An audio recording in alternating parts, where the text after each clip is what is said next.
Please welcome my guest for this evening, Picky. Hey. Hello.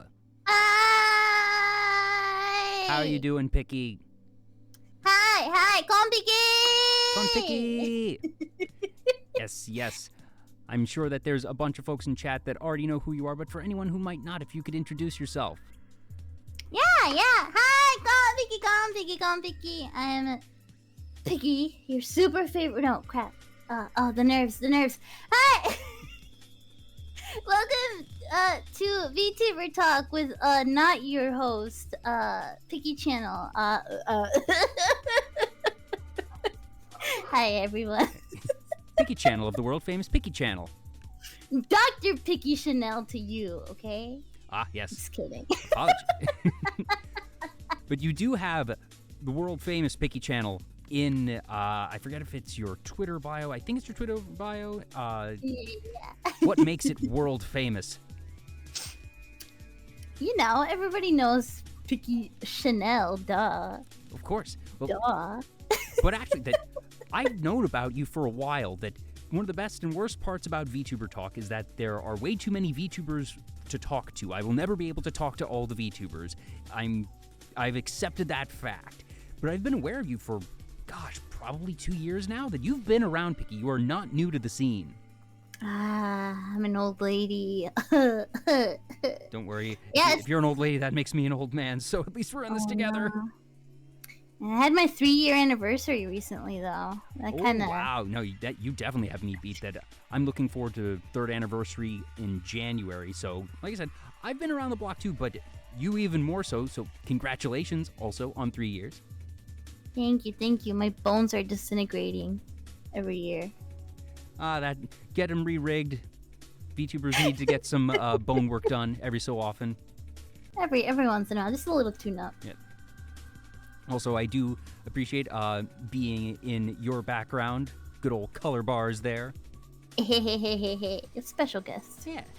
Do you realize, actually, that if people just watch the streams or only are really aware on Twitch, they might not even realize that I use the color bars as my profile icon on basically every social media, that the logo I use on screen. So if you're just watching the streams themselves, you're probably not actually going to see the color bars, but that is what I have used for, well, almost 3 years now, because I have no creativity whatsoever when it comes to design, so I just did that.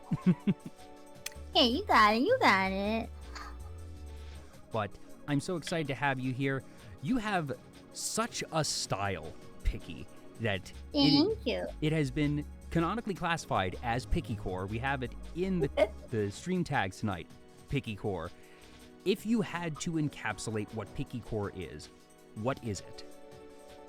Think a little nostalgic, a little playful, and like a little handmade.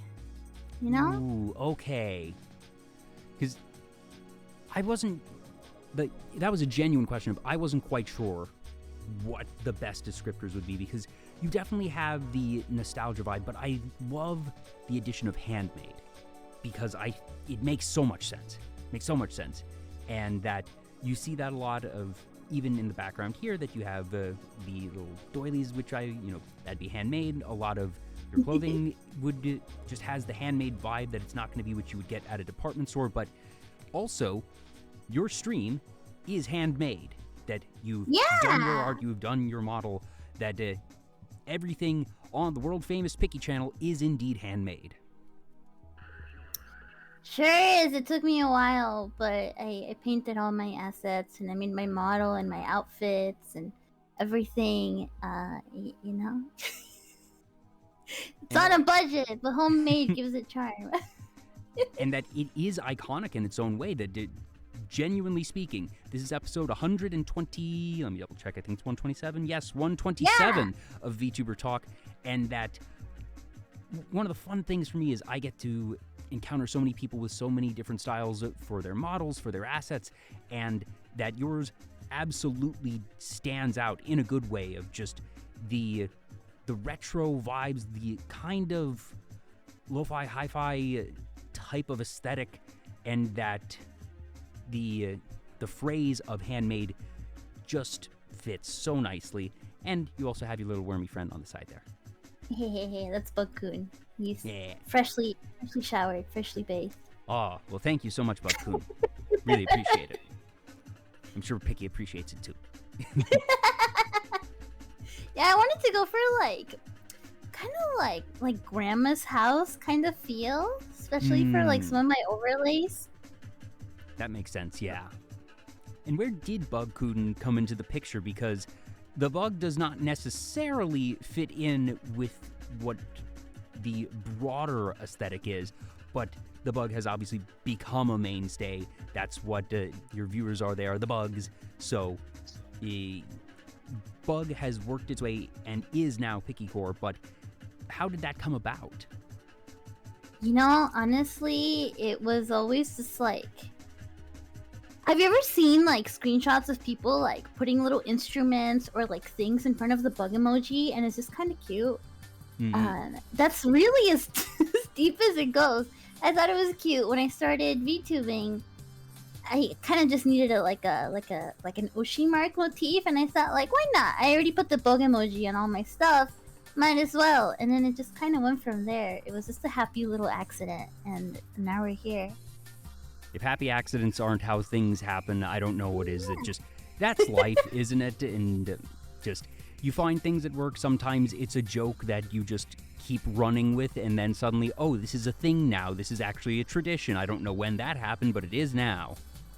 Yeah, basically. Yeah.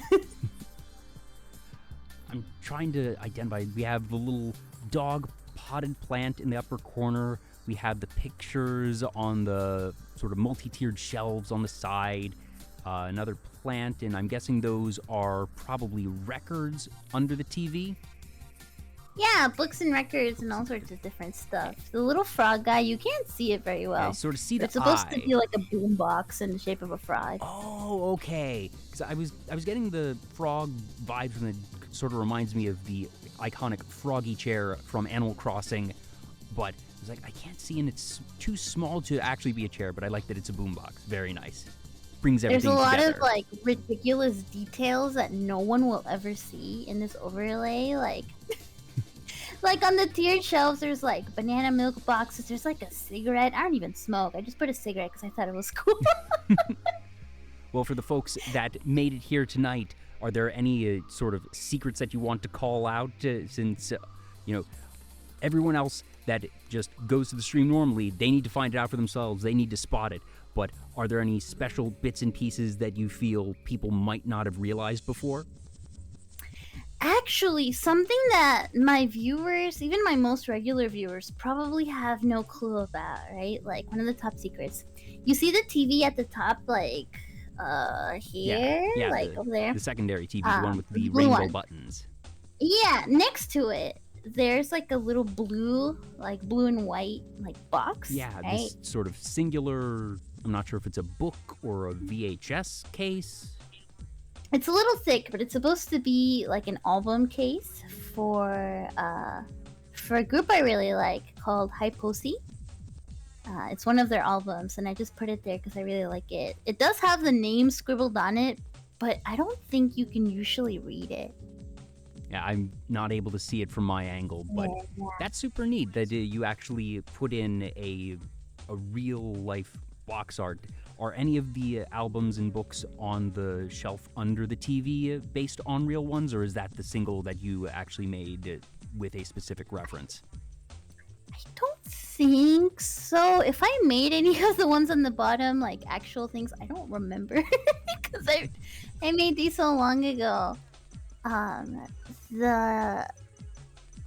It's behind the couch still, but then on the little like red shelf on the bottom, there's like some sketchbooks with some pencils. Yeah, I do see and the a jar. pencils in the jar.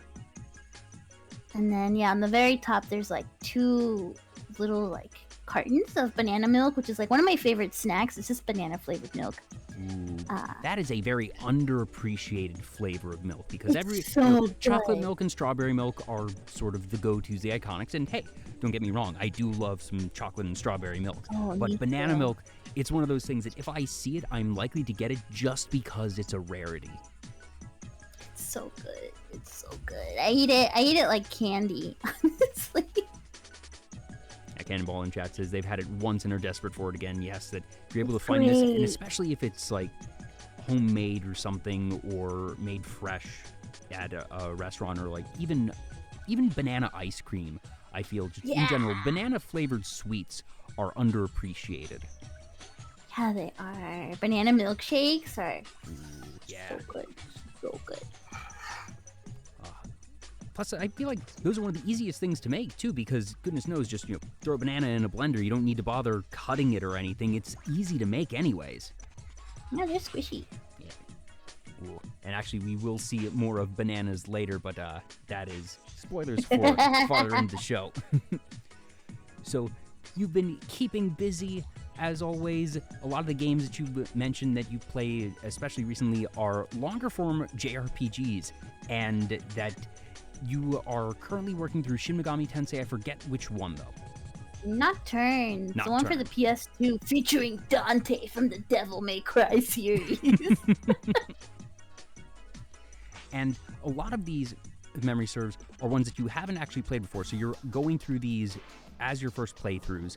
How do you end up honing in on which one you're going to play? Because obviously these are big endeavors that you make a point of actually seeing most of these through. So that's going to be playing a game for weeks, months, and in some cases I know it's taken upwards of a year. So you have to be very confident in your selection because it's a time commitment. Do you have anything specific that you look for when you embark upon an RPG stream? A lot of them are like, for example, like the main like long RPGs I've played, right? I played Dot Hack, and that's because I was always into Dot Hack, like as a little kid. But I was too stupid to go through them. I got filtered by the boss fights. But I love the series, so as an adult, I told myself like, okay, I need to actually see these through. I can't call myself a Dot Hack fan if I've never finished the games. Then I played Final Fantasy IX, and that one was just a case of like everybody I knew and everybody whose taste I respected was like, you have to play it. It's the best one. You gotta play it. So I kind of just took a risk with that one. Yeah, that makes sense. When you hear enough friends saying that it's okay, I'm gonna trust your word on this, and that's been how I've discovered a lot of things that I might not have otherwise seen. Of just, you start paying attention and be like, okay, this is the 5th person in the past 2 months who's mentioned this specific thing and said it's really, really good and said that I'm going to like it. Maybe I should actually try it out. Yeah, and like, for example, like when I was little, I don't know if you know like Final Fantasy IX characters, but there's, what's her name? Freya. She has like red armor. I used to see pictures of her all the time on like cosplay websites or like DeviantArt. I would see fan art, and I used to think like, man, this is the coolest character ever. I used to see all the characters from it and think like, oh, this is so cool. And that kind of stuff like stuck with me. But when I was younger, I didn't have access to many consoles at all. My mom was very much like you already have one Nintendo, what do you want two kind of mom. So I only got to have like one game kind of thing. Yeah, I've only actually played one Final Fantasy game, and I didn't beat it because that was Final Fantasy III for the DS, which if memory serves might actually have been Final Fantasy II in Japan, I forget. I forget too, something like that. That I very much grew up as a Nintendo kid. I got a PS2 near the end of its life cycle, mostly because it was a cheap DVD player at that point in time. And so I missed out on a lot of Final Fantasy and just didn't end up growing up with the franchise as a lot of people did. But when there was one on DS, I decided, all right, I'll try it out, and it was fun. But then the final boss sequence of Final Fantasy III is 5 bosses in a row, and there's no save point between them. Oh, dude, those are always so harsh. And apparently, that's not actually how it was in the original, one of my past guests have told me. So it actually just became exponentially harder in the DS version. And after running into that brick wall, that I was able to make it to the second or third set of bosses pretty consistently, and then it was just, you run out of spells, you run out of healing items, and I realized, okay, if I spend however many hours grinding up, I'm sure I could beat this, but at that point, that's not fun anymore for me. That as a player, I am not so desperate to see the end of the game that I'm going to sink in an additional 10, 20 hours just to get my numbers up to be able to get to that ending. And while I enjoyed the game, I was, under normal circumstances, really planning to see the ending, that I just looked at it and said, I don't love it quite enough to just go through hours upon hours of grinding for the sake of grinding, and that means I've never actually beaten a Final Fantasy game. Dude, I don't blame you. If I hadn't been streaming most of these RPGs, honestly, I might have dropped them. There's been a couple times too where I'm just like banging my head against the wall with like, how do I do this? How do I do this? Like, ugh. And that at the very least, when you have chat along for the ride, that if you need to do a bit of grinding here and there, that it suddenly becomes basically a just chatting stream as you go through all that, and it's, I would imagine, a lot more palatable that way. Yeah, I've had some of the more interesting like stories and like kind of like story times on stream come out while I'm like frustrated trying to do some kind of boss that I can't do, because like I'll lose my mind, but I'm so stubborn about like, I have to finish this, I have to see this game through to the end. Ranchero Bill in chat says, all you had to do was follow the train, Picky, and I feel like that's a reference to something. It's to GTA, to Grand Theft Auto 4? San Andreas? All you have to do is follow the train. And yet, it's so hard. Oh, and Rocketeer now letting me know to not play Octopath Traveler, and I've heard good things about that game, but an 8 boss rush before the big bad, no save points between the 9 fights. Final is practically impossible if you don't know how it works going in. It's like, oh, dang, because I haven't actually played Octopath Traveler, but I've been looking at it because I know a lot of people hold it in pretty high regard, but if, I've said that's exactly the type of thing I don't want to see at the end of the game, and I don't know if I'm going to start a game that I know to be as long as Octopath Traveler if that's how it goes. I think it takes a certain kind of like, loving the suffering for those kind of games sometimes. That's my experience right now with Shin Megami Tensei Nocturne. That game is mean! Oh, how so? It's like, I feel like that game just like takes advantage of you at every single moment. Every time you think the game is gonna do you a favor, no, it's the opposite. It's just a it trap. Does everything possible. Yeah, dude, it does everything possible to screw you over, makes everything like stupid hard. It's just like the game is so mean to you on purpose. But I kind of like it now. Also, Rocketeer C in chat mentions the Octopath Traveler sequel. I'm very upset that someone in the marketing team, in the branding team, I think, completely failed at their job calling it Octopath Traveler 2. Octopath Traveler was right there! It was right there! Octopath. That's good. As soon as I saw the game announced, I was like, wait, why isn't it called Octopath? I thought of that in 2 seconds, and that a whole branding team just completely missed it. Anyways, that's my little gripe about it. I know, it's like they should have called, like, instead of Splatoon 2, it should have been Splatoon. Just number 2 in there. You get it. Splatoon is such an interesting divergence for Nintendo because they don't really do shooters, but it's done so well for them. And it was cool to see them really have a take on a not only shooter style game in any regard, but that type of real-time competitive game. That's probably the closest thing that Nintendo has ever gotten to esports. That, yes, Smash has always been a thing, and it will continue to be a thing for competitive play for what degree they support it, but Smash doesn't feel like an esport. It feels like a competitive game. Don't get me wrong, but I feel like there is a because you difference. can't play in a team like Yeah. you do Splatoon. Yeah, that I feel there's sort of a difference between competitive and esports that I think you sort of hit the nail on the head for me, that I usually think of esports as team competitive, whereas just a competitive game is going to be 1v1.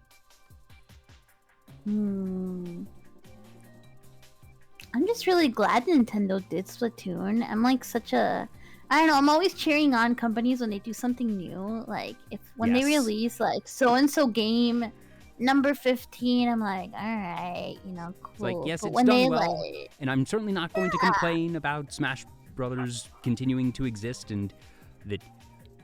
Let Masahiro Sakurai rest. I hope that we don't get a new Smash game for a decade, because Ultimate was really, really, really, really good. Like, holy cow, that was good.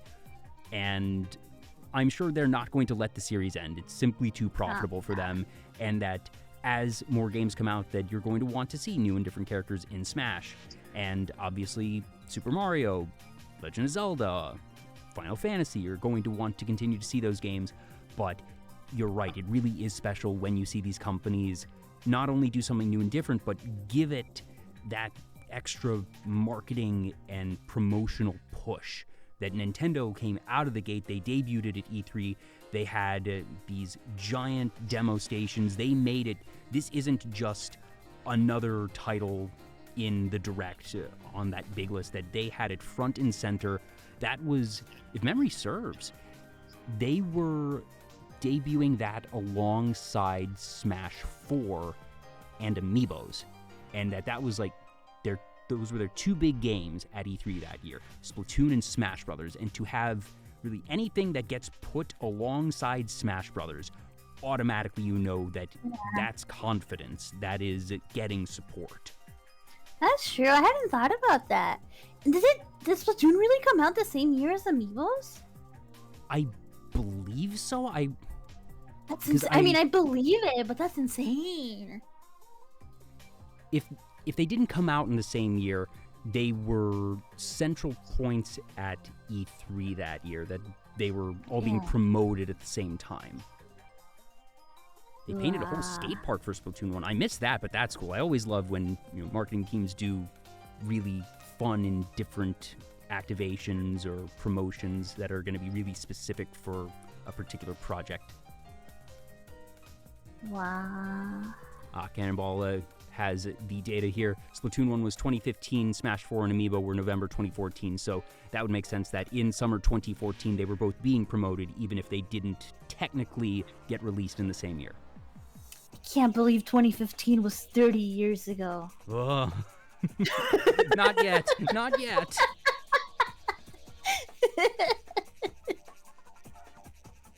Gosh, there have been a lot of different anniversaries recently that you just sort of glance and was like, wait, it's been that long? Oh no. I feel like something turned like 20 years recently, and I was just thinking like, there's no way. I'm trying to remember. I mean, Kill la Kill had its 10-year anniversary like this past week. And I don't know, part of me feels that it's been more than 10 years since Kill la Kill, but also part of me feels like it is not. That's at this weird middle ground for me, I suppose. Are there any that you've seen recently that have just sort of caught you off guard? What was it? Trying to think of what I... None your business in chat says Sailor Moon turned 30. I feel like Sailor Moon, to me, feels like it's earned its 30. Part of me almost feels like Sailor Moon is at 40 in some ways. That it feels like it is a full-on nostalgic throwback. So that one doesn't shock me quite as much, but maybe that's just because it has transcended and become such a cultural icon at this point that it feels like it's been with us forever. Original FMA is 20 years. Okay, that feels kind of weird. Yeah, that feels weird. Oh, that makes my knees hurt thinking about it. That means Brotherhood's probably 17 or something, 16, 17, because Brotherhood and No way. original. Because I feel like, when did Brotherhood come out then? A Brotherhood release date. FMA Brotherhood was in 2009, so that would make it 15, just about. What?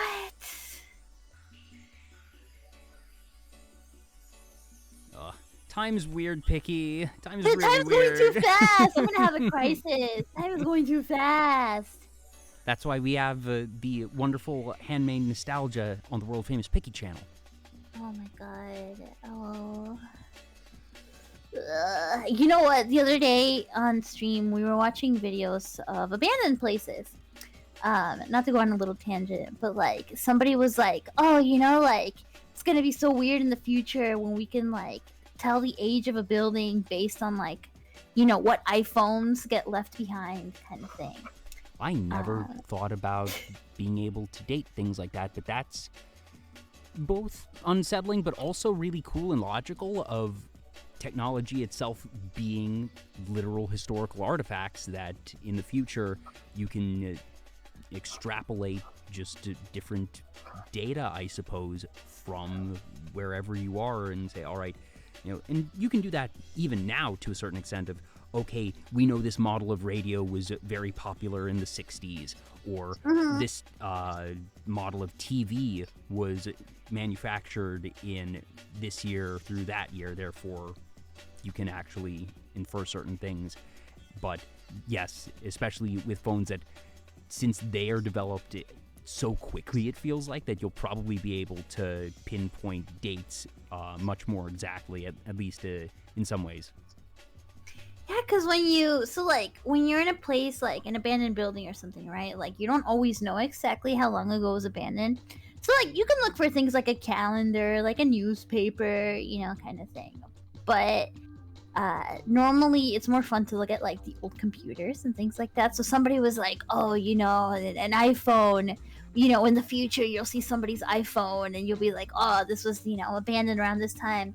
And then we saw a video where somebody found an iPhone box, and I just like right there in that moment I saw it like, we're already in the future.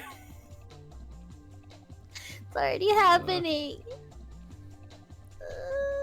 None of Your Business mentions Diamond and Pearl are 15. God, I feel like Diamond and Pearl are 10. I fully recognize Diamond and Pearl have been around for a while, but something about 15. Bleh. Diamond and Pearl is still new, right? Yeah. Classic Pokemon games are like, you know, yellow. Yeah, red, blue, and yellow. Those are the retro ones. Those are the classics. Double Dash turns 20. What the? Okay, that one. That feels. Oh, yeah, oh, I think it. it's GameCube stuff is sort of the difference. That N64 feels retro. N64 at this point, I think for me, I've mentally accepted as retro. Calling anything on GameCube retro feels weird. It's true though. I mean, it's like not like retro, but when you see a GameCube game, it definitely feels aged now. Yeah, just the mini disc and But it hurts. But doesn't it hurt kind of cool, you know, the way that like the things like that, like GameCube sort and of just older Pokemon games, that I don't know, they in a feel lot kind of of ways, historical. it does feel cool to me, especially nowadays, to be able to say, yeah, I grew up with Pokemon. I've seen it from the beginning. That I was in the right place at the right time, the target demographic for Pokemon when it hit the US, and being able to see it go from Gen 1, Indigo League anime, Pokemania, just I still love Pokemon, and I love that it's continuing to change. I accept that it's continuing to change. I think that it's important because that's what keeps it the cultural touchstone it is, because it keeps itself relevant. Uh-oh. Sorry. Yeah. Started to happens just sometimes. melt there for a minute. I was like, oh.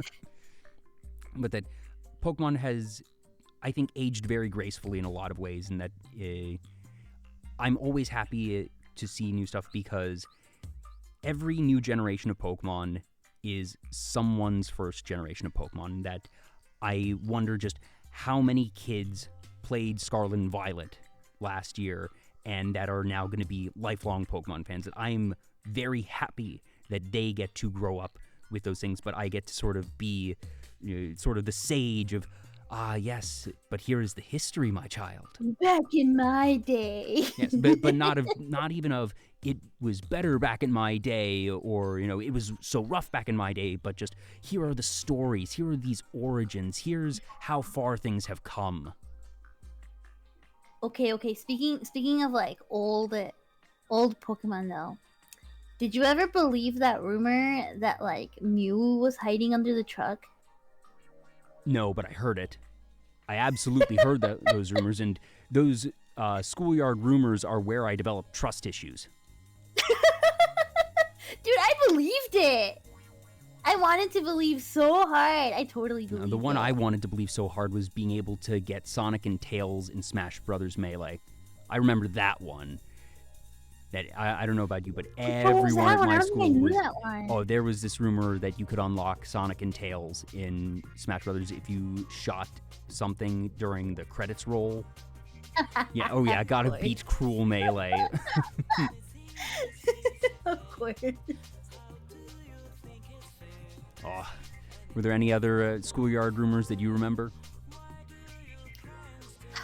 No, but do you want to know a dumb Pokemon story from when I was little in the schoolyard? Oh. So I grew up in Mexico, right? And Pokemon, this was like right around the time, like, Pokemon was like, starting to get big in the West, right? So we would pretend Pokemon. We would play pretend Pokemon in the schoolyard. Each kid would like pick a Pokemon, and then we would, run around and say the Pokemon name, like Pika, kind of thing, right? Mm-hmm. So I was upset because some other girl chose Eevee, and I wanted Eevee. So I made up a rumor, right? I made up a rumor that if you went online and went on the American Pokemon website, which was like, kids didn't go online back then, I made up some crap, right? I was like, if you go online and go to the American Pokemon website, because I didn't even know Pokemon was from Japan, I thought it was from the US, that there was this brand new Pokemon that nobody but me knew about, and that I was gonna play pretend to be that Pokemon, and I deemed it Scar, and it was just a gray slug that would go like, Scar, Scar, and everybody believed me, and that was my greatest triumph. You made your own OC and convinced everyone it was canon. Yeah, so I wonder if any of them remember. Edible Ghost in chat mentions everyone knows to tap A or hold B to increase the catch rate. Yep. That I will admit that even I still just like, as a joke, I understand it does nothing, but that I will sometimes hold B when throwing a Pokeball, just like, yeah, of course, this is just what you do. Just the normal. I'm sure those types of rumors continue to exist today, and it's just that we aren't in the right circles to hear them. But I'm kind of curious that, goodness knows, with social media as it is, that we get different types of rumors nowadays, at least in our social circles.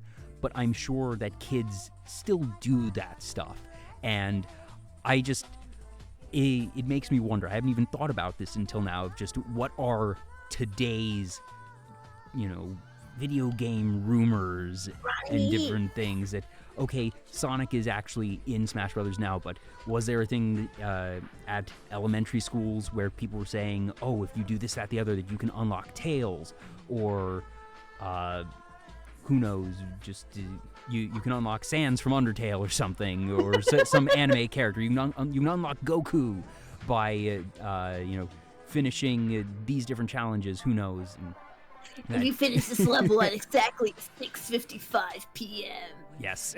you unlock Sans Undertale. There's gotta be stuff like that. There's gotta be stuff like that. Alicos Vivo mentioned it's hard to have rumors because you can check online and things get data mined. Yes, if you're an adult, but I'm talking about, kids who are in elementary school aren't gonna necessarily be following online data mines or be able to check those. That if you're just a 5, 6, 7-year-old kid on a playground, that that's it. He's got Fortnite rumors. That's it. That's it. That makes sense. And again, it's like, I don't know if I'm happy that kids are lying to each other, because that sounds bad to say, but at the same time, that's, I feel, part of growing up. And if the scope of the lies that kids tell each other is things that can be unlocked in video games, then that's okay. That's in a good place. Oh, kids will definitely lie to each other. They're probably making up so much BS to each other. And of all the things to lie about, let it be video game unlocks. Let it not be more serious things. I'm fine with that. Oh, yeah. Are there any video game, not even rumors, but do you have any dream collabs, I suppose, of video games, of either a character you would want to see in Smash Brothers or just a crossover to happen sometime? I don't know if I'm usually a fan of crossover stuff. I don't know. I can be a little elitist about that kind of stuff sometimes. That's fair. But there was so there's this game for GameCube called Giftpia. Never made it. It was a Nintendo game. Never made it outside of Japan. Okay, because I was like, I've never heard of that one. Yeah, it never made it outside of Japan. But for an E3, Nintendo did have plans to localize it. They released a trailer for it and everything at E3. It ended up, the localization and translation ended up getting canceled, but one of the characters is a trophy in, I forget which one Melee, of the Smash. Yes, I do remember that. Yeah. I read somewhere about there being that sort of lost trophy. Yeah, he's just a trophy there, and I don't think, he's like the spirit and I've never really played much Smash past playing at friend's house kind of thing. That I play until I unlock the characters and then play at friends' houses. I've never tried to unlock all the trophies, all the spirits. That I don't have the patience for it. Yeah, but he's a little robot guy, and he's a character in the game, and it's I feel like even in retro and Japanese circles, you don't hear anybody talk about the game. So I would be so happy to see finally see have a it character stay. like that. Yeah, to kind of have more of an appearance. Mm-hmm.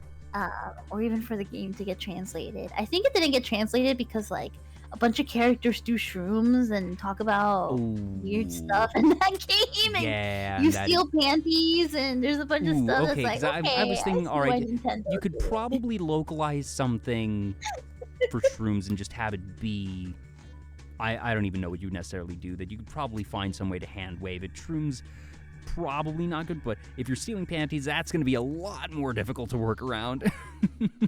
I feel especially with Nintendo back then, because once I played the game, I was like, all right, I see why Nintendo got too scared. Yeah. That's a whole other discussion of just localization, whether it be for games or an anime, and there's a lot that I look at and say, I understand how that didn't get to the US. Sometimes I look at things and say, I don't know how that got greenlit in Japan. And then other times localization has come such a long way.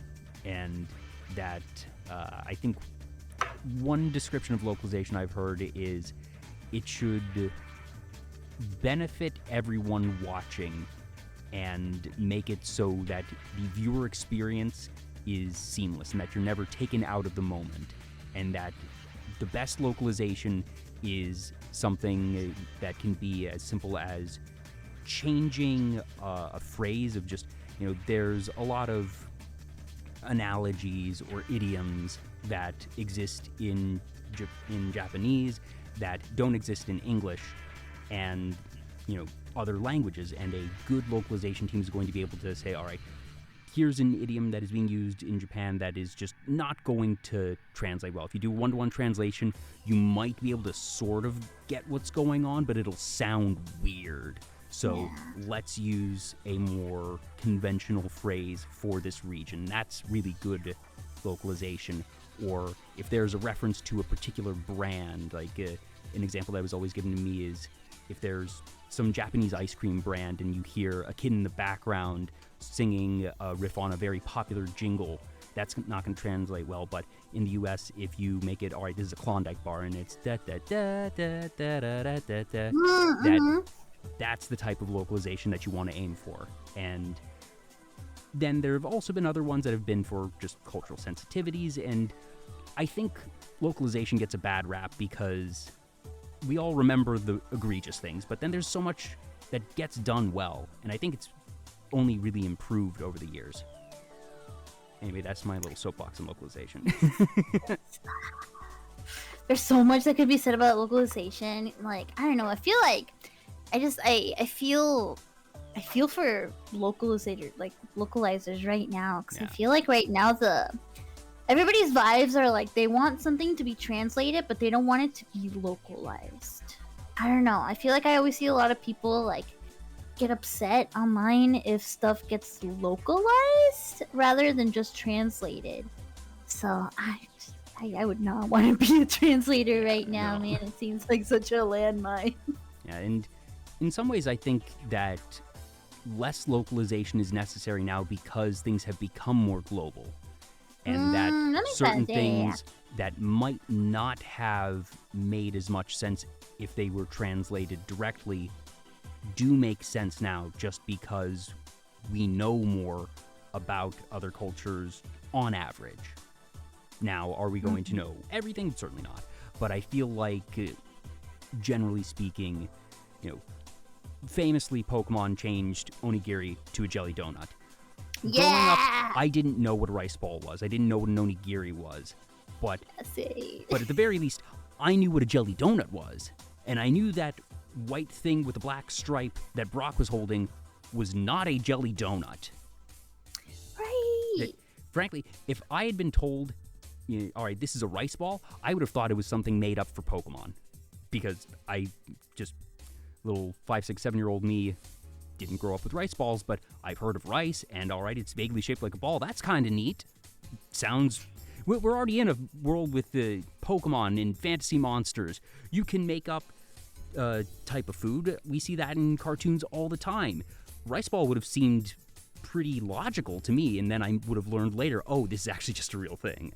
Do you think people in Japan know about the jelly-filled donut onigiri thing? Like, I feel like it has to have reached them by now because it's such it is the quintessential quote-unquote bad localization example in the West, I believe. And it's almost ironic at this point that just something that is such a throwaway line, so insignificant to the plot, has become so iconic and become at least part of our modern nerd culture, that it's not something that the layman is going to be aware of, goodness knows, but that if you're an anime fan, if you're a Pokemon fan, it's just that little thing that we all smile about. We're not even upset about it. It's just, oh my gosh, that was ridiculous. Yeah, 4Kids. As much as they destroyed some localizations of shows, I'm kind of like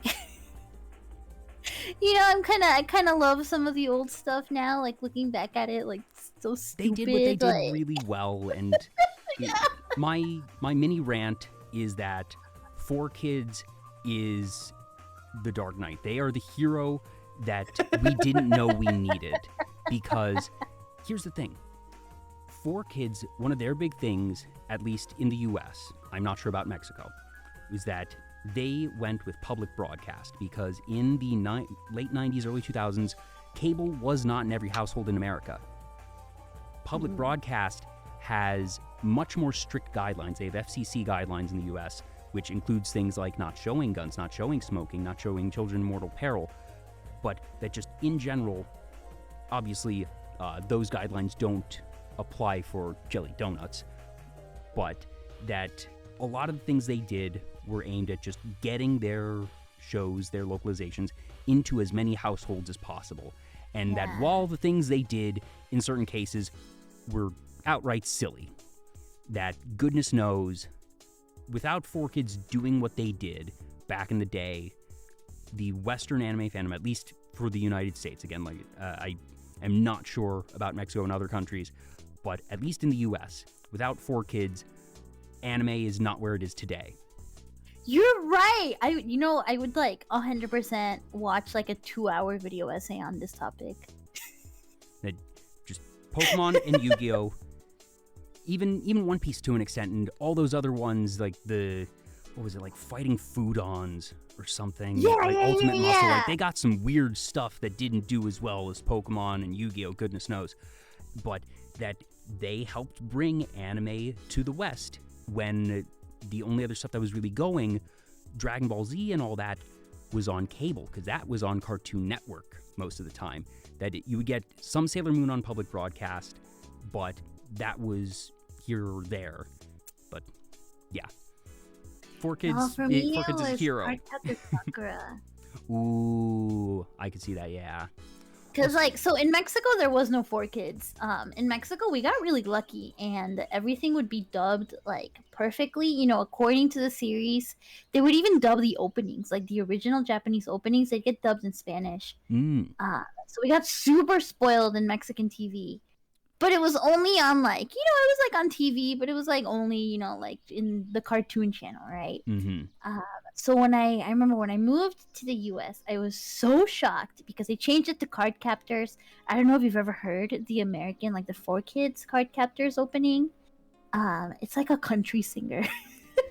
If nothing else, 4Kids made some amazing openings. It did! Honestly, it did! I'm not going to say they are good openings, but they're amazing. Plus, I want to be the very best. I would argue that was a 4Kids opening, huh? Yeah. I don't know why it didn't hit me. And we all still love the One Piece rap. It's silly. It's beyond silly, but it's still so good, and I still have it memorized whether I want to or not. Oh yeah, the Kirby OP. There was some good stuff. The people in their music department knew what they did. The stuff that I didn't get, like for Yu-Gi-Oh, they did an entirely new score. I'm not talking just the opening, but the background music. They redid from the ground up. They didn't do that for Pokemon. I'm not sure about some of their other stuff, but Yu-Gi-Oh has an entirely different set of background music in the 4Kids dub versus the original. And the music that 4Kids did was really good. I just don't get why they felt the need to. Yeah, why? And it just, that's something that had to increase their production costs, that you have to pay the composer to do that. It takes extra time. It then has to get approved by the licensor. So I'd love to know, and these are things we'll never know, but you know, to be a fly on the wall during these meetings of why did they feel that spending that money, spending that time to redo it was worthwhile then. But I don't know. Oh, that's interesting. Yeah, Mario Likes Cookies. They didn't want to pay the rights to the original soundtrack. That I would usually assume that the music rights would come with the license to the show. But if there was something quirky in the licensing where the music had to be done separately, then I could see that. That's interesting. God, you really are right, though. Like, I changed my mind. 4Kids is the hero we didn't know we deserved. Because now I realize 4Kids is the reason we got all these, like, animes to have, like, Happy Meal toys. Oh my gosh, I hadn't even thought about it from that particular angle. And timely, too, because if memory serves, Pokemon cards are back at McDonald's right now, at least in the US. Yeah, dude, they had Cardcaptor Sakura toys at, like, Taco Bell. Wait, for the Happy Meal. Yeah, dude. I didn't know that. What? Yeah, I mean, there was like Yu-Gi-Oh toys too. Like, I remember Yu-Gi-Oh at like Yu-Gi-Oh was at McDonald's. Pokemon was always at Burger King, at least when I was growing up. That for the first 5-7ish years when they were promoting the movies and stuff, Pokemon was always at Burger King, and then it went to McDonald's somewhere along the line. Yes, the killer Pokemon toys at Burger King, the gold-plated cards in the Pokeballs. They had some cool ones. But now I'm curious. So you mentioned that in Mexico they had more proper dubbing. Is there a Mexican equivalent to 4Kids? Like, was there a single company that was doing most of these adaptations, these localizations, or was it just a bunch of different ones? Is there that Mexican 4Kids? I don't know specifically, like, company-wise, but if there was one group that handled most of these, I think all they would do really was just, like, handle the dubbing, because the content was never different. Like, the content never changed. It was just a straight-up, like, dub in the way that it is, normally. There would still have to be the licensor, so it would have to be under some company. Yeah, I never thought about that, but I assume so, because like a lot of the times they're on the same channels and things like that. I don't know. I was too little, when I watched these. I was too little to like. Quick Google search says Televisa used to produce the original dubs. SDI Media de Televisa, Mexico that makes sense. Yeah, they were a big channel. And then Pokemon Company International began distributing the series completely in 2016. That's neat. Licensing and distribution for stuff like that, just I have a business brain, and I'm always curious to see, who are the people and the companies that do the things that are all behind the scenes, and that were sort of the hidden people behind a lot of the stuff that we grew up with. Because what must it have been like to be a toy exec outside of Japan, hearing, all right, there's this thing called Pokemon, and kids really want, and they're like, okay, sure, fine, we'll try, and suddenly they're flying off the shelves, and they're like, wait, what's going on here? Yeah, it's interesting that Televisa was the licensing group behind it in Mexico, because Televisa, they're like the biggest like TV channel. It's not like they don't handle just cartoons or anime. They handle everything, news, like regular TV, soap operas, everything. Like, it was, I guess you could kind of compare it to like NHK in Japan, or like ABC in the States, something like that. It's a big network. Yeah, so it's interesting that it was just there was like the network taking care of it. I'd never even thought about the licensing for it there. Then shifting to games, a set of games that came out in the 90s that you didn't actually discover until recently, but are perfectly aligned and perfectly picky core. Parappa the Rapper and Unjammer Lammy apparently somehow just sort of went under your radar. And I'm curious, when did they finally actually...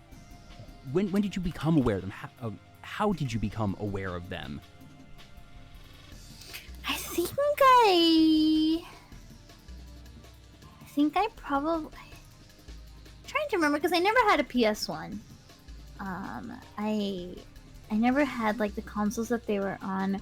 I think straight up I just saw them at game stores and just saw the cover and thought it was cool, and then didn't think about it much. Or like just saw like, oh yeah, this game looks cool, but I don't have the console for it. Yeah, that makes sense. And you would always see, oh, that's neat, but it's on the console I don't have. Oh well. Yeah, I'm trying to remember, like, because there are some games that, like, even though they're like super duper picky core, I only saw them at like retro game stores, for sale, and then found out about them. And then somewhere along the line, after you started streaming, that I guess somebody reminded you of it, and that you were able to finally seek it out? Kinda. So, like, at least when it comes to Parappa the Rapper and Unjammer Lammy, I think it was just because I've already been into rhythm games.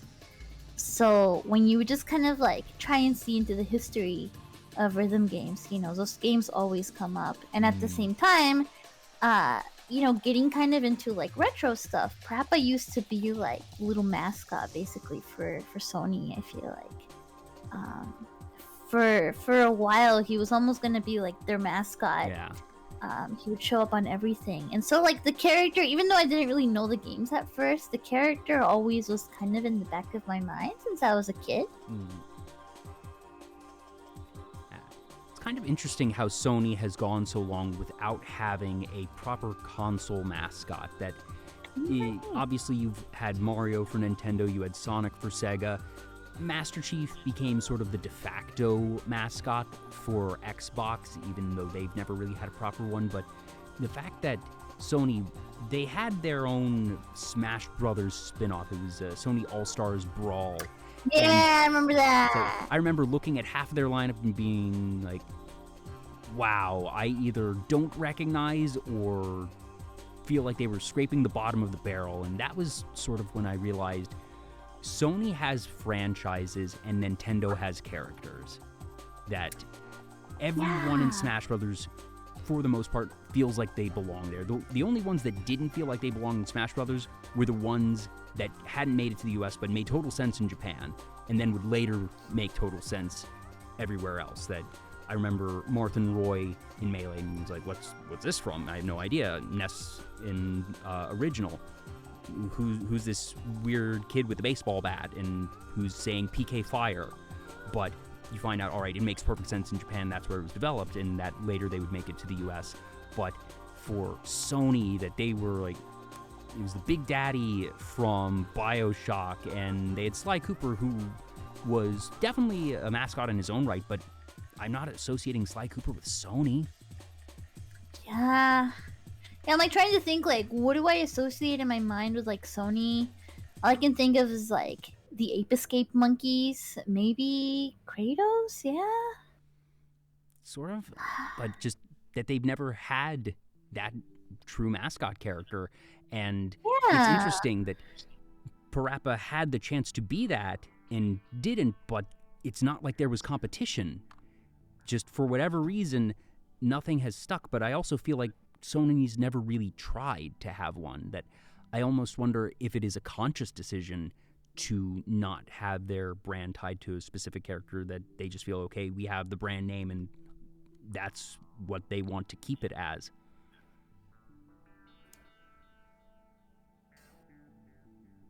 Because like Sega has Sonic. Like, you think Sega and you think Sonic. Yeah. Right? Like, you think Nintendo, you think Mario, you think, I don't know, like, yeah, like you think like Microsoft Xbox, and it was like Master Chief back then. I don't know who it would be now. But I wonder if it's just because Sony is like such a big company that handles all this other stuff and not just games. That's Whereas like interesting, Nintendo is just all games. I don't know. I think Sony deserves a mascot. I think Sony deserves a little funny guy, a little mascot guy. But I'm also trying to think that even if they were to decide today to make one of their characters a mascot, I don't know who they'd go with. Nobody even now comes to the top of my mind when I think of Sony and gaming. I think I should do Snake from Metal Gear. Yes, that's a very cute and merchandisable mascot. I like it. Let's go. Hey, I have a plushie of Snake. It's cute. What? It's merchandisable. I legitimately didn't know they made Solid Snake plushies. I kind of love that. Yeah, it's cute. It's cute. And then it comes with so it's like from Metal Gear Solid 1. It's Snake, and then it comes with an Oricon, and the Oricon has a little like ketchup plushie that comes with it. It's really cute. Oh, that's fun. But I think of that, like, I feel like whenever I think of, because like they made so many, right? It's still popular. All the Kojima stuff is still coming out for like Sony consoles. That's my vote. Like, that's my vote. If Sony had to have a mascot, I choose either like. Actually, no, I think you have it. The Sony mascot is Hideo Kojima. Oh God, you're right. I now want the marketable Hideo Kojima plushie. Let's go. I wouldn't be surprised if someone's already made one. Apparently he got into VTubers recently. Yeah, he's really into Pecco from Whole Pecora, Life. yeah. And now I'm kind of curious, all right, what's he going to do? Because he feels like someone that would either reach out to them and try and do some sort of collab or just become a VTuber himself. And I would not mind Hideo Kojima, the VTuber. He might be interesting. He'd probably just have like chatting streams where he just talks about movies for 5 hours. Probably, yeah. Hideo Kojima is such what an interesting guy. I love when companies have like weird characters. Yeah. Pekora and Death Stranding 2. Let's go. Yes. Yeah, he's a Pecco head. Yeah, Parappa didn't exactly pan out, but I know that when you finally discovered those games that it had to have been very fun and very special because it just is so you, and especially since you already like rhythm games, like you were mentioning. Yeah. Do you recall what got you into rhythm games? Yeah, I got into rhythm games playing, when I was younger, I had a DS, and like I mentioned, like my mom was the type that like she would only buy me one game. She's like, you already got one game, why do you want another one? So they made flashcards for the DS, where you could like, load them up with a bunch of games through like a micro SD card. So I convinced my mom and I was like, look mom, it's only one game, but I can play all the games I want. So she got me that. She got me a little flashcard for my DS so I could like, play all sorts of games on it. And I tried Taiko Drum Master on the DS. And not exactly the normal way to play Taiko. Right! So yeah, not exactly the normal way. Was this an official flashcard release, or were these basically pirated? It was just pirated ROMs, but you would put them on the flashcard and it would play on the DS, It was just modding your DS back then. But I mean, it was an official version that had come out for the DS. It was just, I was just playing the ROM for it. So you started out with Taiko. Yeah, and that was like my daily bread and butter. I would play it on the bus to school. I would play it during lunch. On the way back on the bus from school, I would play it while walking. Walking and playing rhythm games is dangerous. Yeah, but I was so hooked. I played it nonstop. I could play the songs with my eyes closed. Like, that was my favorite. And I'm trying to think what was my first rhythm game, because I've played rhythm games here and there. It's never really been a super strong point for me. I remember Donkey Konga on the GameCube. That was I wanted to try that. That was really fun. I remember I discovered very quickly that it was more efficient to tap the bongos than do the actual clapping. But there was a lot of fun stuff on there. And I do remember one of the songs was the 4Kids opening to the Kirby show was on the US release of Donkey Kong. I have no idea if they had whatever was the Kirby anime opening in Japan or in other regions, but they did have some regionally selected songs in that game.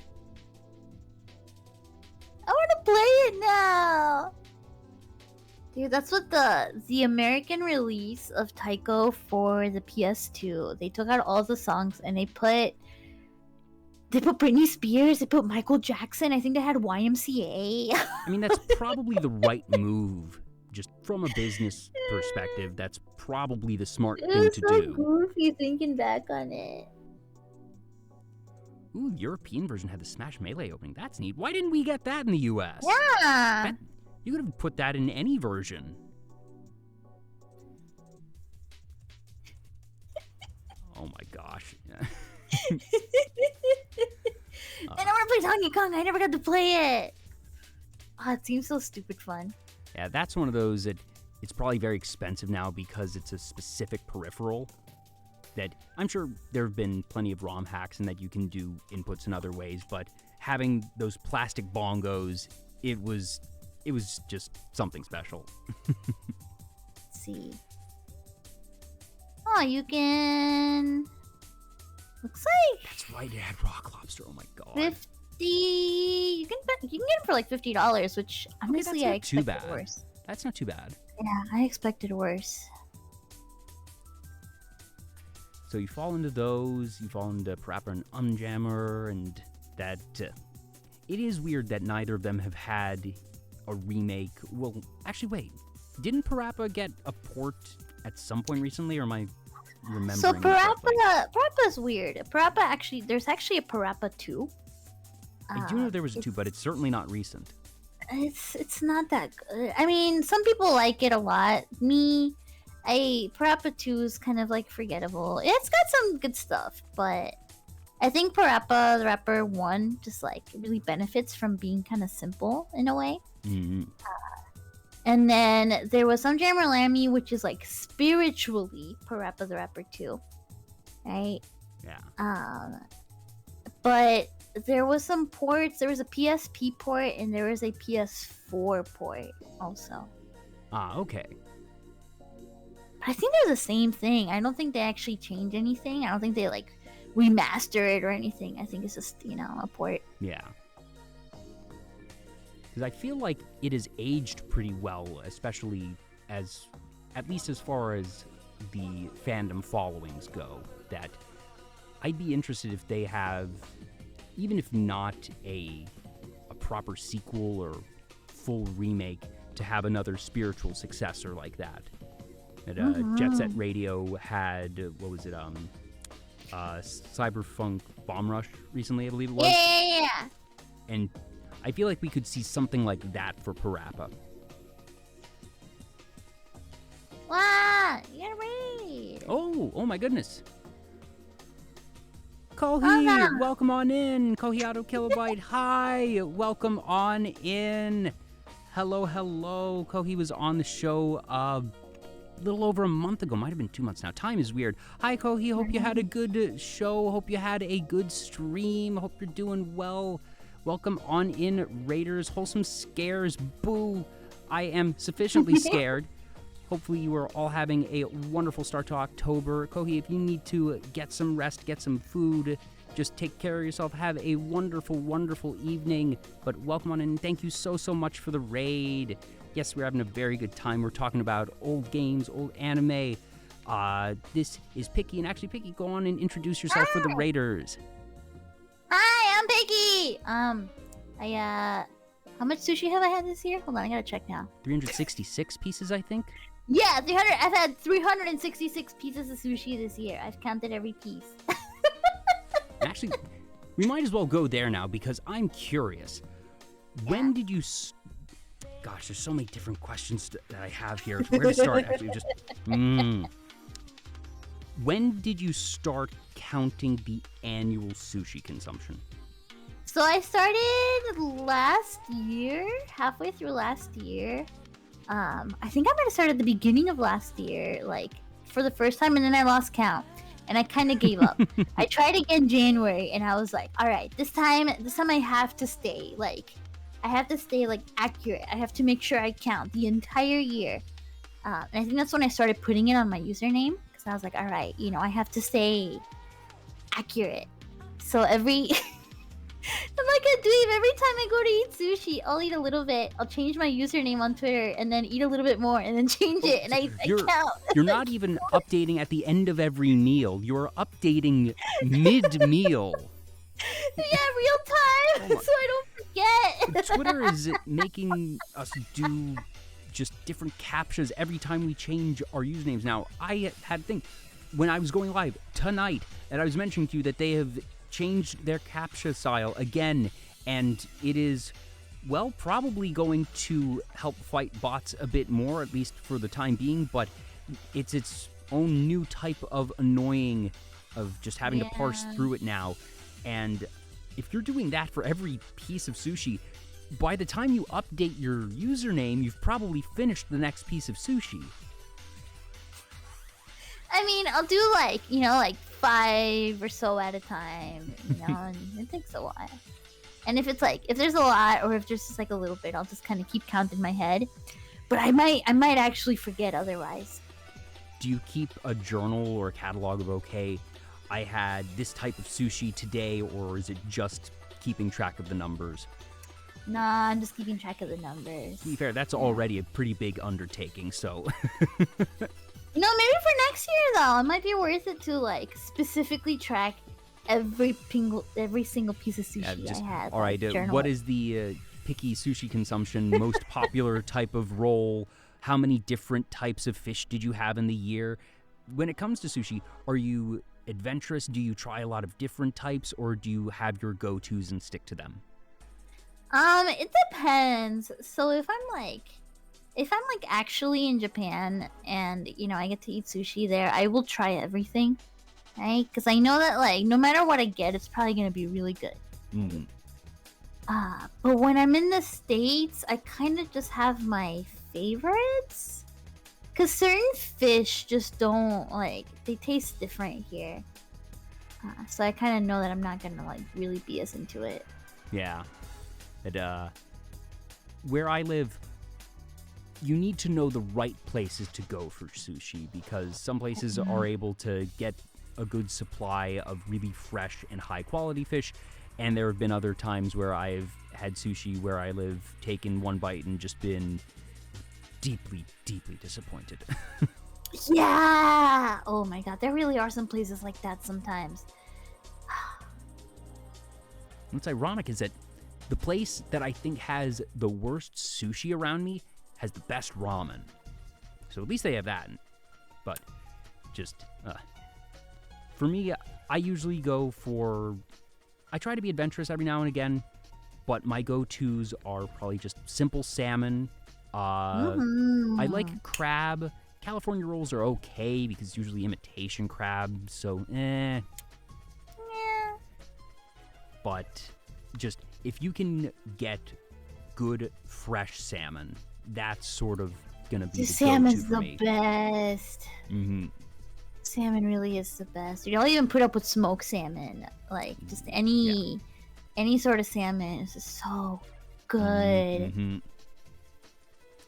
Yeah, Kiro3151 in the chat says, the sketchier the location, the better the food sometimes. Yes, that you can find those dives, those holes in the wall, and it's just, you go in and you see someone who has been working at their craft for 30, 40, 50 years. Yeah, I went to a place like that recently. Ooh.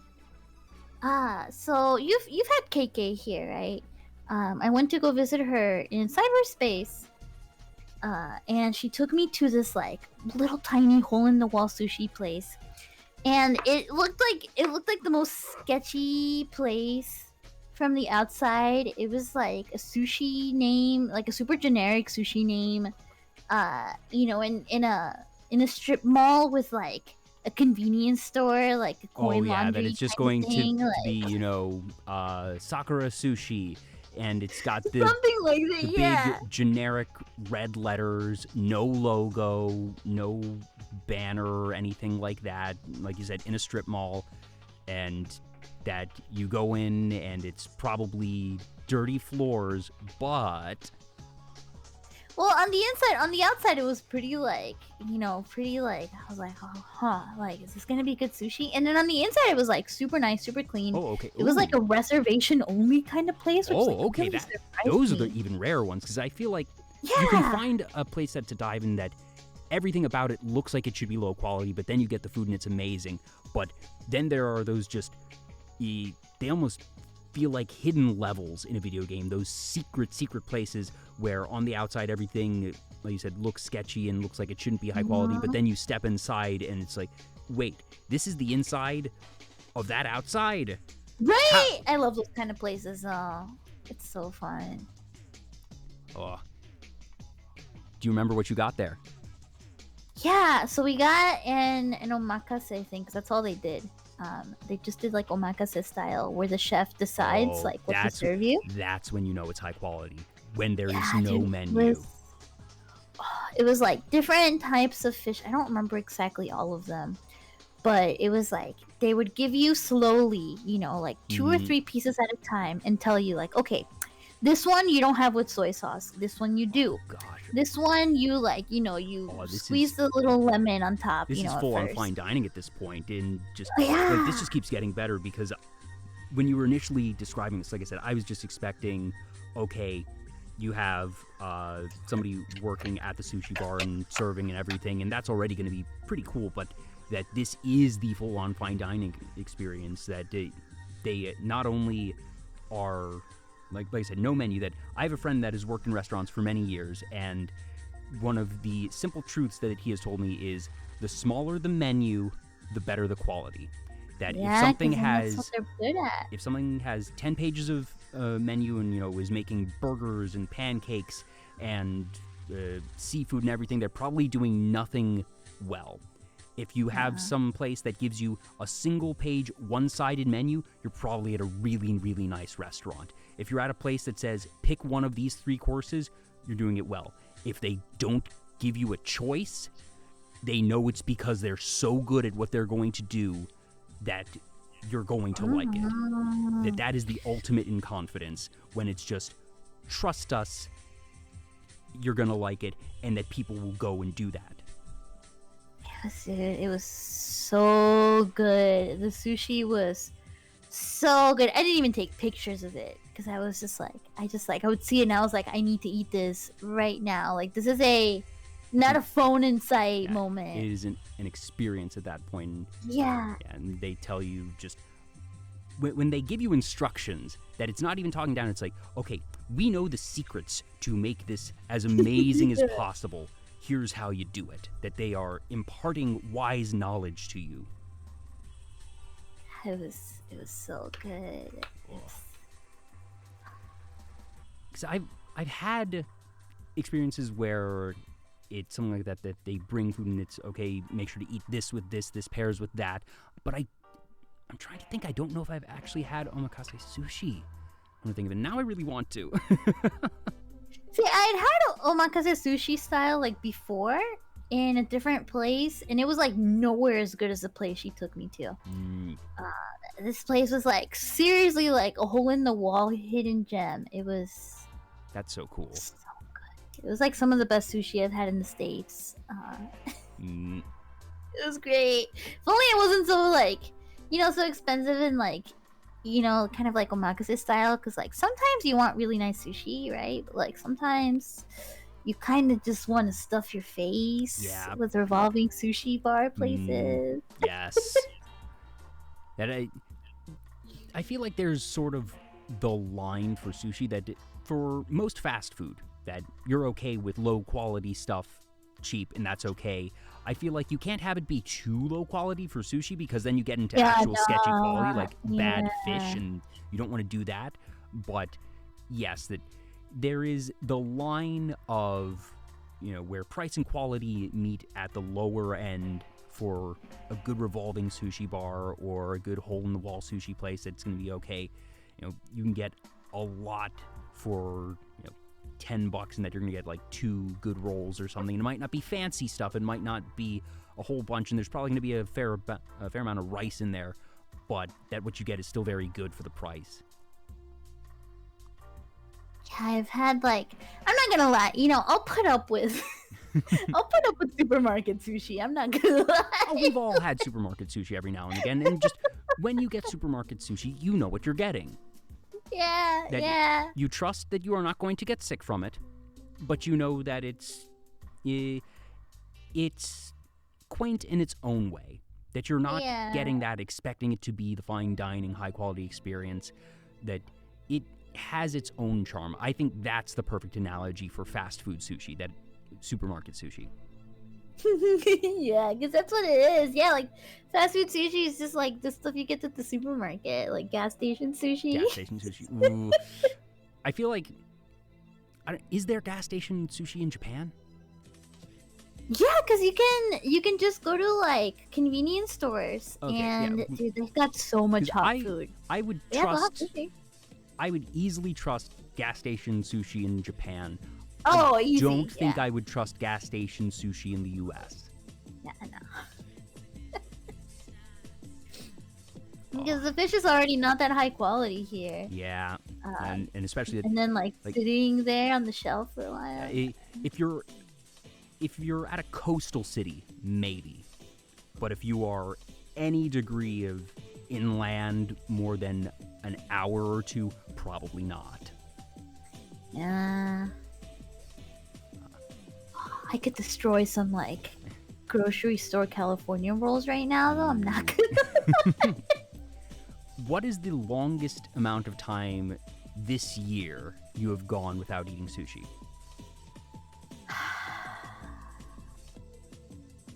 I want to say like until very recently I had maybe a month and a half or 2 without eating it. But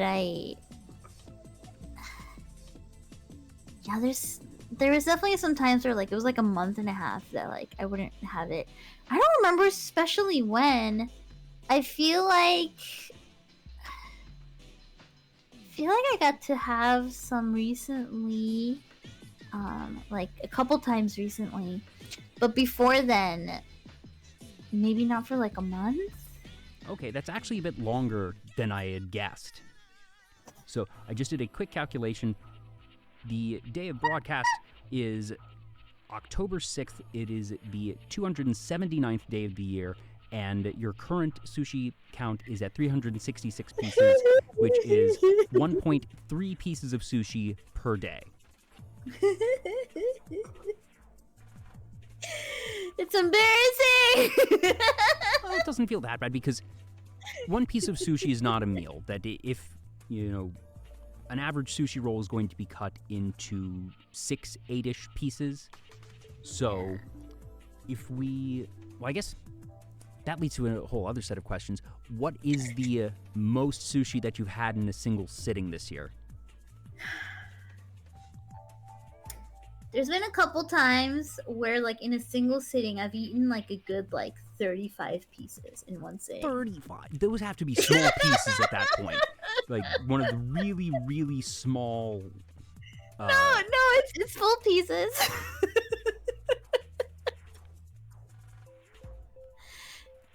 There might have been a couple times where I went to all-you-can-eat sushi and I ate until I thought I was going to die. Okay, that's fair. Sometimes, you have to take the house. You have to get your money's worth. Yeah, exactly. Sushi's expensive. Oh, gosh. Now I'm thinking because it's been a while since I've been to all-you-can-eat sushi too. Right. No, I can, dude. I'm not gonna lie. I can go even more when it's revolving style. Like revolving's dangerous though. That at least where I am, that revolving can get expensive so fast. That's the trouble with it. That if I'm going to just eat a lot, I would rather just go to a all-you-can-eat place, a proper all-you-can-eat place, not a revolving, because revolving I think would become much more expensive much faster. There was this all-you-can-eat place that I used to go once every month or two, and then just out of nowhere they shut down, and I was so sad. No!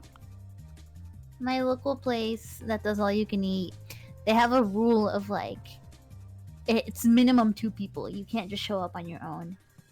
And it's I don't have like, I have to convince people to go with me, like my sister, or like, because it's like $30, per person, which is like a lot, for a single meal.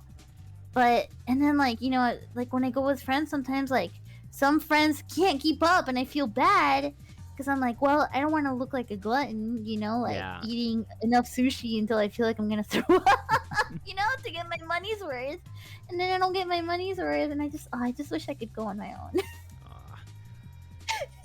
I know one place I went to did allow you to go on your own, and one of them was just not very good quality, so I didn't go back. And then the place I went to pretty regularly did allow you to go on your own, and they had some good stuff. They had solid sized pieces of sushi, and they had like rainbow rolls. It wasn't just, really small little strips of salmon and basic California rolls. That they had some really interesting stuff there.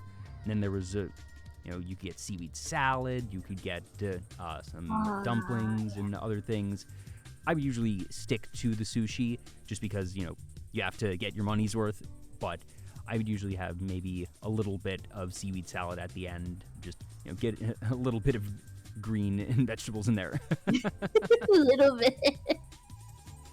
Oh, seaweed salad's so good. Oh, this stream's gonna make me so hungry. I made sure to eat before we went live because I knew that this was going to be very dangerous. I had a cup noodle before. It was not. I need sushi. It specifically needs sushi. Oh man. Also, I've missed a couple of follows. Saren1, Karen Does Things, Ria Aya, I'm hoping I'm pronouncing that right, and Cairo3151, thank you for the follows. And thank you again to Kohi for the raid. I'm so happy to see you, Kohi. It's been a little bit. Hope you had a great week. Yes, now I am hungry. Darn it. If you could open just the picky sushi restaurant, what type of sushi restaurant would you want it to be? Would you want it to be an all-you-can-eat? Would you want it to be a omakase situation? What would you want? Ideally, I would want to do like a revolving sushi place, right? Just because to me, those are the most fun. Yeah. My favorite chain in Japan is Kura Sushi. We do have that in the U.S. Yeah, I know there's a couple in the U.S. They're not as good in the U.S. in my experience. I can imagine. But they've got the famous thing, especially in Japan, where like you get the plates and they have a little like gachapon machine at the top. Every 5 plates of sushi that you put through this little like... It's a little slide, yeah. They have that in the U.S. as well. That a little video plays and that usually a little gachapon will pop out. They'll have different promotions. Man, I haven't gone to American Kura Sushi in forever. They didn't have them back when I went. But I thought that's so cute. I thought that was so fun. And Kura Sushi in Japan is really... honestly, I think it's good. I think like the quality is pretty decent in Japan for revolving sushi, but I feel like it's kind of hard to find bad quality compared to some of the stuff here in the States. Certainly, that just in the blind, sushi in Japan is just going to be better quality, and like you said, part of that is because the fish is going to be fresher. That most everything is going to have either being just physically closer to the sea, or that obviously the fish industry in Japan is a lot bigger, at least in relativity, than the U.S. Here's the thing. I don't know if they do this in the States, but also in Japan, right, you order it from the iPad and it comes to your table fresh. You can get it fresh rather than like getting the ones that just like sit there. Mm-hmm. Yeah, that you're able to order those. You can get ramen and like mochi ice cream and certain things, and then it'll slide out on this conveyor belt. It's been a while. Actually, a couple of friends were asking if I wanted to go to one. Now I'm probably gonna message them after the show, being like, "Hey, so Kura, when are we gonna do this?" Because about that sushi. Because, obviously the past couple of years haven't been super eager to go out to restaurants as much, especially that type of restaurant, but I'm at the point now where I'm comfortable enough to do that again, and I do want to. Yeah. See, and that's why I would want to do a revolving style sushi place too, because I feel like an omakase style place is nice, the food is really nice, right? Like all those other places is good. But I feel like the kind of like relax that you get to do with like friends or like hanging out like at a revolving style sushi place, it feels so like casual. It feels so unassuming. You don't have to feel fancy. Like you can just kind of like go and eat as much as you want and just have fun. I have a lot more memories of being at revolving sushi places and talking to friends or just kind of taking it easy and just eating my heart content compared to like fancier places. Yeah. I feel like you remember the experience of the food at the fancy places, but you remember the experience of the people at the more casual places. Yeah. Oh, and then okay, check this out. So I come from Mexico, right? If I had a sushi restaurant, so one of the reasons I really like sushi is because I grew up eating it even as a kid. In my hometown in Mexico, sushi is really, really, really, really popular. But it's not the kind of sushi that you think of normally, right? It's a very like Mexicanized sushi. So It's localized sushi. yeah, they'll take a sushi roll. They'll put carne asada on it, like steak. Ooh. They'll put chicken. They'll put like, like stuff you would put in tacos normally instead. They'll deep fry it. They'll like batter it and deep fry it, and then they'll top it with like imitation crab and like mayo and like spicy mayo. They'll put like spicy like chili powder on like the soy sauce and stuff like that, and it becomes this like totally different thing that just resembles a sushi roll. But it all sounds perfectly logical that, I've seen Wagyu beef sushi. I've seen, you mentioned fried stuff, that there's tempura sushi. That's totally common. So Yeah. just frying it makes perfect sense. And spicy mayo, there's normal sushi that has Japanese spicy mayo, but it's the same Yeah. effective concept at play. And that's good localization right there. That, okay, if you're not able to get good quality fish, what do we have here that's good quality? And here you go. And it's good. It's so heavy. It's so like Oh junky. gosh, I can It's imagine. so good. It's so good. Like having like a sushi roll with like, you'll have it with it'll be like steak and like shrimp, and like deep fried, and then with like eel sauce on top, and for some reason they put like grated carrot on sushi a lot in Mexico. I don't know why. And it's like very normal to like, you go to a sushi place and how here you get your wasabi and you get your ginger, right? In Mexico, you go to a sushi place and you get like your soy sauce and they give you a bunch of like sliced up green onion and then a bunch of grated carrot, and you mix that in with your soy sauce, or put that on the sushi, right? It's like, it's so different, but it works. It works so good. I remember as a kid, you would always, like you said, you would get the wasabi and ginger, and as a kid, tried wasabi once. Ew, this is terrible. Why would you why would you do this? Why would you put this terrible stuff next to this delicious sushi? And the ginger was not quite as offensive as the wasabi, but at least back in the day, it was too strong for my palate, so it was always, all right, we're just going to scoot the little pink and green stuff over to the side, and we're going to have the sushi now. Yeah, when you're little, ginger tastes like soap. Yeah. And then you start to enjoy just, that the transformation of the human palate is something I have no scientific understanding of, but it's neat. Yeah. Yeah. Oh, I used to make kids at school try to eat wasabi. Oh my gosh. Oh no. 'Cause if you're able to handle it, and I had a couple friends that were just fine with it, and that if you have some unsuspecting kid that, this is so sweet, that, oh my god.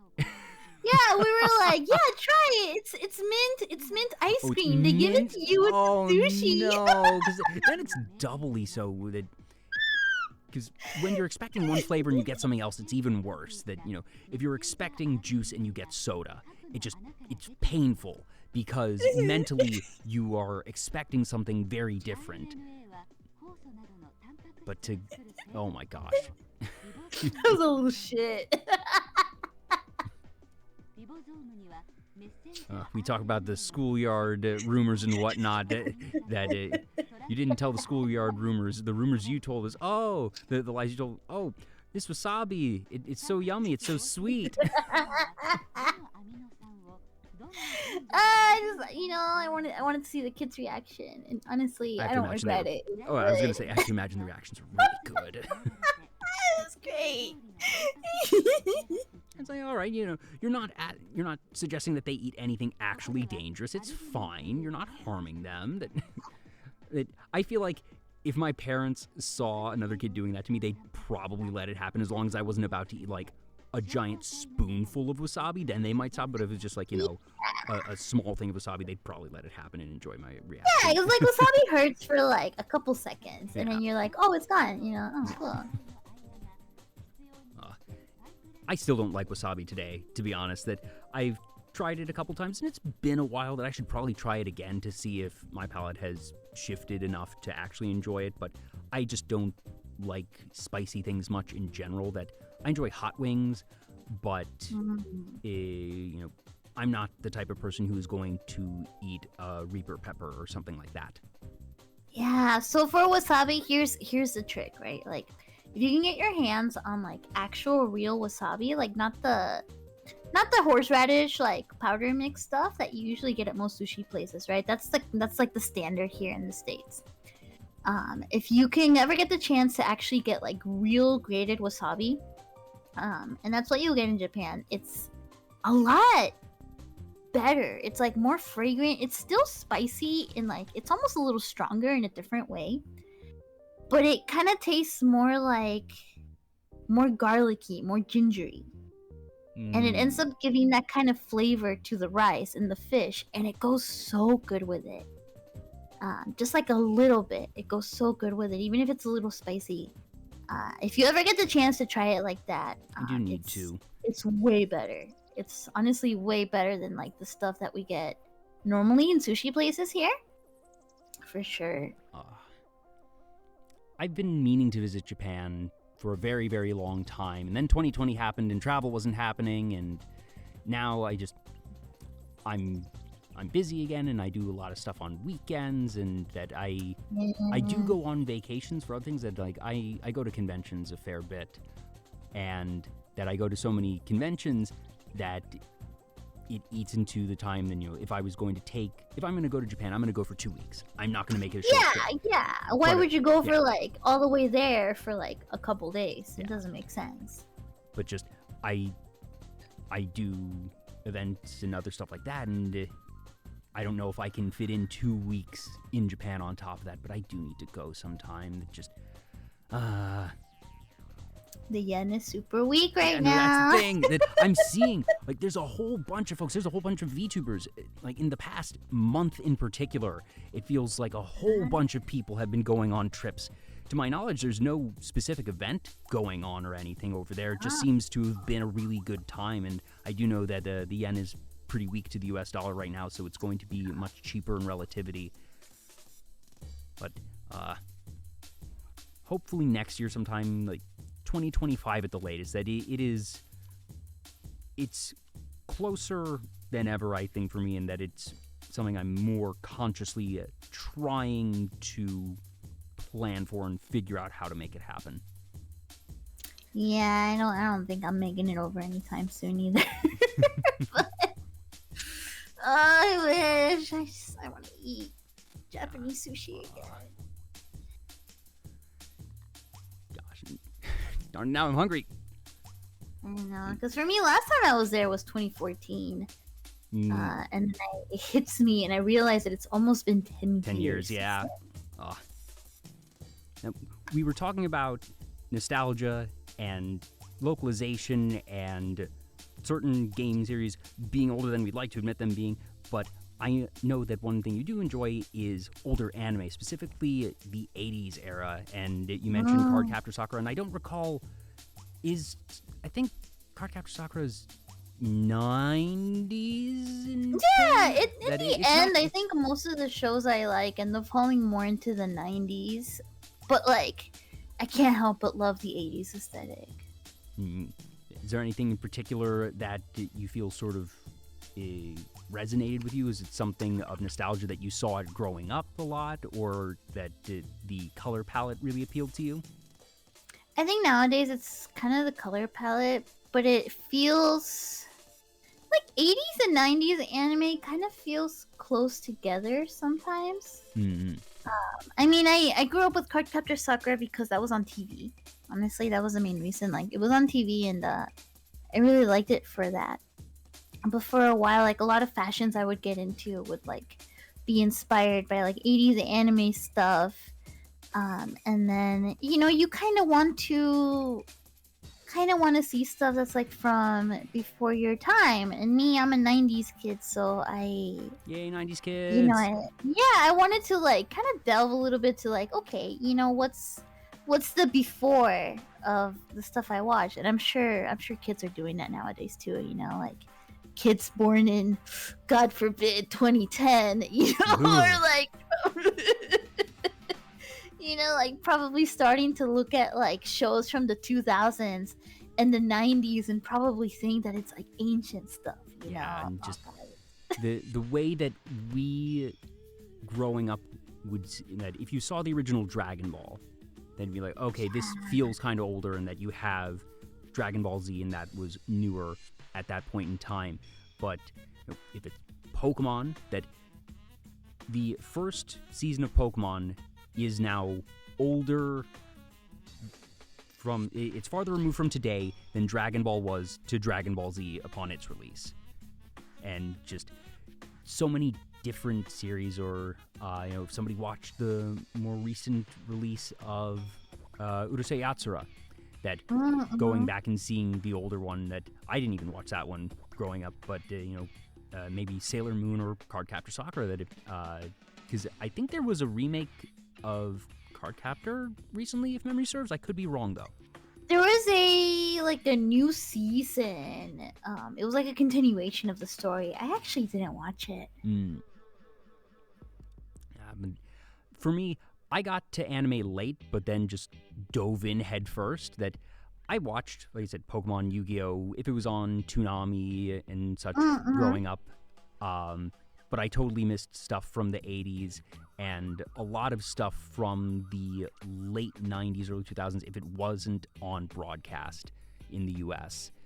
But now I watch a whole bunch every season, and that I have this sort of lack of knowledge, this blind spot in my anime watching history, and I need to make a point to actually fill it out more. Do you feel that there's any era of anime that is sort of a blind spot for you? You know, I think like there's a little bit. So honestly, there's a lot of 80s shows I haven't seen that I'd like to see. But I've been like so into watching older shows like in the last like decade or so that I feel like shows from this era right now, shows from like 2010s and like maybe some shows from like late 2000s are gonna be kind of a blind spot for me. And I'm probably gonna be watching them later on, but like, because right now whenever I think like, oh, I really want to watch a show, it'll be like an anime that's like a little older. It'll be 90s or like early 2000 or something like that. But I feel like because of that, like people will talk to me about shows that are coming out right now, and I'm like, huh, what? No, I've never seen it.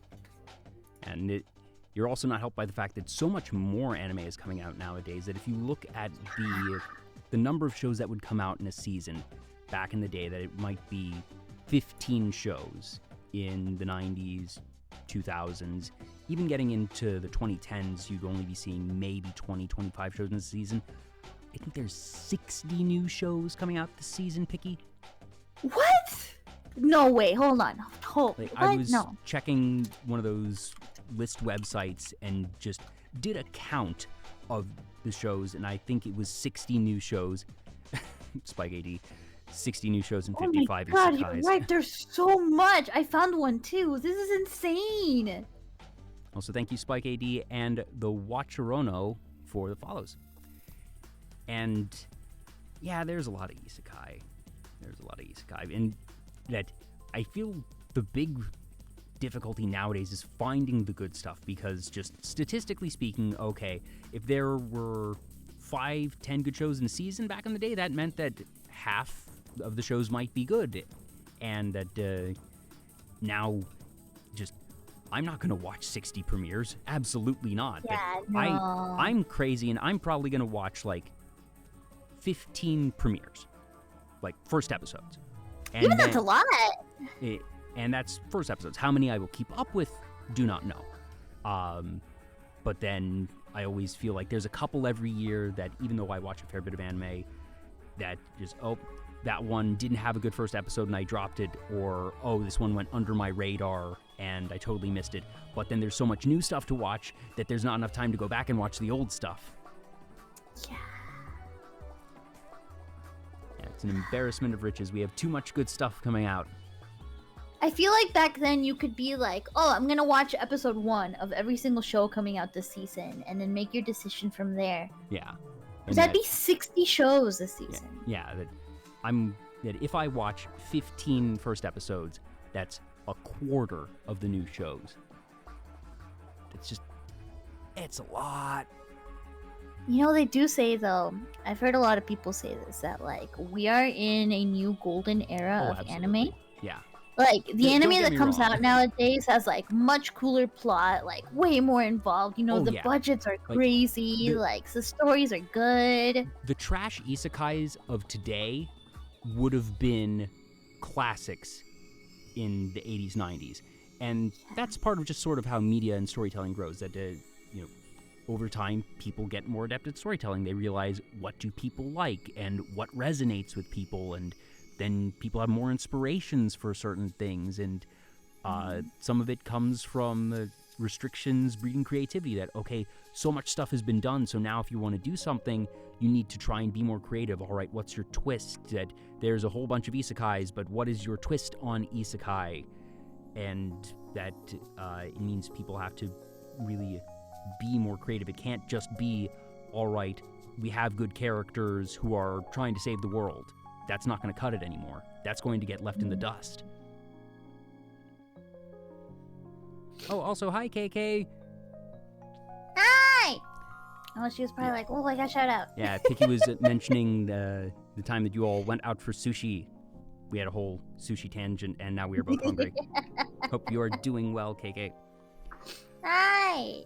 I was looking at this chart and, like, just thinking there's, like, everything gets made into a show now.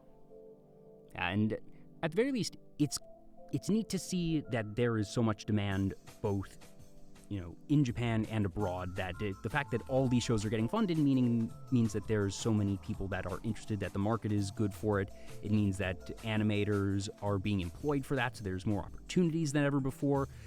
Sure, not everything that actually hits the airwaves is going to be super high quality, but again, the stuff that we get nowadays that's considered low quality by older standards is high quality, and it's just how things progress inevitably. But yeah, and I always pay attention to a couple different review sites and try and figure out, okay, even if I'm not going to watch all 60 premieres, I try to see if I can find some of the good stuff in there, because you have to really sift through a lot of it. I see some cute stuff in this chart. Anything that sticks I'll out to you? check it out later. Oh god, I scrolled away. There's too much now. It got lost. I tend to like the shows that are just kind of about, like, normal characters in very, like, realistic settings. Mm. Oh, there is MF Ghost. The first episode is out. I should watch that. Ooh, yeah, because that's the spiritual successor to Initial D. Yeah, I want to try that. Yeah. And then there's. It looks like there's a movie coming out about a whiskey family business. Oh, I don't usually scroll all the way down to the movies, but that sounds neat. It seems cool. I don't know, stuff like that, like cultural, like I really love, like, cultural stuff, like about, like, specific, like, really kind of, like, like, Yeah. pointed on, right? Yeah, niche topics. Yeah. And I know that Initial D is a series you really enjoy, so definitely MF Ghost would naturally be one that you're going to have your eye on this season. I have not actually seen Initial D. I'm very familiar with Deja Vu and just the general aesthetic of Initial D, but like I mentioned, the classics of the 80s are a bit of a blind spot for me. So, I guess, where did you first encounter Initial D, and what about it grabbed you? Because it doesn't initially strike me as particularly picky core, shall we say. Right. No, so you're right though. I mean, obviously, I think me and 50 million people in the world found out about it from the music, right? Mm-hmm. I think I heard Running in the 90s before anything else. And I always super liked it, and I've always liked Pada Pada, Eurobeat stuff. So if you like that kind of stuff, it's,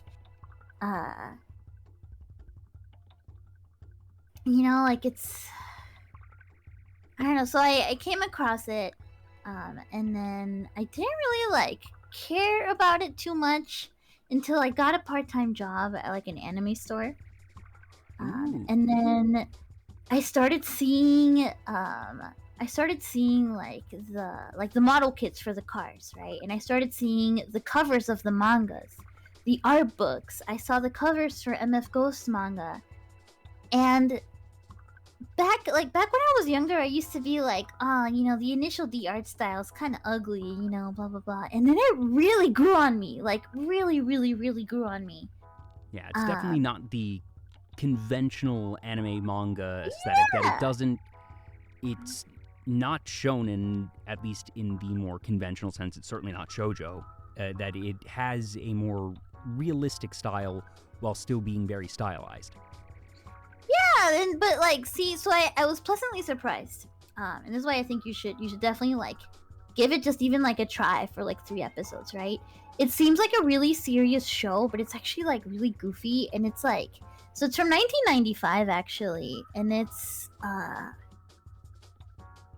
classic episodic, boys being goofs and clowning around, but there's cars and cool races. And the races are always such a you're on the edge of your seat, oh my god, who's gonna win, blah blah blah blah blah. It's before I realized, I got really into it.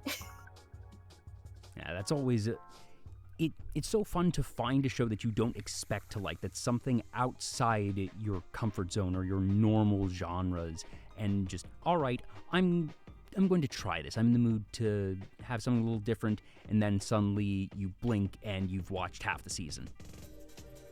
Yeah, absolutely. And it ends up, it makes sense that I would get into it, because I have a tendency to, almost all my favorite shows end up being shows where the characters are just people wearing jeans and t-shirts kind of thing. It's a little frustrating sometimes because I can't really find merchandise of a lot of characters I like or things like that, because the characters will just be plain regular people. But I'm really into characters with a lot of development, and shows with a big cast where you get to meet a little bit of everybody in the neighborhood or things like that. Mm-hmm. So initially it was kind of like that, because you get every character and they all have their little quirks and their little stories, and I don't know, it was really fun. It was really goofy. I didn't think I was gonna like it as much as I did.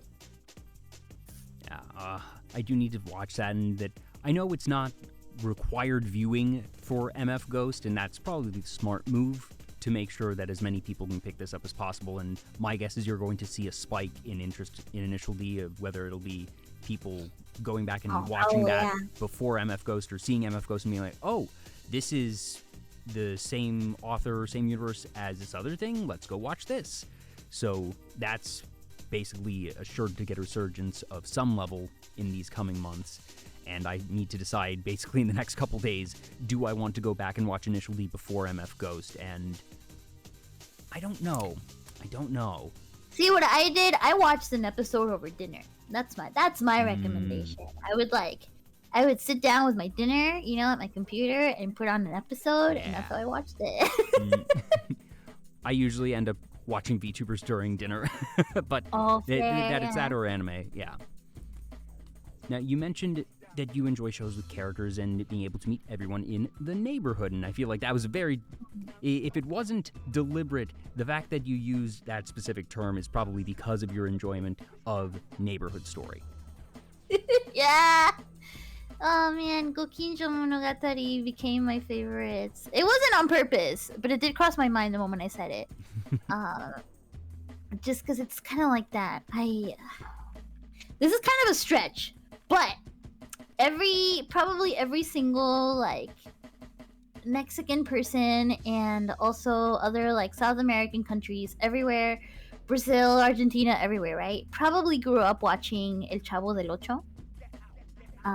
It's like the show that like everybody, like my parents grew up with it. I grew up with it. Kids nowadays are still growing up with it.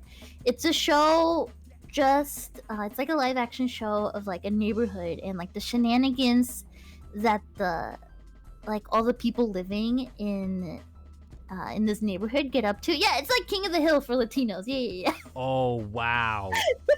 Wow, what an analogy. I didn't really watch King of the Hill. I'm certainly aware of it. I've seen a handful of episodes, but I know the aesthetic, and just looking at this, that makes perfect sense because it's that type of art style where it is realistic but simplistic, and that's what King of the Hill, that's essentially what things Simpsons are. Was live action. Oh, okay. If there's like an anime version, it's like modern day. I don't know what they did with it. It's like it's been around for so long, that like there's been a bunch of like cartoon versions. But no, like the original one is just like a live action one from God, when? 1973? Whoa. Like that's how long it's been around. But yeah, it's just like episodic shenanigans in the neighborhood, like there's the kids in the neighborhood, and then the family, and the lady that lives in that house over there, and the businessman that lives in the other house over there, kind of thing. You kind of like, you get to go right into all these like, it's just kind of like the lives. It's like a slice in the life, but like of all these people. I really liked Gokinjo for the same reason, but it was a mix of that. It was like you get to see everybody in the neighborhood. You get to see the moms, the parents, all the other kids living in the neighborhood, the guy that does the shopkeeping and things like that. But at the same time, it was like cutesy fashion and art and 90s manga style. It was made for me. It was made for me. I'm actually putting up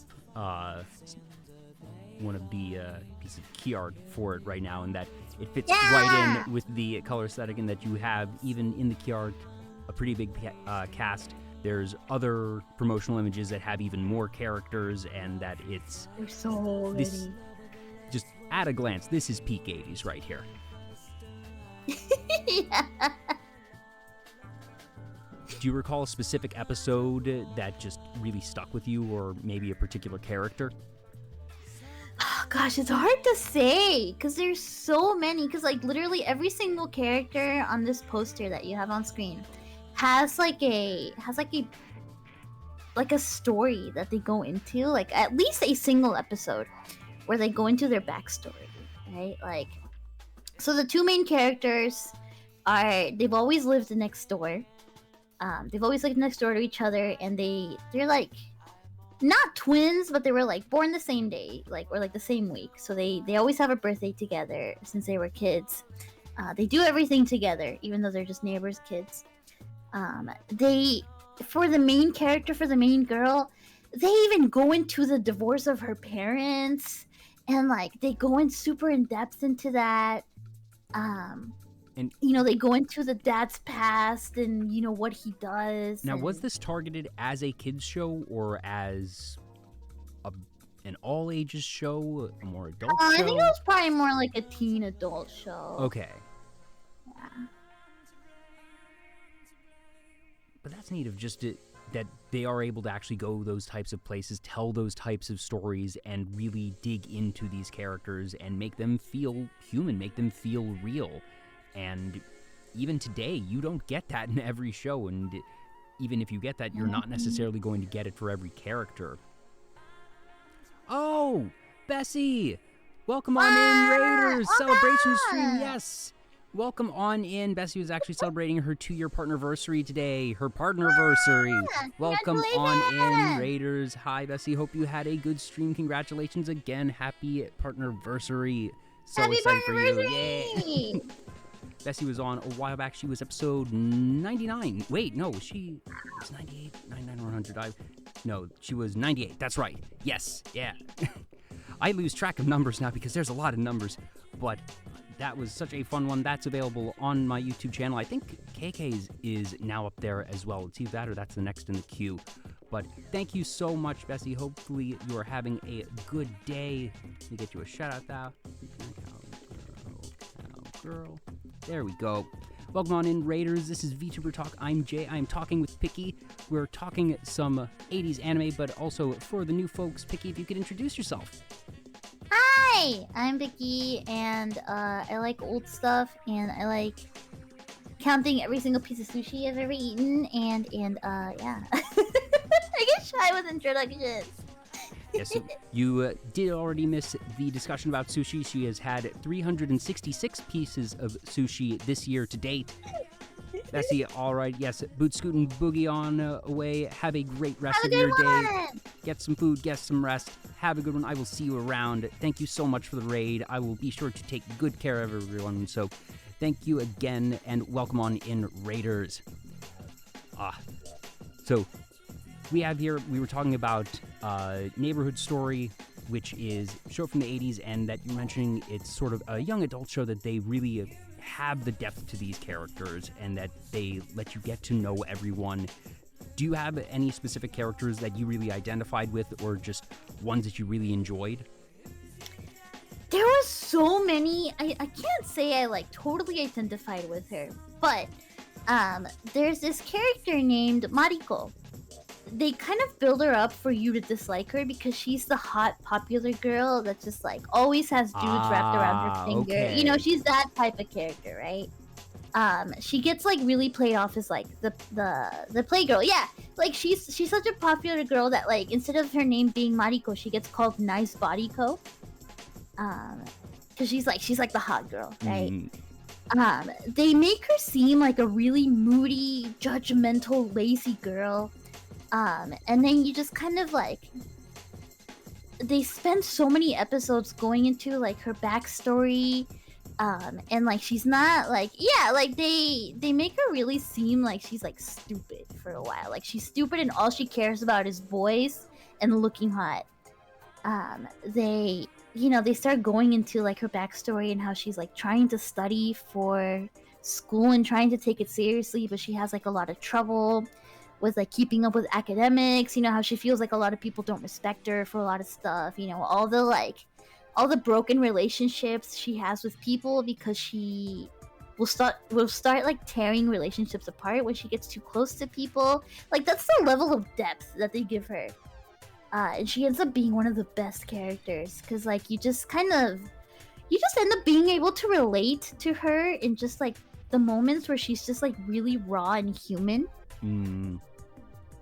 Like even if you're nothing like her, like just the way that she has these really real emotions is so good. Yeah, it's always good to see, I don't want to say a enemies to friends trope or even necessarily a rivals to friends trope, but just the humanization and not redemption, but perhaps explanation of characters that are initially framed as antagonists, and that it's so easy to have a character like that, and that she doesn't even necessarily need to actually exhibit any bully behaviors or actually be particularly mean. That if you're watching a new show and you see a character who seems to be popular, good looking, and perhaps not even standoffish, but just not super bubbly and friendly, that just combination of media conditioning, because we've seen so many characters in that archetype that are the bully types, that are the antagonist types, to just I suppose predispositions of, okay, you see this type of character and you sort of default to, all right, she's going to be really annoying, she's going to be dumb, she's going to be standoffish, and that you can make those assumptions. And we make assumptions like that sometimes in our everyday life about real people. And to see something like that deconstructed in a show like that is really, really special. It was so good. It was between like her and like the way that they would like show, you know, her being mean or her being standoffish, and then immediately kind of like try and show you like why is she like this, was so good. You know, because I think like we've all had moments where like you do something and then you kind of ask yourself like, why am I this kind of person? Why am I like this kind of thing? There was a lot of moments too with like the main girl, Mikako, where she has so many misunderstandings. She gets jealous really easily, and then like, you know, gets really fired up really easily. She was really relatable too. Of course, all the characters are a little exaggerated, you know, because it's an 80s, 90s. That's how it usually goes. It's got to get dramatic. Yet right? Everyone has, if not a full archetype, a defining trait or characteristic. And they use that as the foundation to build a full character from. Yeah, I just really like because all the characters had both like really good parts about them. Every character had like their flaws and their good parts. Every character had like their strengths and weaknesses, you know, their likes and dislikes. That kind of like really fleshed out character is so good. That's my bread and butter. That's the best. Do you remember how many episodes it is? 50. Okay, that's not so bad at all. That's right, you mentioned that, yeah.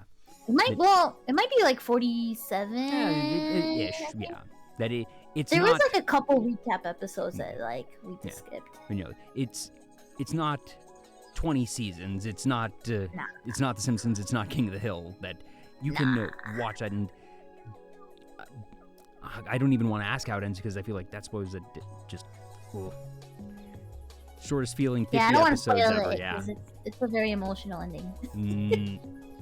Yeah, 50 episodes. I think I mentioned this when we spoke earlier in the week. I feel like that's one of the sweet spots for a show. Just, I don't want to watch 1,000 episodes of something, and if I'm going to watch something that's more than 100, I need to have gotten in on the ground floor and watched it as it was airing. That if you get in on something season 1, season 2, and then it's just going on for years, but you're watching one episode a week, that's fine. I'm not going to sit down and watch hundreds of episodes from the start and just have that backlog. But 50 episodes, that's when you are able to actually take the time, let these characters, let the plot breathe, and that you can become invested without it being just daunting to even start. Yeah, it was... Because aside from that, the only like longest show I've seen, like longer than that, is Cardcaptor Sakura, which is 70 episodes. It's like 70 episodes in 3 movies. But, you know, I sat through that because that's my childhood show, you know? Yeah, and that especially if it's something that you grow up with, that essentially you end up watching it just naturally as you go, and that you might have a couple episodes here and there that you miss, and that you might go back and see them, but it's not the same as having to go in and watch 250 episodes or something. I don't like... People tell me like, oh yeah, watch One Piece, and I'm like, God, can I just like... Yeah, I missed the boat, pun half intended. Yeah, like, totally missed the boat. Can I just watch the newest episode and pretend I'm watching it as it airs on TV? Like... No, I watched the live action, and that's probably how I will consume that particular series. That because all right, I watched because it was the first season of that, and now I'm in on the ground floor, and it's starting. And that if season 2 comes along, that I will watch that. And wait, the One Piece live action? Yeah. Yes, was it actually good? It was actually really good. Yeah, I feel like, you know, that makes sense because people were talking shit about it. Then it came out, and then nobody said anything. Yeah, that it was this whole shocking thing that just everyone. That I'm not really plugged into the One Piece community because, like I said, I haven't watched the anime. I read scraps of the manga at best, but that I was really curious because obviously, you know, it's freaking One Piece, and that a lot of people liked it, and that I saw it because I was going to be like, all right, if there's ever a way for me to get into One Piece, this is going to be it. And I watched it I knew a bit because I saw a couple of the 4Kids episodes back in the day. So Mhm. I knew who Arlong was. I knew who Captain Kuro was and all that. I don't really know much past where season 1 ended, so for the next one, it's going to be totally blind, but I didn't know many of the specifics. I didn't know how they would beat Arlong, really, how they beat Kuro and all those things. So I watched not even knowing what parts were changed. And the fact that I could watch it and feel like everything felt so natural that nothing stood out and felt weird, and it was like, okay, they probably changed that because that seemed weird. That everything felt really natural, and I had a very good time watching, and it seems that the majority of folks who are familiar with the source material did as well, and I'm so happy for them because goodness knows, anime fans needed a frickin' win when it comes to live action. Yeah, they did, dude. It's been a rough year of like any anime live action. It's been a rough couple of decades.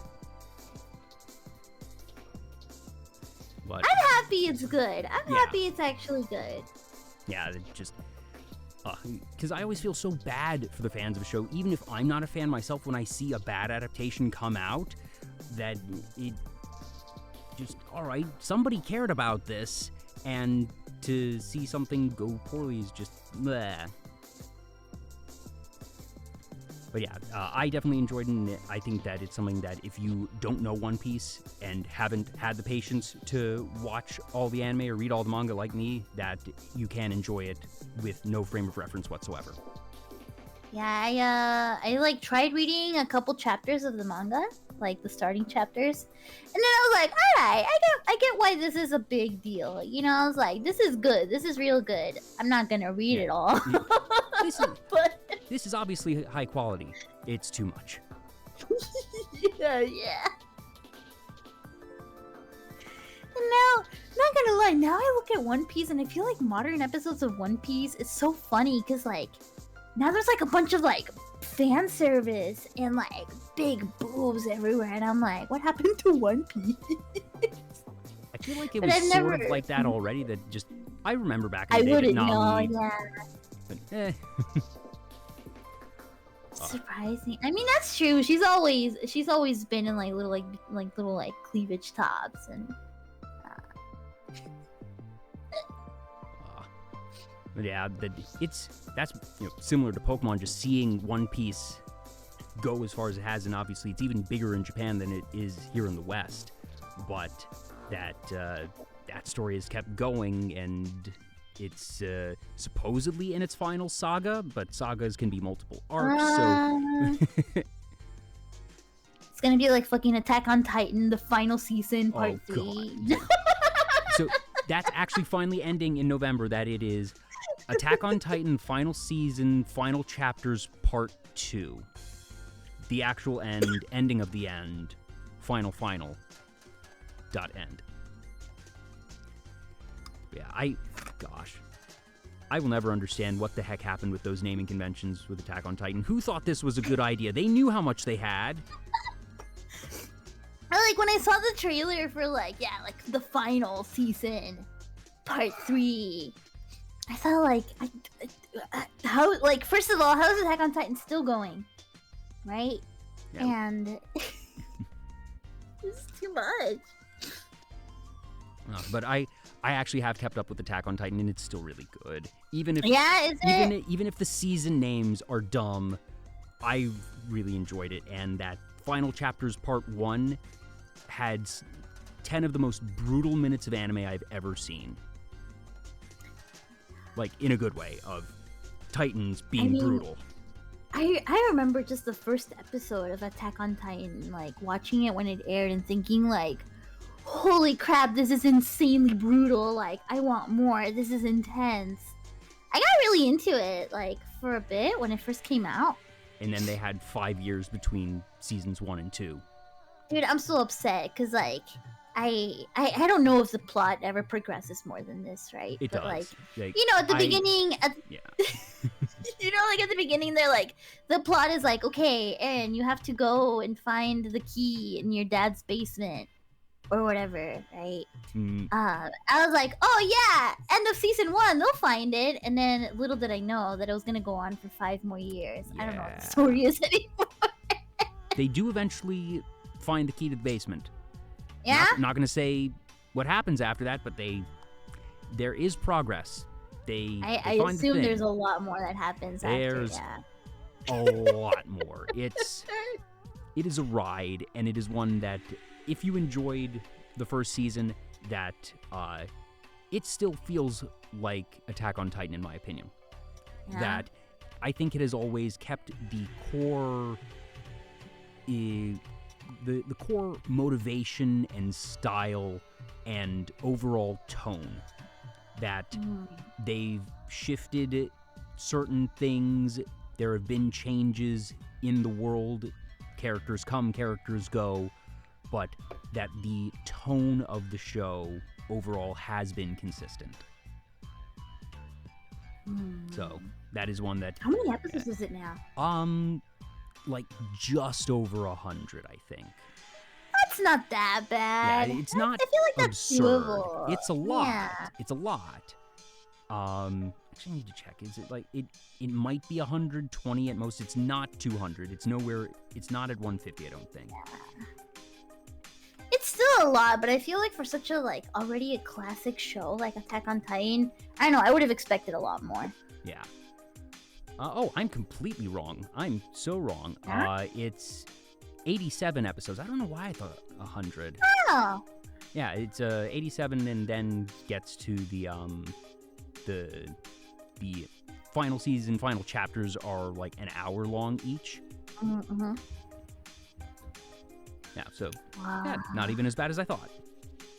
Oh no, I'm wrong. Looking it up. So it is 89, and that is counting the final chapters. So 87 normal episodes, and then Yeah, not even 2 movies. 100. Yeah. In that there's absolutely no filler. I'm glad there's no fillers. Can you imagine Attack on Titan filler? Yeah. It's going to be kind of difficult to have the cheery beach episode. Yeah. Like, there's a scene that they have at the beach. That's all I will say. They allow moments of levity, and I think that's fine. I think that's good to have moments of levity. It makes the brutal stuff more Yeah. impactful when there's a little bit of levity. Yeah. That they basically, anytime you see something nice happening, you know something terrible is about to happen. That you're trying to get your guard down. Anytime you see people smiling, you know that somebody's about to die. Yeah. Yeah, it's Attack on Titan, alright. That's how I remember it. It's like sitting down and preparing for alright, I'm gonna get traumatized today. Yep. Buckle up. Just the stress of, okay, anybody can die at any point in time, and that tuning into the episode is almost more stressful than actually watching the episode. But it's a good type of stress. That I enjoy that. It just, if a show can make me care enough about the characters that I fear for them tuning into a new episode, that means you've done something right. And they had a strong cast. I'd totally try it again. So I'm going to actually take us to another screen for a little bit, because one thing we haven't really gotten to yet is your art. Wah! And starting That's off, me. yeah, it's you with this wonderful pillow. And just, where does art begin for you? That were you doodling in art class back in grade school? Was it something that you discovered that you had a passion for later on?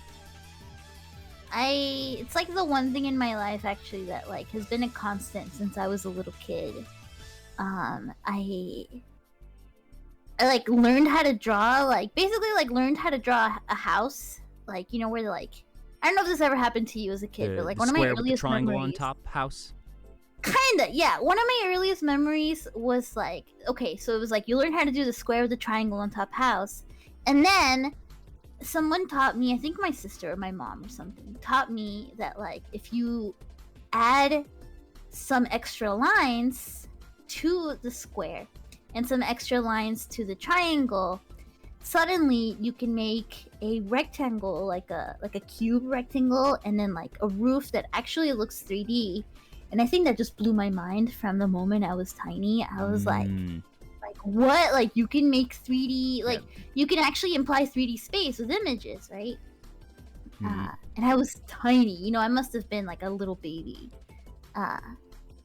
You know, I don't know, maybe like 4 or 5 years old or something like that. And it's really been like that for me ever since. Like, I got really, really into drawing, being little and playing Neopets, because I would I would draw my Neopets, and that's probably what really, really got me into it. Hey, Neopets is back. Neopets is back big time. I need to try it. I gotta try it, man.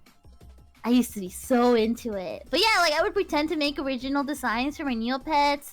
Other people would have like original like designs that they would like make. You know, you would have like your Neopet, but you would design like cool markings for it, right? And even though it didn't look like that on the screen, right, in your head, you knew that your Aisha had, you know, blue flames on the legs. And stuff, you know, cool stuff like that.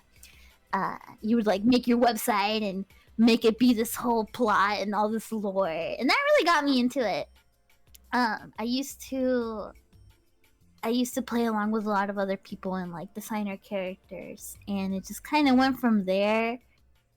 And it's just always been there. It's always been like my main thing, like ever since I was little. It's just, I don't know. Elvin Bandito and Plasmabit, thank you for the follows. Yay! So this piece here, I can't tell if it's digital or traditional. That it looks like, I'm gonna guess digital, just because of the background and the way the stickers are, but that you did a really good job of making it look like it's colored pencil with yourself on this one.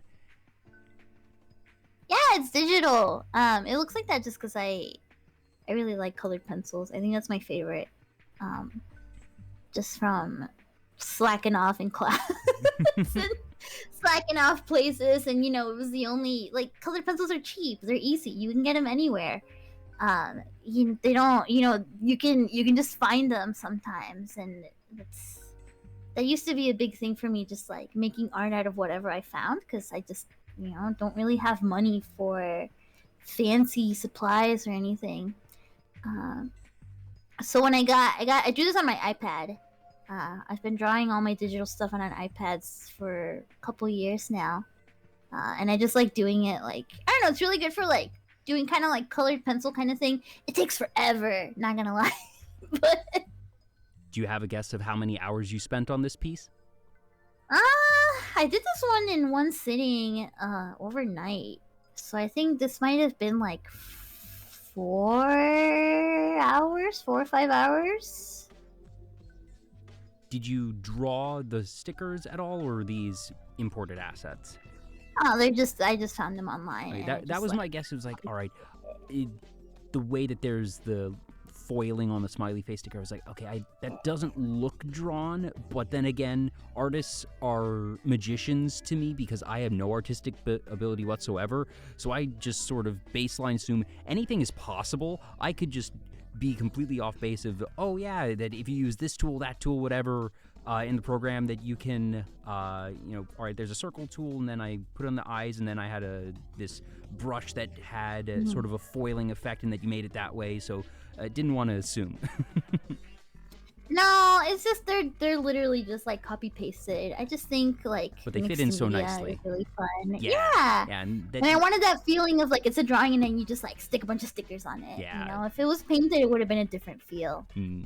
That it does have that really nice mixed media feel because you have the colored pencils, but then there's the background, which is clearly not drawn, but then the way the stickers are, and they have just a little bit of layering, and that the texture is so diverse throughout, and that it's very, very fun. It's fun. I literally just like, I sat in bed one night and I just drew this. Like, I couldn't sleep, so I was like, this was, looks like it's 2022. This was last year. Oh, yes, it does have the year down in the corner. Missed that. No worries, it's easy to miss. I like that one. Yeah. So you've done art that far back, I guess. How much, what's the proper phrase? How much formal art education do you have? None. None? I mean, you're doing pretty darn well, I think. I've had stuff here and there. My family is a bunch of like everybody in my family is like in the medical field here and there kind of thing. Either medical field or like business. That's like, that's kind of like the background of my family, right? So there's nobody in my family that's an artist, so there's not really anybody that was like, oh yeah, take art classes and stuff like that, right? I got the only art classes I really got to take were when I was in, I want to say junior high. My mom found this artist, like this dude that used to like paint murals for like, like church youth groups and stuff like that. He had kind of like a Boondock style. It was really cool. And I would just like, he would teach me like for an hour or so a day, like once a week. I learned a lot from him. I think that was probably like one of my first real like art like lesson situations. But other than that, I never actually got a chance to, because in high school they would let us choose electives, right, for classes, and I would always choose art, and they never gave it to me. That's my grudge. What? That's my lifelong grudge. They never gave me art class. You said they let you choose electives. I think the proper term there would be they let you ask for electives and then apparently can just ignore you anyways? Yeah, they would let you pick out like the ones that you wanted the most, but then you would get chosen like for different ones based on eligibility. So I like, instead of getting put into art, like every single year of high school, I signed up for art. Every single year they gave me something else. So I took computer graphics, I took ceramics, I took photography, but I never got to have like serious legit art class. Oh. Well, you made it anyways. You made it anyways. I'm glad, because I used to kind of have like a, I don't know if a grudge is the way to describe it, but I used to always kind of have like a grudge against life for like keeping me away from like, damn it, I just wanted to take an art class. The universe knows that you're going to be too powerful if you learn art, Picky. I guess that's a good way to look at it. Now this next one... I used to be so upset about it. This one I think is a traditional piece.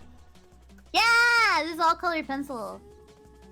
Yeah, so, is this you with green hair? Because we have the sort of like smiley face goggles which match the bag that you have on your sweatshirt model. But... No, actually, I drew this before Picky was even born. Oh wow, and the similarities are still striking. That it's obviously different color hair, but that you can see the resemblance.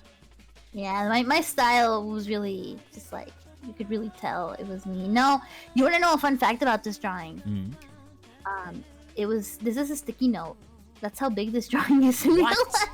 I mean, I could tell that it felt a little bit scaled up when you sent it to me, and it was just, okay, I assume that part of this is because it's colored pencil. I wasn't sure if there was maybe a little bit of paint involved, but I could tell it was traditional, and that's why there was texture to it. I didn't realize that the image on my screen is this a traditional size sticky note, or is it like a big sticky note? It's a regular size sticky note. So the image on my screen right now is bigger than the original piece. Yeah, and straight up. You must have used a really good camera because it's scaled quite well, actually. This still looks really clean. Phone. This is my phone. Straight up. I drew this at work because I was really bored. I just didn't want to think about work. I was at work on my office like desk.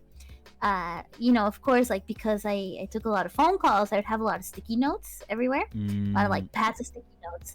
And I didn't want to like, just be that person at my office, with a big pack of colored pencils.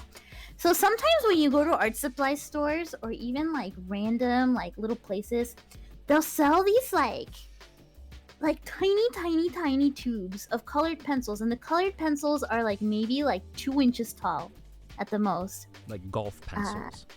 Yeah, they're tiny little colored pencils, and they come in a tiny tube that's like not even an inch in diameter. And that's what I made these with. That's so cool. How long did this one take you?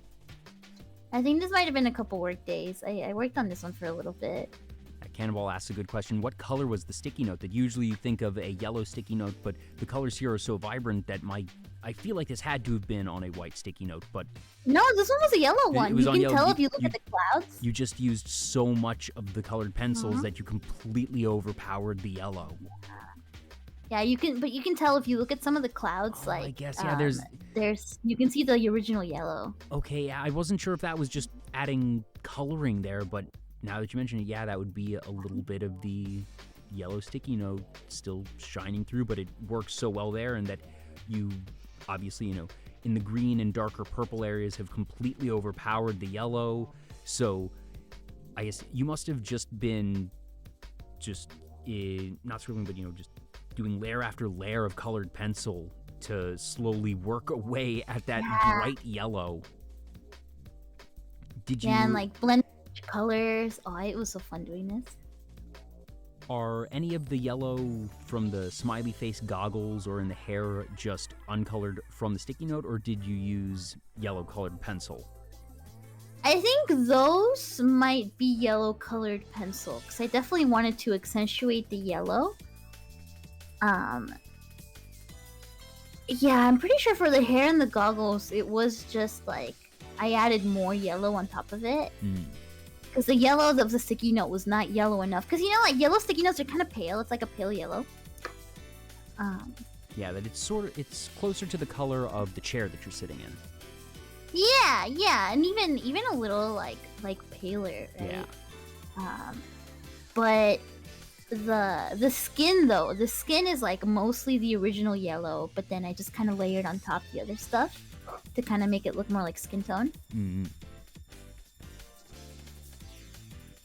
So, yeah, this was fun. Ayakos Vivo in chat mentions that your sticky note art is amazing. So this means that this is not a one-off instance of sticky note art. How many pieces of sticky note art do you have? Or if you're not sure, how many, an estimate? Dude, I gotta say, definitely double digits. But like, maybe, I used to do this. Like, this was like my main thing for a while. I just used to make like really complex art on sticky notes. Because I was so bored at work. I think I still have maybe 10, 15 of them. I sold another 10. So I think I had maybe 30, 40 of these. Wow. Not all this complicated, they weren't always this complex. But they all had like some sort of like, degree of, complexity to them. Yeah. So have you framed them, or I have to assume you've preserved them in some way, that they're probably not loose, and that, the sticky on the back of the note has to have lost its stickiness somewhere along the line. Okay, yeah. I have most of them in a little box, because they're not sticky anymore. I just have them in a little box. But this one that we have on screen was always one of my favorites. So this one I do have framed in a little frame that I found in the thrift shop. A little square frame, and it was perfect for this. Have yellow smileys always been a thing for you? Because like I mentioned, you have, with your sweater model, the bag, you have the goggles here.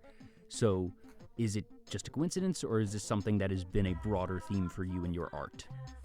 I think it's just like my whole life I've been a happy face kid. I had a happy face themed birthday when I was little, that nobody showed up to. But that's beside the point. It's fine. I had just moved to the U.S. Nobody knew me. It was one of those, like, I gave all the kids in class invitations, and nobody knew who I was, and nobody showed up, and it just so happened to be the year that it was, like, Happy Face Day. Well, all the happy faces showed up to the party. Yeah, it's just been with me, like, forever since. I have a happy face bag that I really like, so I based that like purse off of it, and yeah, I've always been a happy face kid. Let's see here. The next one we have. This one, given the shape, I'm guessing this is not sticky note art, and that. No.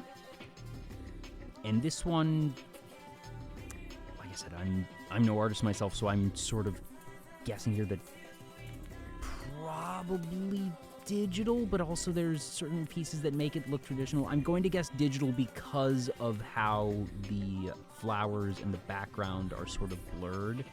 And something about that looks a bit more like digital brushing than traditional. Yeah, this one's all digital. This one's all totally digital, and So who is this? this was... I don't remember that much anymore. I think this was some girl's OC on Discord.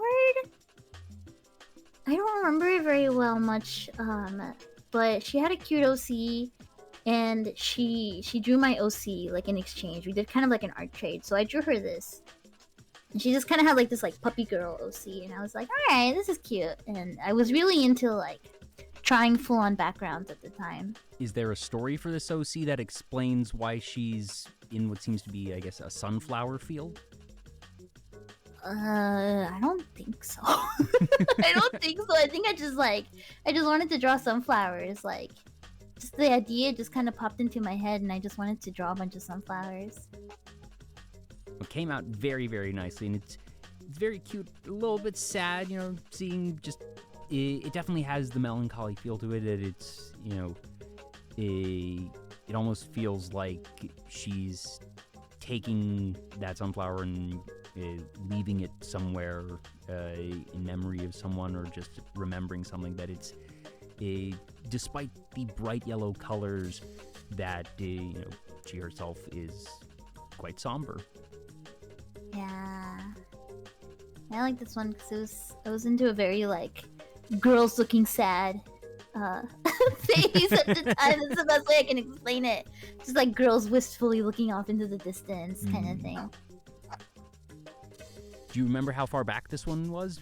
Because if it's a Tumblr OC, this has to have not been done in the past several years, I'm guessing.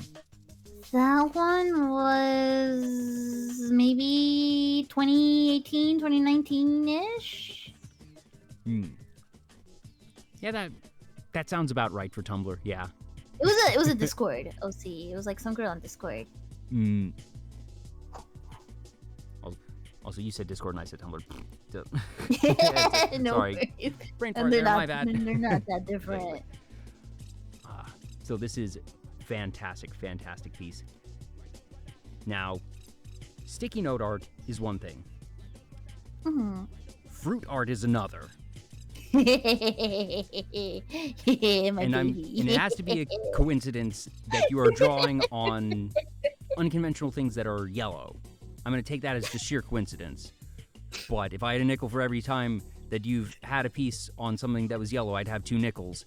And that's not a lot, but it's You're right! You're right! You know, I hadn't thought about that. But this just... I can understand. It makes perfect sense how you would end up doing art on a sticky note. That's not surprising that you're... Like you were saying, at work, you're not going to have full-on drawing supplies with you, but you'll have sticky notes. So, perfect. You use what you have. What inspired this? Actually, so this is, let me tell you the lore, right? This is Banana-chan number 3. She is the third of her kind. I had made 2 different banana girls before this. The very first Banana-chan literally was, I was at work. I had like Back a call to work center, again. like I had like a call center receptionist job. And I went to the local grocery store, got some fruit, I got a banana, and then it was like I had enough sticky notes and snacks just that because we're getting the same setup here of at work and wanting to do art. This is how much I hate being at like conventional jobs. Like I will literally find anything else to do, but like actually do my work. No, but yeah, it was just like I had it as a snack. I didn't get around to eating it. I had plenty of sticky notes around, but I think I was kind of tired of drawing on sticky notes at the time. Needed a new challenge. Yeah, and at this job, thankfully, like I had gone away. I could probably have a picture of the original Banana-chan somewhere, but I don't know. I just was so tired of like doing my usual thing, so I just thought like, I wonder how my marker works on a banana, right? Like I wonder how the texture of it looks on banana skin.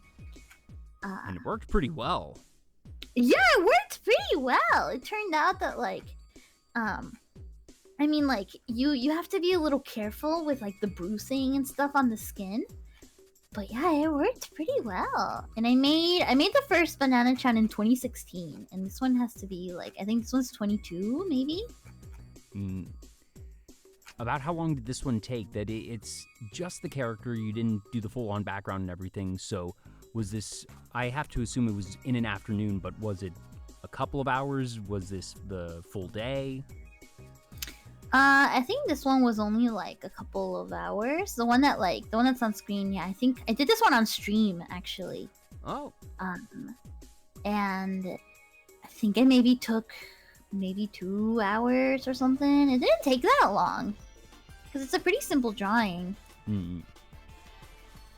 Now, you and folks in chat have been saying specifically Banana-chan. Now, is Banana-chan the go-to name for any character that is drawn on a banana, or is this character design consistent across your banana art?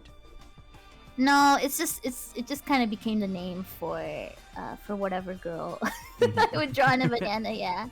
Because all the 3 different ones I've drawn, including this one, have always been like different designs. But they're usually just, you know, they'll have, because not every color works on a banana, as you can kind of see. Like the blue gets really deep. The white has to be with a paint marker. Yeah, you are literally doing art on hard mode. Not only are you working with a incredibly vibrant background, but it is just one of the colors that most naturally conflicts with other colors. There is a reason that subtitles are frequently put in yellow, because they contrast and stand out, and they yellow is not a common color to see in everyday life for just whatever reason.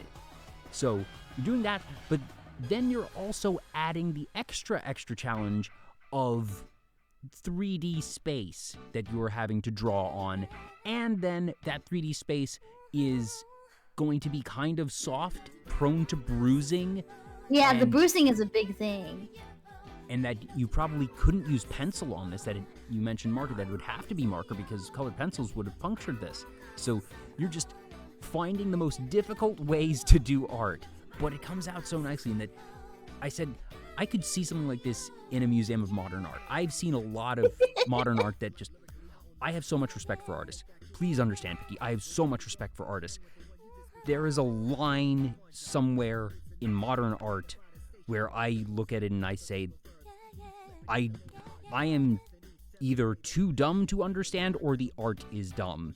The examples I go to... There's definitely some times where it's BS. The examples I go to are a shoebox and yogurt lids nailed to the wall. Like a single yogurt lid nailed to one of 4 walls. It's not the whole wall covered in it. Because, hey, if you're going to cover the entire wall in yogurt lids, that's at least something. That's interesting. That's a lot of yogurt.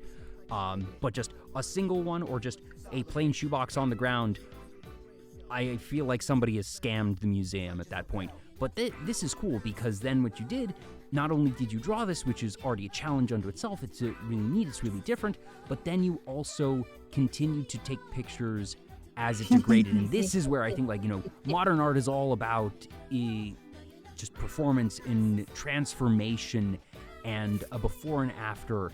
And the concept of the art degrading along with the banana, I think, is so cool that, you know, somebody who is smarter than me or more creative than me, that you could think of any number of analogies that, you know, goodness knows, art critics would say, oh, this symbolizes us aging, or the decay of life, yada, yada, yada.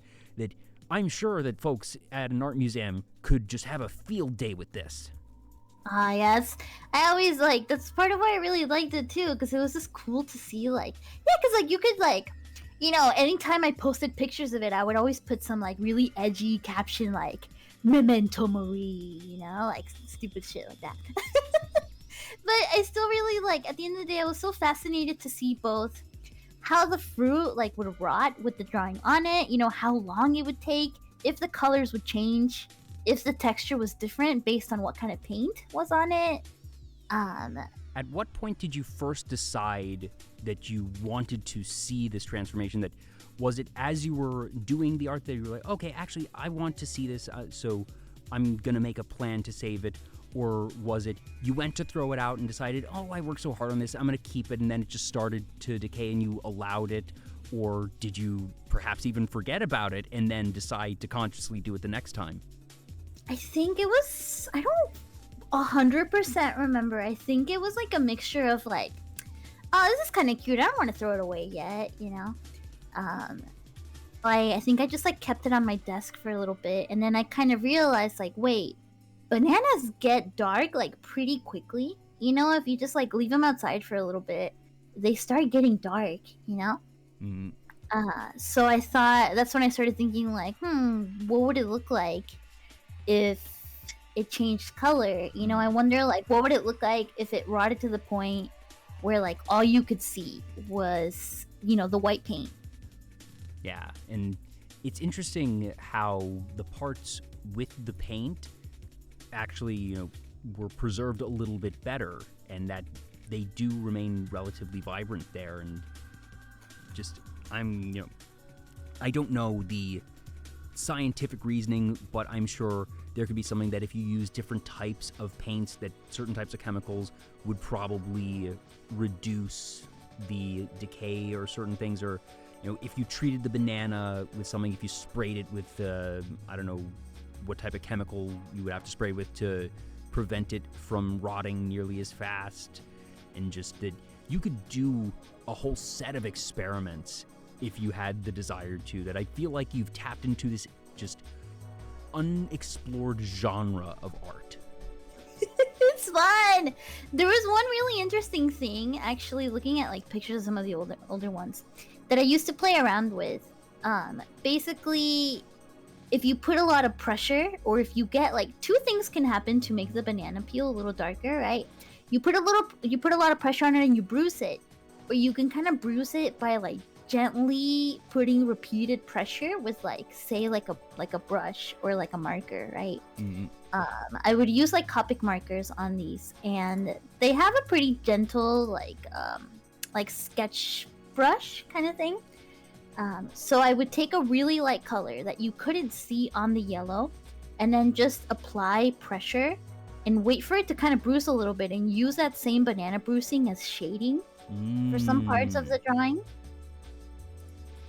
So it was like this kind of like natural shading along with the banana. It worked really well. I don't know what I was on, but it worked really well. That's so creative, of just saying, okay, I know that this canvas I'm working with has this particular behavior, and that you then use it to your advantage. You use it as part of the art itself, and that it's not just the limitation, but it's actually a benefit. It's part of the art itself. It's a tool.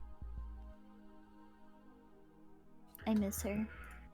Have you done art on any other types of fruit, or just bananas?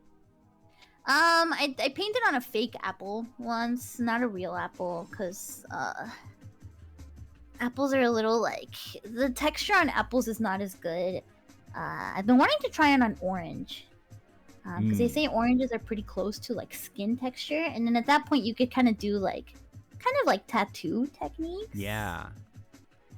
So that would be fun. But banana was just like, it was the perfect mix of like, it has some flat surface, like just a little bit, and it's got that kind of like velvety kind of like feel. And the skin is like thick enough that you can draw on it a little bit without like ripping the skin immediately. And it decays more visibly than a lot of other things. Like apples will generally become mushy, but the skin is not going to change color as much. Whereas you're going to have a much more rapid visual change for bananas. Yeah, that's why I liked it. I want to make another one now. Yeah. Did you take a picture of the banana every single day, or just sort of a beginning and end? Of this one that we have on screen, I did take a picture every single day. Oh god, I forgot about these. Some of the later pictures are really messed up. This one lived to be 18 days. No, 23 days. Oh dear. She lived to be 23 days until she started growing a little bit of mold on the bottom, and then I threw her into the forest. Yeah, that's where you draw the line. I threw her into the forest and I took a video because I didn't want to just put her in the trash. Yeah, I thought it's she needed something more biodegradable and that, special. animals might eat it. Yeah, so I just like tossed her into the forest nearby and Hopefully the and paint is thought, non-toxic. Come to think of it, actually. Yeah, hopefully not, and maybe it was so little, that it didn't matter, but I do have a picture of like the very last day of Banana-chan here. It's a little terrifying. I'll send it. Oh, there we go. Also, thank you, Soccer Man, for the follow. One sec, I will get the picture and put it on stream. I'm excited and terrified to see this. It's kind of scary, I'm not gonna lie. This is the final day of Banana-chan. This was the day I threw her out. That's very appropriate for October, shall we say. It's terrifying. I could have gone a little longer, but she had mold on the bottom, so I was like, alright, I'll feel it. 1 second. I love studio mode in OBS. It's wonderful. Right? And that was, you said, 23 days. 23 days, and it wasn't in the fridge or anything. Everybody was making fun of me, all my viewers, because like I literally just had it on a table. Did it?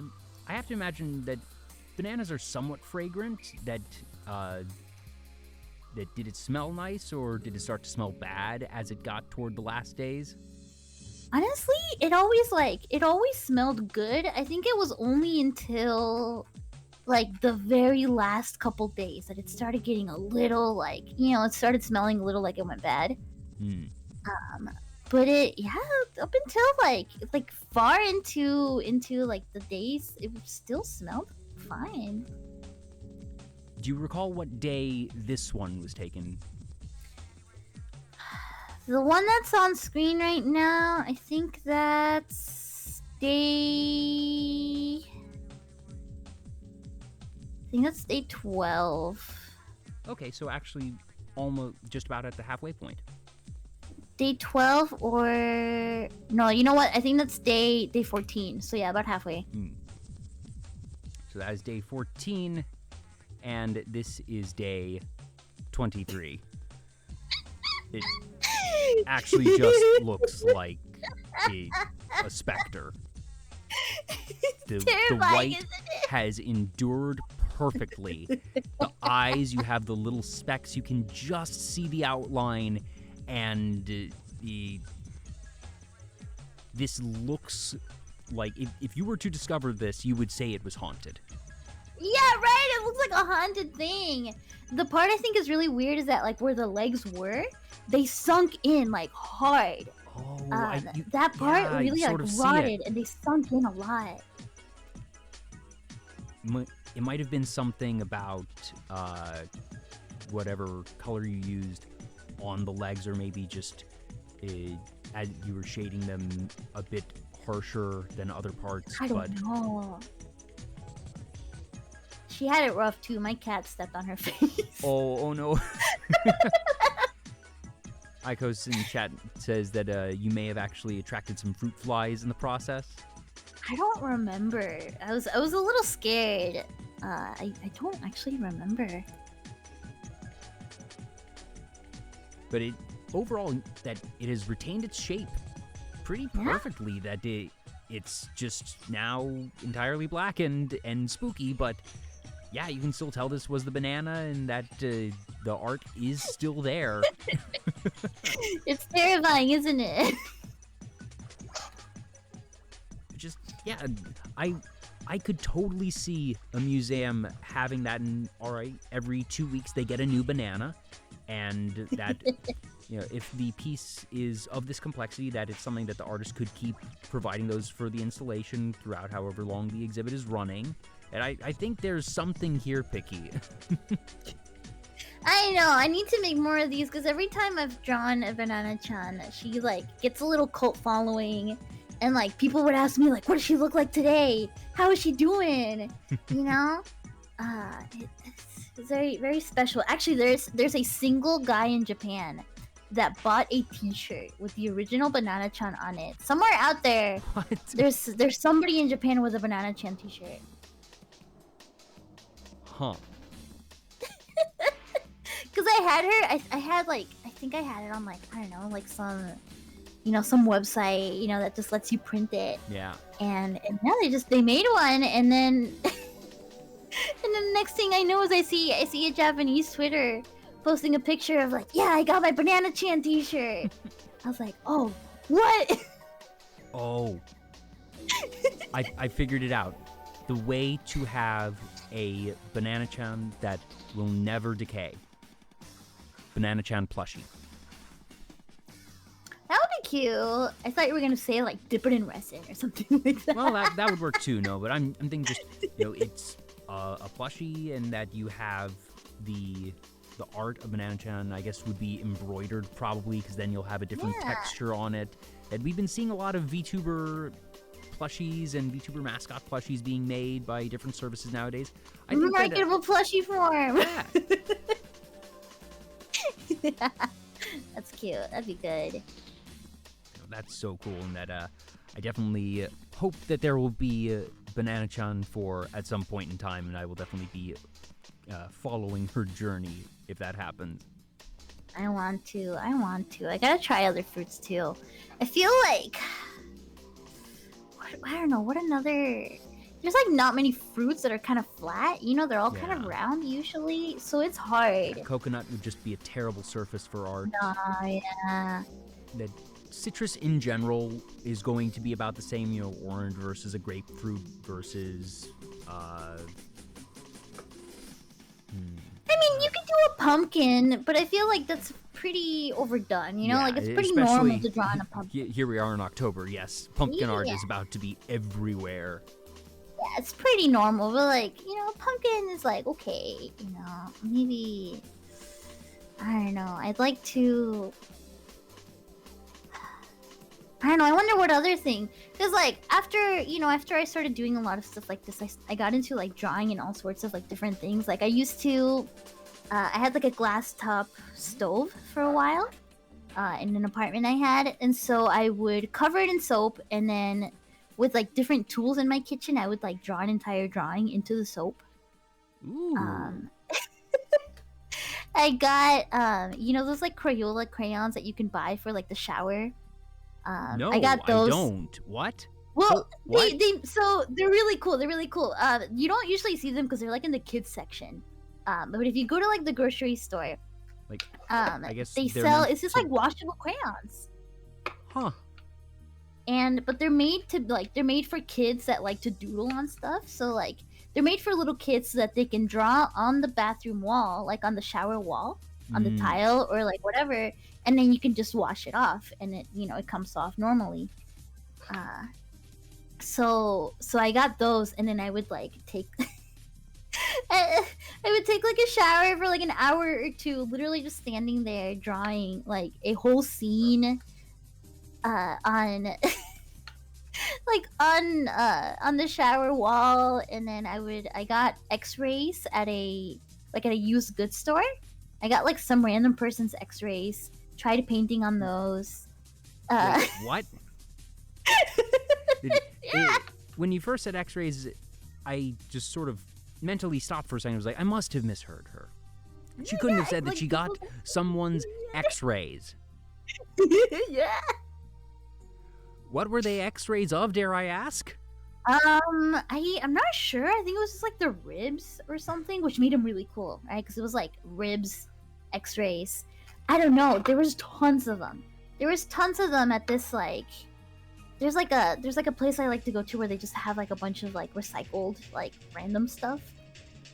It's like a little like junk shop, and so I just got a stack of X-rays, and yeah, I don't know. It's probably, I don't even know if it's legal to like, you know, like I have somebody random's X-rays out there. I have a bunch of them, but hey, you know, I got them. It's for art. It's for art. It's for art, exactly. It's for art. At the time, I really was looking for literally anything I could draw on. Is there anything that you've been planning or hoping or thinking about drawing on, any new medium that even if you haven't actually tried it out quite yet, that you've sort of got in the back of your mind of the next thing you want to try? I'd like to try hand-painted clothing, which is not as like out there, right? But I think like t-shirts or something like that, like painting onto a t-shirt and just having it be like one of a kind piece, or like a tote bag. It's not like, you know, it's not the craziest thing, but I do want to try it and see how like stuff like that works with fabric. What I also I tried drawing on plants for a little bit, on leaves. Oh, that has to be a challenge to, you know. Yeah. Bananas are already sensitive, but leaves. Yeah, I tried on leaves for a bit. It'd be fun to try on like a big leaf, like a big like, I don't know, like the thing about like big plants with big leaves is that they're usually expensive, and you can't just like, you know, like tear off the leaf or else someone will get angry. Yeah. So it's kind of harder to get that. I think I'd like to try drawing or painting on like irregular shaped things. Maybe like pieces of concrete or something. But if I really had my way, okay, now that I'm thinking about it, if I really had my way, I want like an old school desk, because something about the way that like pencil looks on like old school desks, it gets this kind of like, and it's also almost just, like it's glowing feel. And it's also just such a memory thing of, you know, Yeah! doodling on the school desk, and that you would sometimes see something that's carved into it, and that it's not just another random medium at that point. That's a nostalgia thing at that point. Yeah, and like I used to make such good drawings on school desks during class. And then I would there was two options. I either, you know, tried to make sure nobody saw it and then I ran out of class, or I would get caught and then they would make me erase it, and then I got in trouble. And they're like, it's very nice, Pinky, but you're not supposed to write on the desk. Yeah, and but being able to actually just, you know, there has to be a whole bunch of old school desks of just, you know, that feels like something that you could go to a local dump or something even, or just simply ask, like, at the end of a school year, go to the local school and be like, hey, are any of these going to be thrown out? It's the end of the year. You know, give me the worst one. It doesn't matter if it's in bad condition. The most busted one. Yeah. That'd be fun. And then I think the most grandiose thing I would want to draw on is like an entire house. Okay, so when we're talking about drawing on a house, are we saying that we take a existing house and whether it be made of bricks or siding or whatever, and you draw on it with the color as it is? Are we creating a house that is all white so it is a proper canvas itself? Are you thinking like the side of an apartment building, or just, you know, a big single family house? There's a lot of different types of houses. What is the ideal canvas here? I want like a normal regular house, like, you know, just regular single family house, right? Yeah. Mm-hmm. Single family house. And I just want to like scribble all over the outside, all over everything, the windows, the walls, the door, and then on the inside, all over that, all over the lamps, all over the fridge, you know, the kitchen appliances, everything, like the glass, the floor, everything. Now, do you imagine it having a central theme at all, or is this going to be scribbles everywhere? I think it would be scribbles everywhere. I feel like I think just scribbles. There's got to be a market for that. Of just somebody, you know, there's all these different crazy house designs that you see, or people have interior decorations that are unique. There has to be someone who would be willing to pay, you know, okay, I want you to draw on my house, and that it would become the picky original, and that it would then just be a project. If only. I got the idea, honestly, because I dreamt about my grandma's house, and I dreamt that I did that, and then I got that idea from there, literally just from a dream. But there is an artist that has done a similar thing, Keith Haring, just got like a big blank house and then drew all over it. But that's more on like the, you know, like a blank house painted white for the purpose of covering it in doodles. I just want to like cover an existing place in doodles. Do you know what you would use? Would this be colored pencils, paint, multiple mediums? It'd probably be multiple mediums, but I think just like a good old like, either just like paint or like a big paint marker or like big Sharpie, something like that. Doesn't have to be complicated. Yeah. Now, for another type of art, and this is not something that you created, but it is something that in its own way helped create you, perhaps. You made me aware of Picky Picnic. Yeah! Which is, I don't usually ask my guests about the inspiration of their models, but this came up in conversation and was too unique to ignore. And this is the official cover art. It looks like this almost looks fake. Of just right?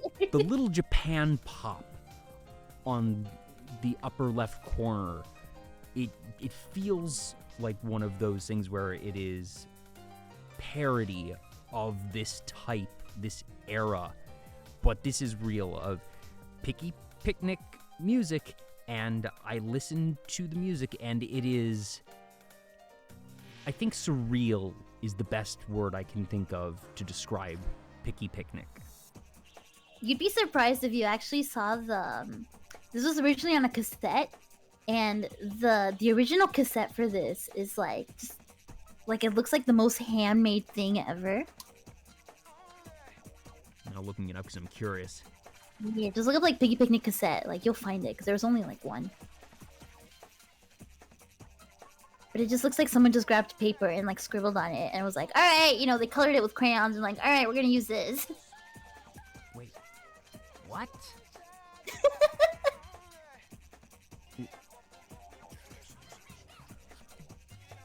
Okay, that image is too small. There's not too many good pictures of it, but...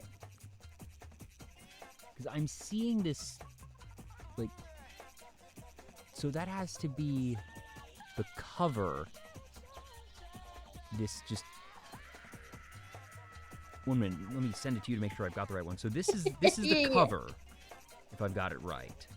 Yep, that's the whole wraparound of the cassette. And then, so one of them will be the front, the other one will be like the side of the cassette. You know, the part that goes on the inside and the part that goes on the back. Oh, okay. Trying to find a good picture because I have this one. It's tiny, but I know there's not many good pictures of these. At the very least, I'm going to get the wraparound cover. That this is a.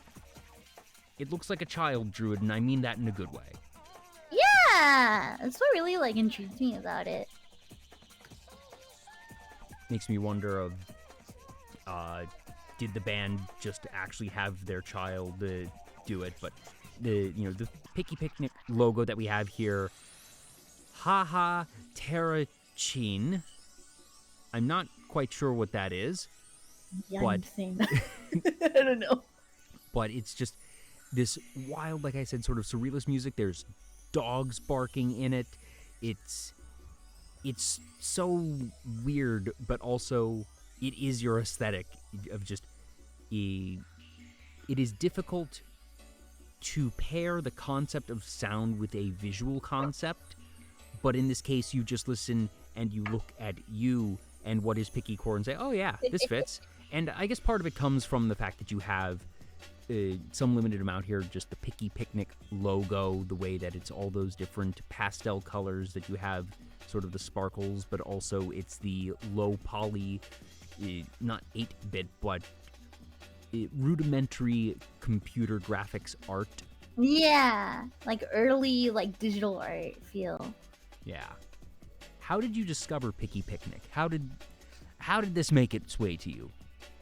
I made a Discord server before I became a VTuber.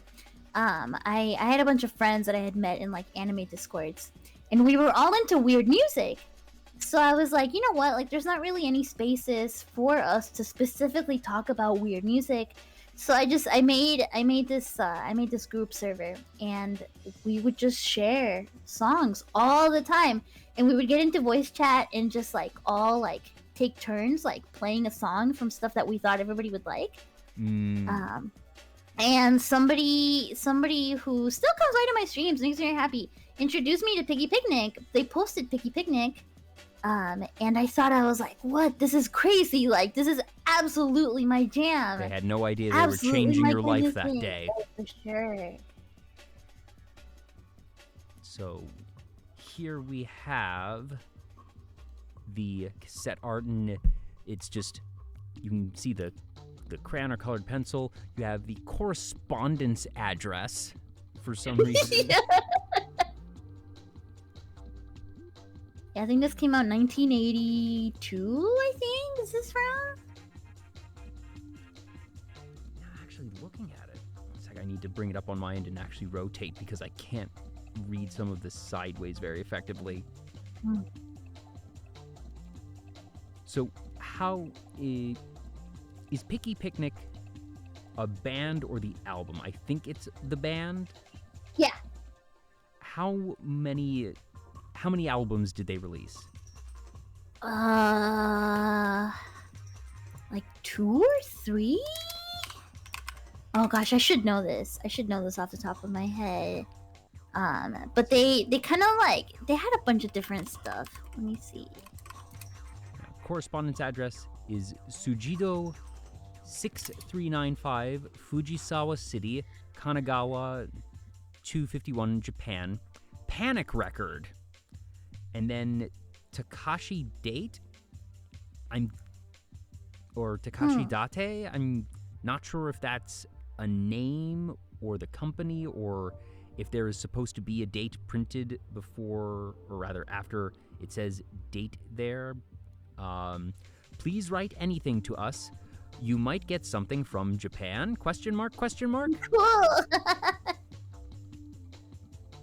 Yeah, this was 1982, that cassette, and they made technically 4 albums, but this cassette, Picnic Land, got remade into the Haha Tarachin, or however you pronounce it. So that version is kind of like the remaster of it, but I guess they had 3 albums. Let's see here. They kind of recycle songs though, so I guess you could say it was like 2 albums worth of stuff. It says, recording July 1981 through April 1982, Side A, Loon Loon Picnickers, Pig, Me, Oh, Mambo, with exclamation points after each of them. Next one is Hap, exclamation point. Welcome Bokeh, Bockey, Influenza.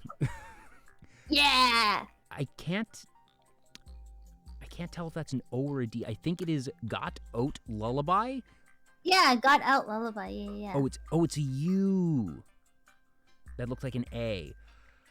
Kutabireta Q.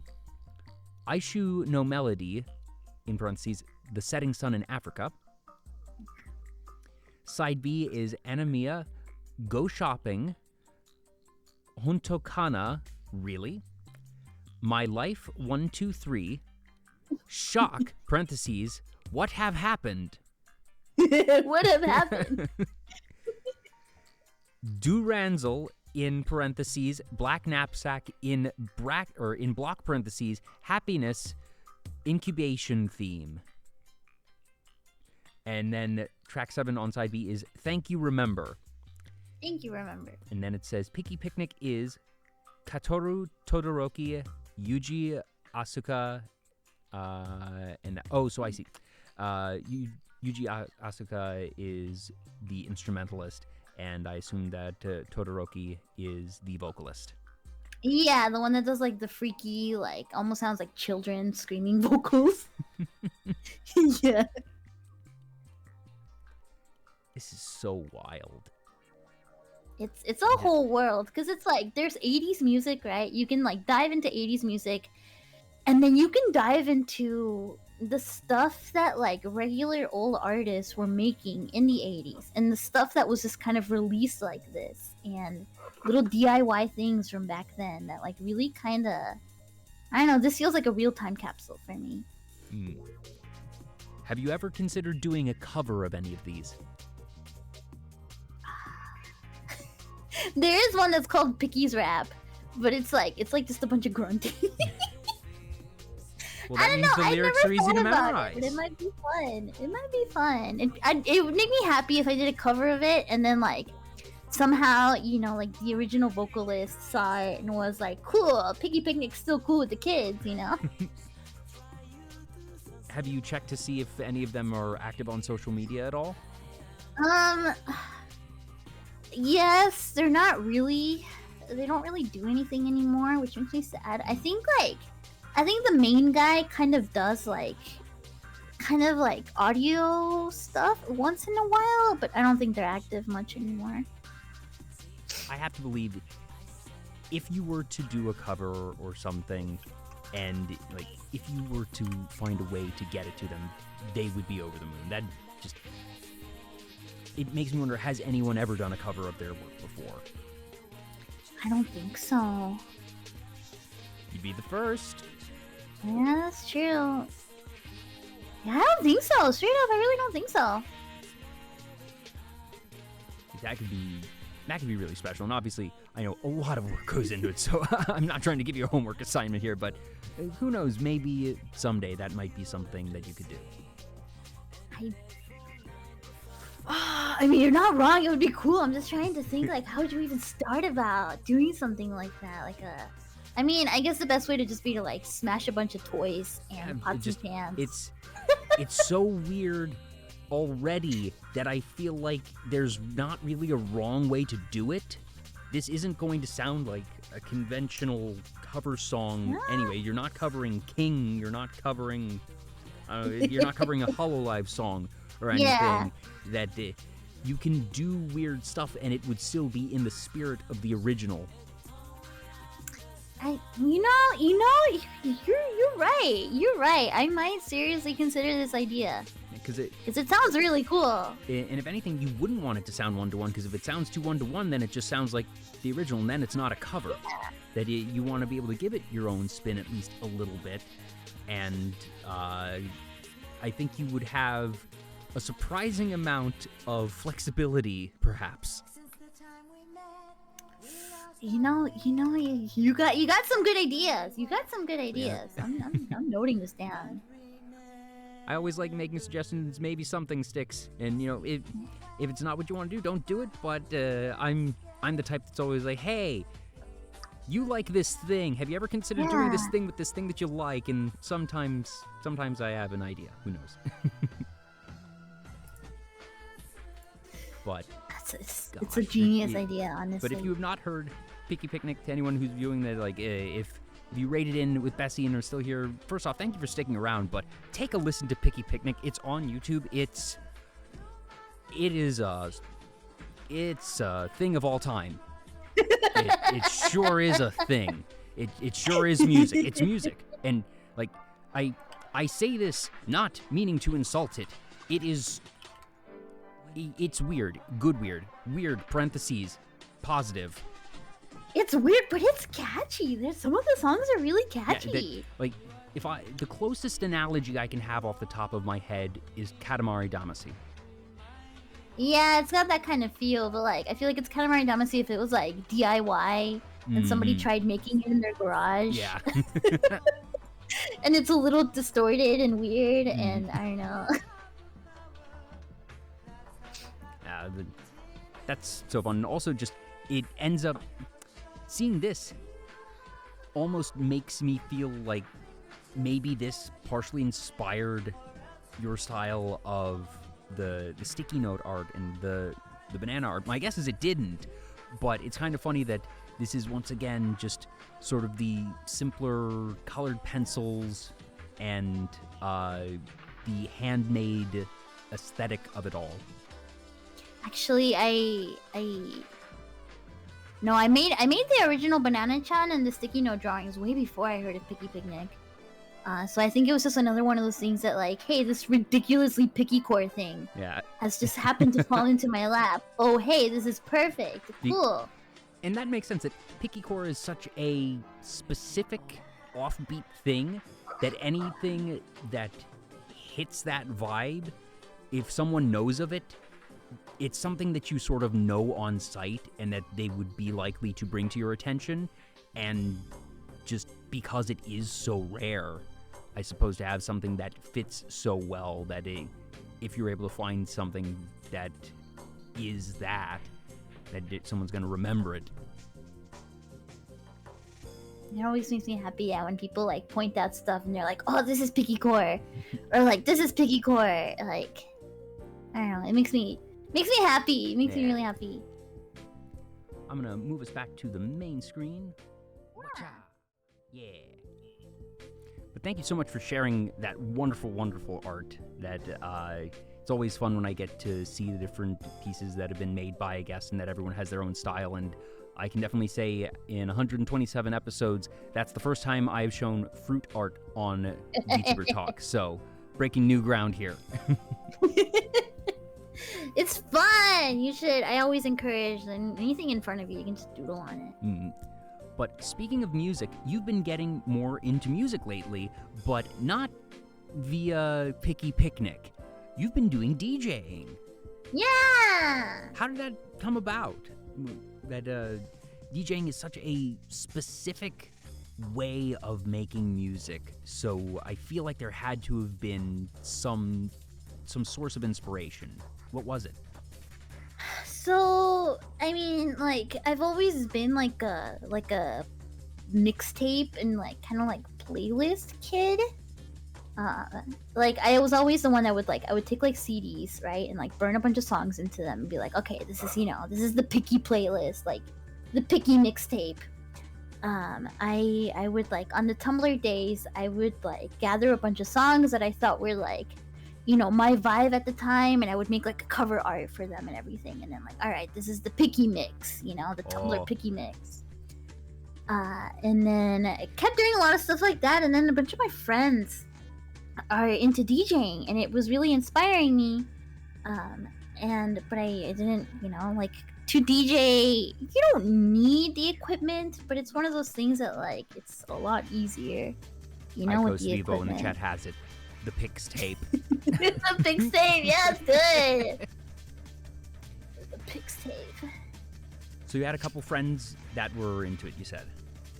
Yeah, and I had a bunch of friends that were like into it, and they do it really good, and like they hold like every couple months they'll do like kind of like events where like 5-6 of them will gather up, they'll make like an hour-long set, and then they'll just display them, and we'll all have a big party where we all drink and listen to these. And I thought that was the funnest thing ever. So I got COVID earlier this year. It was like right at the beginning of the year. So I got COVID, and so I did what people do during COVID, and just picked up some random new hobby to just kind of like, since I had all the time in the world, I couldn't go to work. I wasn't allowed to go to work at my part-time job while I had COVID. I started playing around with making music, and it was fun, but it was a little frustrating. And then finally a friend gifted me their old hand-me-down controller, and I got started from there. I learned like drunk, like on the floor. They were like, oh yeah, press this button and then do this and then do this button and do this button. And I got so frustrated at first because I was like, I don't understand what any of these buttons do. Like, how am I supposed to know what any of this is? But eventually I picked up on it, and now it's really fun. And you actually just had your first DJ concert, I think it was last weekend or the weekend before that? It was... How long has it been now? I think it's been like two... It's been about like, yeah, like 3 weeks ago. So how did that go? It was a couple hours long, so did you have the full set completely planned out? Was this sort of rehearsed beat for beat, or was it more improv? Now I'm seeing the note. It was totally improv. I was hoping to be organized, and like I was like, okay, you know, it'll be maybe an hour or two. I'm gonna pick a bunch of cool songs that I think all fit the same kind of vibe. Blah blah blah blah blah. Right? I practiced a little bit, but I didn't have a set playlist just because I couldn't. I don't know. I didn't have time. So I get on stream. I start going, and I'm like, man, this is fun. I start drinking. And I'm like, man, going. this is really fun. And then I just kept going, and I just played everything. I played so many different genres. I just played like everything I had in like my folder of like songs that because like I'll listen to music, and if I see like, okay, you know, this would be good in a mix, like this would get people dancing, I'd stick it in the folder. And so I went through like the entire folder and just kept going for several hours, and it was a blast. It was a blast. Now, I actually forgot. I'm going to bring us back once more to the other screen. Because I forgot to put this in earlier. The DJ controllers. So I have no idea what all this does. And first off, did your friend teach you all the ins and outs of this, or was it just, okay, here you go, and that you either read the manual or just started messing around with things? They taught me some ins and outs, but it was like... It was like 1 a.m, and I was drunk, and we were like on the floor, just like hooked up to a laptop, and they're like, all right, you know, like show me like, you know, you press this and this and this button. Like, I was like, okay. They showed me how to use the buttons in the middle, which are like the knobs in the middle handle volumes as well as like the highs, the lows, the mids, and then like the filters. And then the little levers, the 2 little levers in the middle, control the volume of each track. Because each side is like, you know, the left side is one song that you can load, and the right side is another song that you can load into the like into the mix. With those, you control which, like, sort of the balance. Yeah, the balance of like which one's going to be louder. You can start fading them out and move them, right? And then the lever in the middle, the little slider in the middle, also controls like the side, like which, you know, if you have 2 songs at like a volume, you can choose what side they go to, right? There's like effect knobs on the other sides and on the top that I haven't messed with much, because you can make loops and stuff. Yeah, I haven't messed with them that much. Loop, yeah, there's a lot. Loop, exit. I've played with the beat sync, which just makes your BPM match the songs. So that makes it easier to mix 2 songs together. Yeah. And then the like the decks, you can actually scratch them. You can actually like, you know, scratch if you want to play with that. It's hard though. Yeah, this obviously is not it is not a conventional DJ turntable, that there are not actual spots for records to be put on here. Yeah. But that you have those knobs so that you can scratch as you would on a conventional DJ turntable. You have. Yeah. What are the 8 square buttons at the bottom of each side? Those are like buttons that you can kind of program to do different stuff. You can set them to be like specific times in the song. Okay. Yeah, so because I noticed that they aren't labeled, so I guess they're just a programmable switchboard at that point. Yeah, you could put like other sound effects on them. You could put specific parts of a song. You could have it like, yeah, they're just kind of programmable for whatever you want, like, so you can just kind of play around with those. Same with like the other cues, and then next to it there's like the tempo slider, right? Yeah, I see that there, and so that's not actually aligning them, but that's if you want to more freeform adjust things, that you can adjust the tempo up or down. looking around here.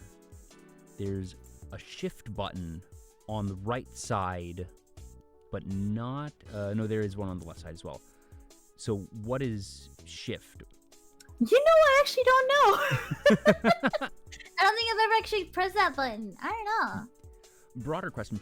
Do you have... or how much musical experience do you have prior to DJing? Did you play an instrument as a kid? Did you do singing at all? Do you have any musical background, even if it's not traditional music education? Zero. I like my musical experience is basically like like doing anime covers on YouTube when I was like 13.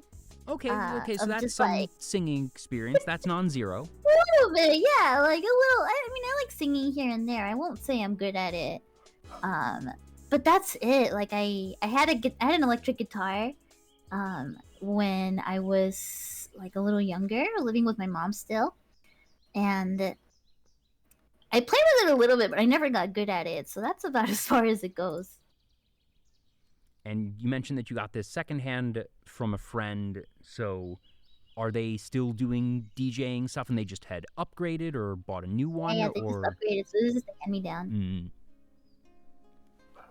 Do you have plans for a second concert anytime in the foreseeable future, or do you think that, at least for now, it was a bit of a one and done? No, for sure I want to do more. It is so fun. The feeling of seeing the audience react live and like get excited, start spamming emotes. If it's like in person, like to start dancing, to get excited. You know, people that are drinking, they'll be like, "Yeah, I love this song, cheers!" Like, it's so intoxicating. It makes you feel like you're on top of the world. Yeah, I definitely want to do another one. Yeah, the rush of performance for sure. I was thinking of doing one of just like a bunch of like really stupid chuny songs that like I liked when I was in middle school. Oh my gosh, yes. I'm sure that, I think the bigger challenge is going to be just making sure that you don't get bonked for DMCA. Mm-hmm. But that past that, I'm sure there could be so many different things. And also, I don't know how to do split audio, but I'm sure, if you do split audio and if the VOD isn't archived, you'll probably be able to get away with that and have it be fine. Yeah, and I like my last set, like I figured some stuff was gonna get muted by Twitch, so I was supposed to record it. I forgot, but that was the plan at least. we do have a recording of it, thankfully, well, that's but good. I forgot to record it on my side. Because I was in band during school, so I have a baseline music experience, did a little bit of chorus, not much, so I have, working knowledge of music. I got to play around with a DJ turntable once as a kid, and it was fun. It was never something that I wanted to try and really get into, but being able to play around with all the switches, it's very fun. It's the sort of tactile, trying to find the right phrase here. It's very satisfying of being able to go through the flow of a song and physically feel yourself making the adjustments, making those changes, having the impact on the sound, whether it's actually, rotating the record heads or just pushing the buttons, but that you are playing an instrument when you are working a DJ controller. Yeah, it's true, because with drawing, I'm kind of used to I'll make as many lines as I need to, but they, nobody really sees them until the final piece, right? Until the final part that I show to people. So I don't, as I'm working on a drawing, I'm not thinking about what does this look like at this very moment? How would people perceive this drawing in this very moment as I'm drawing it? Right? I'm thinking more about the finished product. But mixing live has been weird, because I guess this must be what it's like to play an instrument live. I don't know, I've never done it. Where it's the sounds I make are directly correlated to the buttons I press, and I have to get the timing right, and I have to do it, correct. I can't just fix it It's a rhythm game. until the final project. Yeah, I can't just fix it until the final product looks good, because people are seeing what I'm making as I'm making it. It's weird. It's cool though. It didn't hit me until I just said that out loud, but I have to believe that your experience with rhythm games played at least some part in you being able to pick up DJing as quickly as you have. Just having a sense of rhythm goes a long way, I would imagine. Probably. I wish I had more music experience. I want to learn instruments so bad. You're getting music experience. I know, that's true. So I was able to tune in to that stream for just a couple minutes. I don't remember what was happening, but I remember I was really busy that night. But it was super cool seeing you, and that you have obviously your full 3D tracking, so you were able to actually have people see you working. I'm guessing that you imported an asset, or did you end up making something custom for it? The background and everything I drew. No, I mean I forget. Did you have a turntable asset in in your 3D space when you were doing the concert?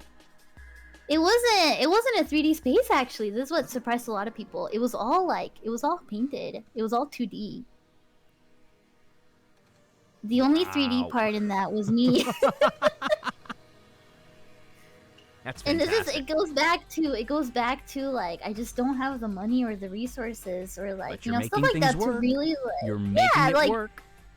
All I have is my creativity to just like try and make it look alike. So yeah, all it was literally it was like one PNG, which was the background. It was me, and then it was 3 layers. It was like the background PNG, me, and then the top PNG, which was just like a cutout of a DJing controller. And I just, with some effects, with some software, just kind of made it look a little bit more like it was moving around or something. And that was it! That's really cool that you that even though you aren't working with a budget, that you are putting in the work, that you are making sure that it's something quality, that you could have just taken a PNG of an actual turntable or something, slapped it on, it would have been quaint in its own way, it would have been fun, but that you actually put in the work and made it fit in the environment. Yeah, it was fun. It was the background I did was based on a real place. So that helped a lot. It was based on a real venue in Berlin.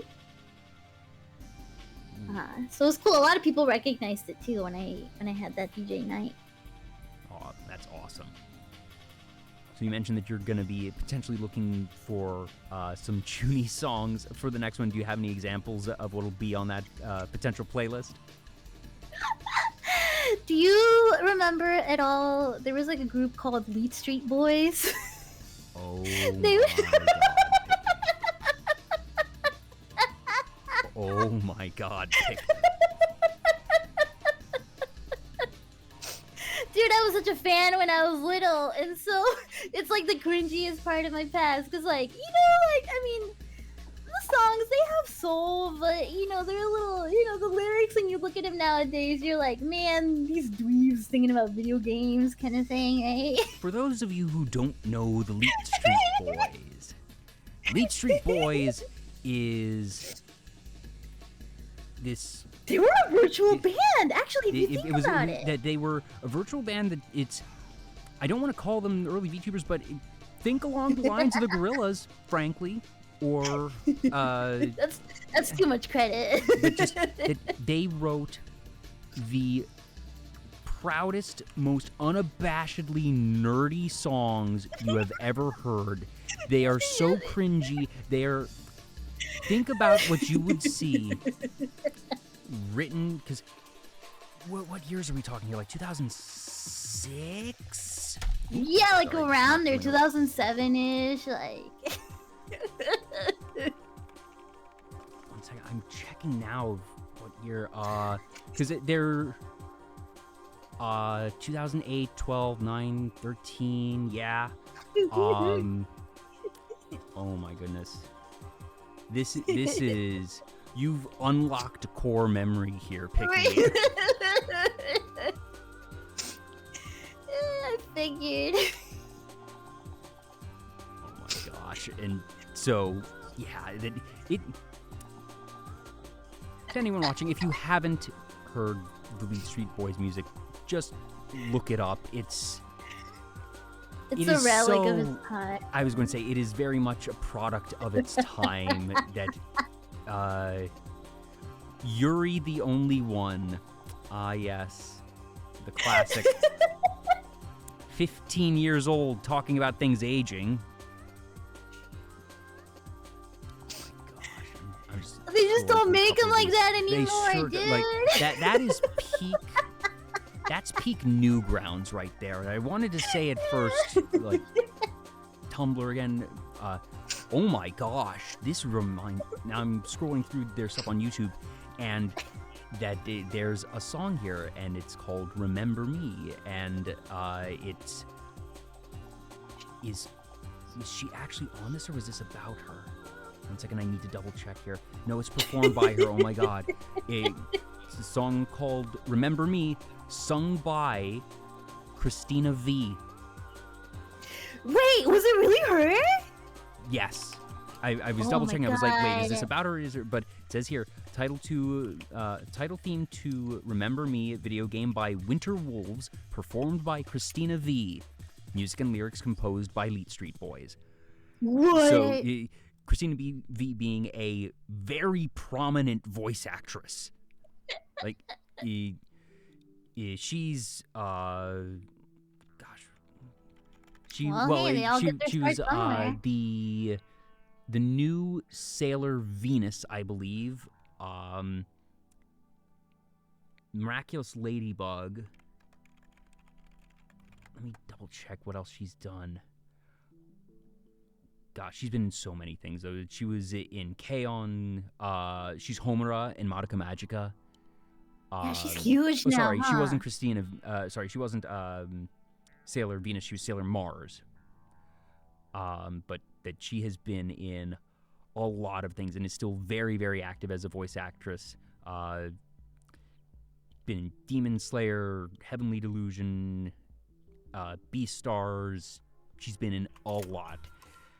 And that she was on a song with the Leet Street Boys way back in the day. Oh my gosh. Thank you for reminding me of that, Picky. That's crazy history. All right, I'm gonna move us back again. There we go. Ba-ba. But yes, so you can look forward to that in Picky's upcoming, whenever that might be. DJ said that I was gonna ask for more. You can't top that. That's enough of just. No, I can top it though. So there was that, and then I don't know if you ever heard this song. It was one song that was like, what was it like? OMG, less than 3, meet me up in IRC, something like that. And it's like some stupid shit. Oh my goodness. Please let me know when that's happening, whenever it happens. Like, remind me. Ping me on Discord, because I need to be there for this. It'd be so good, because it would be so fucking tuning. And of course, it's gotta have Nightcore every time we touch. Absolutely. You know, and like all that like goofy stuff. I just, you know. Oh, you know what would be good in it too? The Doom song from Invaders. Doom, doom, doom, doom, doom, doom. I'm gonna sing the Doom song. Like, that'll mash up real nice with something. Yeah, and then it would be like Invaders and like Doom song, and then like what else, like Butterfly from DDR and stupid yes. I feel like you'd probably get DMCA'd if you used any really old anime openings, or like if you used something that was too recognized, but maybe you could. You'd be surprised, especially if it's like Nightcore or remix. True, and yeah, that if you're mixing it in DJing, that it's probably going to be distorted enough that it'll probably get past the filter. Because I feel like that you could pick probably, you know, an old Naruto or Bleach opening and have it in there. Oh my gosh. You could probably take a 4Kids opening thinking that. That it would be really fun to like grab one of those weird openings. Yeah, just. Oh my gosh. There's so much potential here, Picky. I know. I already started making the playlist the other night because I just kept thinking of more and more songs. Oh man, I'm now really looking forward to this. On your own schedule, on your own time, but whenever it happens, please let me know. Absolutely. Oh my gosh. And that'd be really fun. I just gotta keep looking for more songs, but I can't forget to put the freaking Doom song from Invaders. Stuff like that, you know? Probably get something from Parappa in there. Like maybe, but that might Parappa actually be too good. Actually, that's true. I'm more thinking Parappa for the lyrics of just being so weird and absurd in that way, but you might be right. It might be. I need those kind of like, you know, songs that you're like slightly embarrassed to get caught listening to, you know? Oh yeah. That's the kind of feeling I want to go for.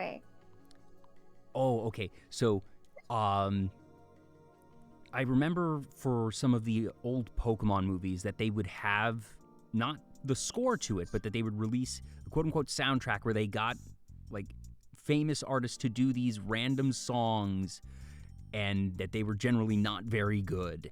You could pick something from there. You could take, oh my gosh, just there. I kind of feel like if you just open a YouTube browser, start at Leet Street Boys, and just kind of like, you know, the Wikipedia game where you can just hop around to different articles that just click on a couple of those and let the YouTube algorithm fill in the blanks there, and you'll just be reminded of all the bad things that are buried in your memory. Yeah. Oh my god, I'm trying it. I mean, there's already, of course, Caramel Dancing, but looking kind of too good. Too good. Yeah. There's so much stuff you could do. Dude, Leet Street Boys released a lot of music. What is... Who let them make this much music? Who authorized this? Who let them get away with this? Please, to anyone in chat who does not know Leet Street Boys, I beg of you, that if you aren't at least, like, how old do you need? Because it was, you know, 2010, 2013-ish, like we were saying, 2008, 9. So if you were in that age demographic there, like, even if you were only like 7 years old at that point in time, that's still fine. If you have an understanding of early 2000s weeb internet culture, you are going to love and hate Weeb Street Boys, Leet Street Boys. I'm just like, and I say this as complimentary as possible, of just, you are going to love and hate parentheses positive Leet Street Boys. It's such a cute, like, honestly, now I look at it kind of endearingly, because like you'll see their music videos and they're kind of like scuffy, you know, and it's like all old anime now, when like it's back then it was like the animation stuff. That's, I mentioned Newgrounds. That the animations are what make me think of Newgrounds. Oh. Again, I don't know if this is too good. Ultimate Showdown of Ultimate Destiny. Maybe. Hold on, I gotta listen to it again. I still have all of Ultimate Showdown memorized. Oh, Godzilla was hopping around Tokyo City like a big playground when suddenly Batsman burst from the shade and hit Godzilla with that grenade. Godzilla got pissed and began to attack. I could go. I'm sure there's some like goofy remixes to this. Honestly, you could like nightcore anything, stick it in there. Oh yeah. You can get people to dance to it. It would work out. Yes. Badger. The trouble with the Badger song is that's just a loop. No, but you can. I'm sure there's gotta be a Banana Phone remix somewhere. Oh yes. Oh, Banana Phone. It all comes back to bananas. EDM Banana Phone. Yeah, oh my god, there's so many. Like, you could make a stream, Picky, of creating this playlist, of just going through, just have YouTube up and be searching around and find these things, relive these things, and that I'm sure people could help remind you of things that you have forgotten. That sounds fun, actually. Like group made, but I would say but then I would spoil the playlist. But I already have so much. Well, so what you could do is you would be like, all right, we're gonna go through and we're gonna find suggestions, and that you won't assemble the playlist on stream, and that you will assume that you will get more songs than you will need, and that even if people know, all right, this is the larger pool of songs that will be drawn from, they won't know what is actually going to get in, or what order, or mixed with what. So you do that. And also, if you just put I don't know, a month or two in between it, they'll probably forget most of it anyway. You're right. You're smart. Yeah, you should be a VTuber too. I've been told that, and good ideas. I'm the organizer type. That's why I made a talk show, and that I like to sometimes make suggestions so people more creative and talented than me can actually do them better than I would be able to do them. Fair. Yeah, but for now, just a disembodied voice. I am never going to say never, and it is a thought that has crossed my mind more times than one, and increasing amounts over time. But I still falling into it. I don't have inspiration for a model. Part of it has just been I am woefully uncreative picky. You have to understand how uncreative I am. Just the entire aesthetic, the branding of VTuber Talk is just pseudo-professional, maybe kind of talk showy type thing. I made the color bars my profile picture because I had no idea of what to do for creativity. To this day, there's just bug into UG. It says talk show VTuber. There's multiple talk show VTubers. The best idea I have is something in sort of a suit and tie, but that just sounds boring, frankly. You could just be a little mascot, a little microphone with little stick legs and stick arms and a little face or something, or a little TV. Well, the problem is there was a VTuber who was a guy with a TV head, and then turned out that he was super problematic. I remember that. I found this out after I got here and was using the color bars. I found this out after the fact. I was like, crap. Thank goodness. Fortunately, my voice is very different from his, so nobody has ever confused the two of us. But the concept of a TV head VTuber has been entirely tainted. I cannot do that. Or that, maybe, I don't know, because it's been a while since he's been ousted from the community, so maybe enough people have forgotten about it, but I knew that I couldn't do that any time for a while, at the very least. But... Well, you could still be a little microphone or something. I don't know. I think it's fine, though. Disembodied voice, honestly, there's got to be some, freedom that, you can just talk and not worry about anything. Who knows, but part of also being a disembodied voice was I started VTuber Talk on a laptop, and I knew that it would not be able to handle running Live 2D or any other VTuber program while streaming, so just being a disembodied voice played into me not having an idea, and I probably couldn't have handled it anyways. I have a nicer computer now, so I could do it technologically, at the very least. I'm not worried about that anymore, but the inspiration is still largely lacking. Well, either way, you got good ideas. So I try, and like I said, that I suggest them to people that I think would be able to implement them perhaps better than me. I'm gonna note down some of your ideas. Hope you don't mind if I take them for my own. I'm happy that my ideas aren't annoying, that the last thing I ever want to be is, a backseat content creator or anything. Oh, they're good ones. I get so into, sometimes I just, I feel like I just keep recycling stuff over and over. Yeah, well, you find what works and that it's understandable. That goodness knows, VTuber Talk was designed to be recyclable. This whole thing, 127 times over. The basic concept that you don't necessarily need to reinvent the wheel every day. That it's true. incremental improvement and upkeep of quality goes a long way. That's true. But it is certainly fun to change things up every now and again. Microphone head or radio. I don't think a radio would work. That I very much base it around late night talk shows, which is a TV thing more so than radio. That there have been radio late night shows, but that's not quite the aesthetic. But who knows? Who knows? But actually, talking about like older TVs and radios, I know that you collect antiques. Yeah. So, was that something that you were perhaps introduced to? That were there a lot of antiques in the house where you grew up, and that you developed a fondness for them, or was it something that later on you maybe got one or two, and then one and two became many? So I got into it because of my older sister, who was also into antiques. At the time, she was collecting vintage cameras.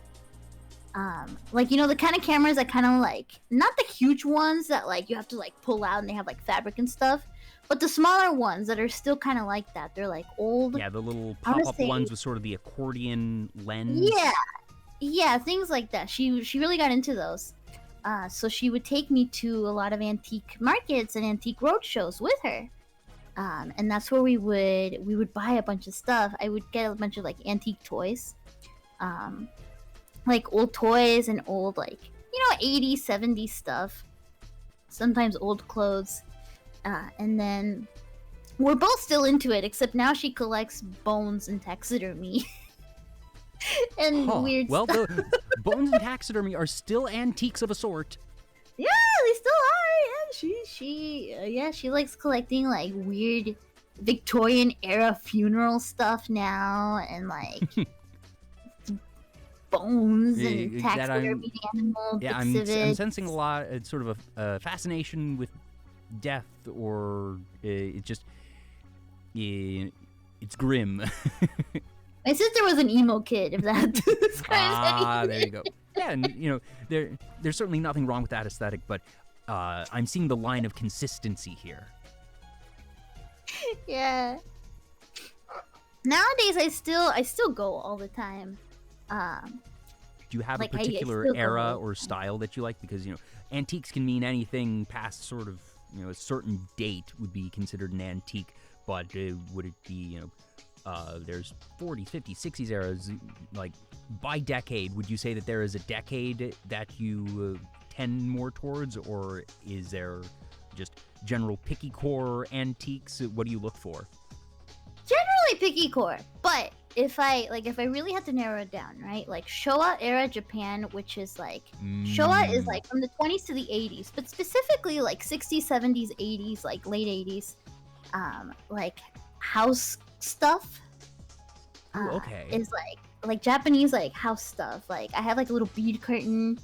A lot of things like that is like, that's like, I always try to really look for that, toys, little glasses, or little things like that. But it's really rare. That kind of stuff is really rare here in the States. Yeah, absolutely. I've been looking for years, and I only ever find once in a while something. I was going to say that if you visit Japan, that I'm sure you can go to some antique markets there and just find a treasure trove. But here in the States, that, you know, there are certain places where there are going to be more distinct pockets of where just certain geographic origins have, you have Chinatown, you have Japantown in certain areas, and that most larger metropolitan areas, like, you know, there's a Chinatown in San Francisco, there's a Chinatown in New York, etc. But if you're not looking in one of those specific places, it's going to be really difficult to find something from a specific culture. And like when it comes to Japanese antiques, it's usually always the same kind of like more traditional Japanese antiques, like, you know, old kimonos or old, like, you know, like more traditional aesthetic kind of stuff. You don't really see anything like more modern. But aside from that, even when it comes to like American stuff or just like Western stuff, like old toys, like 90s stuff. Oh my god, I picked up this stack of like postcards from the 80s that is all like, it's like 80s 90s like bikini babes on motorcycles, and it says hugs from Florida, and they've all got like wet t-shirts and like the long voluptuous hair, you know, and they're by the beach on a motorcycle. They're so good. They're so good. Do you have a favorite piece that you own? Like, of all my antique stuff, I see your model looking, and I'm getting the feeling that you're looking around your room. Yeah, I am, actually. I have a lot. I have a collection. I have about 5 of them now, of some like festival masks from Japanese festivals. They're different characters. I have those up on my wall, and I really like those. I also have probably my most expensive one, though. So for the masks, are they like plastic masks or wooden masks? Yeah. Plastic, yeah. No, they're just little plastic masks. One of them is like My Melody from, you know, like Hello Kitty stuff. One of them's like Rilakuma, like a Precure character. I have a Moomin one. Yeah. Yeah, they're just like did little, you like, find those at yard sales, estate sales, markets, or did you order them special? I've never ordered one. I found one. I got one in Japan at an actual festival. And I took it with me. And then I got one at at like a thrift, like a flea market at a Japanese festival, not in Japan, like, you know, like a Japanese culture festival somewhere else in the States. I got one recently at an antique market. They just had one, and I don't even think the people that had it knew what it was. Like, they just had it, and they're like, "Yeah, we got this. It's cute." And I was like, "Oh, you have no clue." Yeah, I've just like found them randomly. Have you ever found something and knew it to be drastically underpriced? Like, oh, this type of, you know, houseware or this brand of dinner plate is like considered very fine and expensive, and they're charging $1 for it. I feel like I've definitely had that kind of stuff. Oh, I did. When I was in Japan, right? So you know Cardcaptor Sakura? In the 90s, they came out with like toys that were replicas of like the magic wand and stuff. Oh yeah. When you go on eBay, I don't know how much they're worth it nowadays, but like back then, when you would go on eBay, when you looked anywhere, easily $600. With like working, like if it worked, if it still took batteries, even if it didn't have the box, easily $600. I was wandering around a place in Japan called Nakano Broadway, which is it's a pretty famous like shopping mall with a lot of like secondhand stuff. I saw it on display in a window in like some store, like in the corner, like some very unassuming store with a bunch of like old anime toys and stuff. In box, still working. It was missing some parts, like some small, like little accessories that it comes with, but for $100, like the equivalent of $100. So I took it with me. Wow, very good find. I took it with me, and it's like it's one of my prized possessions. Sorry, and you were mentioning after the mask that there was one other piece that you were going to call out. Oh, well, I got this one kind of recently. I have a baby mobile thing. Oh, yes. You mentioned this when we spoke earlier. It's like impossible for me to find a picture of it. But basically, Showa era, right? Like 70s or so.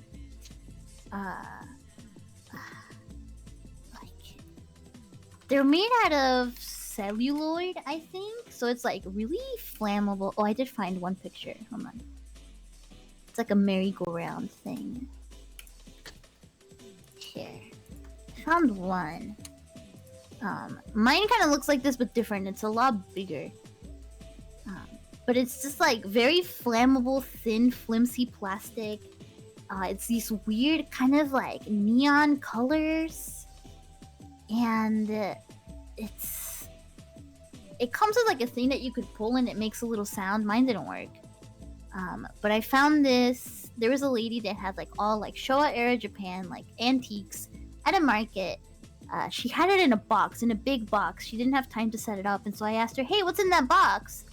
And she opens it and she just pulls it out, and she's like, "Oh, I didn't have time to display this, but isn't it cool?" And I took it, even though it was really overpriced. I bought it. Sometimes you need to treat yourself. Yeah, it was. I mean, it was pretty overpriced, but admittedly, you know, it was big and heavy. Not super heavy, but like bulky. Yeah. Importing that from Japan would have been, you know, Oh it my would have gosh. been another gajillion dollars. Yeah. So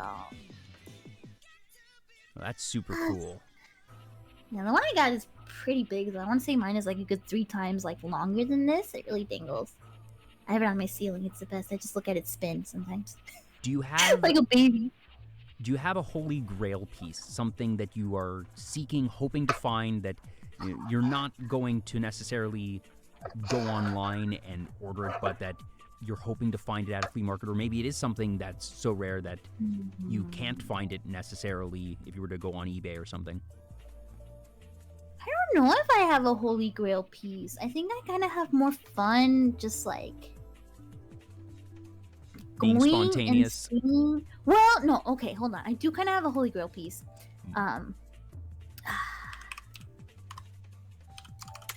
I do. When I think about it, I kind of do. I have these guys. Hold on. I'll send you a picture, but Oh, I recognize these things. that's specifically the Ivo ERS 311. It was out in the 90s and early 2000s, right? They're worth like several $1,000s, and Oh my that's an old goodness. model. Yeah, that's an old model because these things were really highly advanced robots for the time. Like, you know, like these weren't just toys. Like, they were super advanced robots for the 90s. Like, it was some of the nicer like robotics available. You know, it was the 90s, and they had like facial recognition. They had Wi-Fi capability. They had voice recognition and everything. Like, you know, for that time, Like, that was insane. Wi-Fi in the 90s is nigh unheard of. Right, like it was insane connection to stuff. Like, it was, so they were like $3,000 each. You know, Yes, the and we thing have that this- has happened with these is that Sony stopped making parts for them. Oh. And so there was a culture that would go around. Yeah, I made one of my emotes based on these. There's a culture going around these where like people would kind of like help fix each other's robots as they were starting to break down a bit. So now, unfortunately, there's like no working pieces, and these are slowly dying off. You know, even the ones that were working are slowly dying off, and it's slowly starting to become like an obsolete thing. I would die to have one of these though. That it's like a vintage car that Yeah. an old Ford or something that they don't make the parts for it anymore, and that the car gearhead community is, you know, really big on helping each other, making sure that their cars are able to, you know, be maintained, or that they'll let each other know if they find certain parts, because once they stop being manufactured, supply and demand, and supply has stopped. And even if demand is very low because only collectors want this thing, the number quickly dwindles. And especially if this is something from the 90s, just the sheer distribution, even at its peak, has to have been relatively small, especially for something so advanced. Yeah, they were expensive. And I'd almost expect there to be a knockoff manufacturer at this point, that what was super advanced now is probably pretty easily to replicate at this point, but then becomes a question of, do they have the ability to design something that will actually be to those specs, because they'd probably have to reverse engineer it. I doubt the design documents are floating around. I wonder if with 3D printing nowadays, you could like Could you just kind of make it? do something more like this. I mean, they did release a new one. Sony released a new one a couple years back, like an advanced like model. So they're still making these. and they're still a couple $1,000s. But I want specifically this model, this Yeah. gold model. Well, a very good Holy Grail piece indeed. I had to think, because I was gonna say, like, no, I don't really have any Holy Grail piece. I just kind of, like, I have fun just kind of looking around to see what I find. But when I really thought about it, I was like, actually, I think this is my Holy Grail.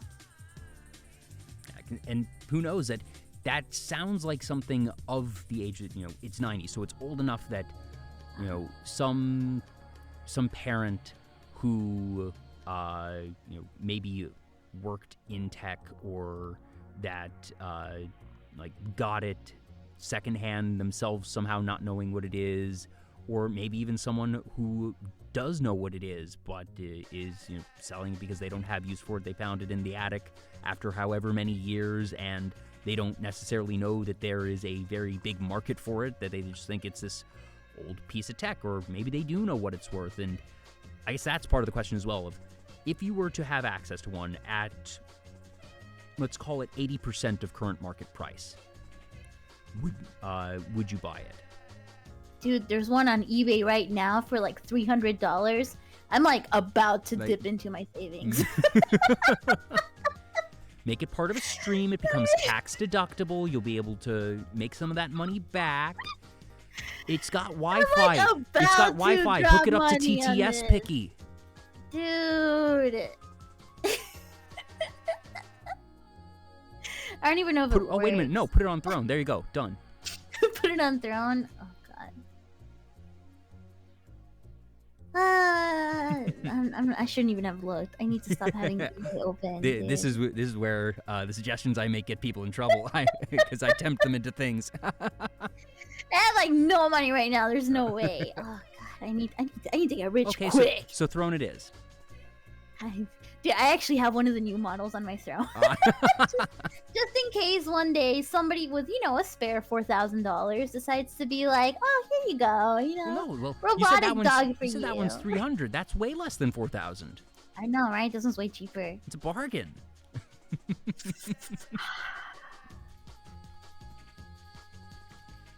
But Picky, this has been so much fun. We've been at this for 4 hours now. Yeah, it went by fast. But I have a couple questions that I asked all my guests before the show ends. And the first is, do you have any goals for the rest of the year? That we are now in October, so quarter of the year left. Is there anything that you're hoping to do, whether it be that second DJ stream, new art piece, a project? What are you hoping to do before we hit 2024? I have a wild end of the year ahead of me. I just want to. My goals for the rest of the year are, I just want to push myself, in whatever's way possible, right? Like try things I've never tried before. Try to really push my own potential. Even if I end up not even if I end up kind of like learning lessons and finding out things that I don't like or that I do like, I just kind of want to live a little more until the end of the year. And then also I want to learn how to make tamales.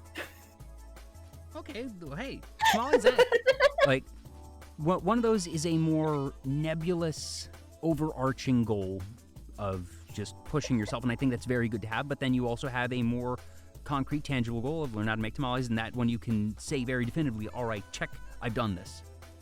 Yeah, that was my New Year's resolution. I was like, I'm Mexican and I don't know how to make tamales. I gotta learn.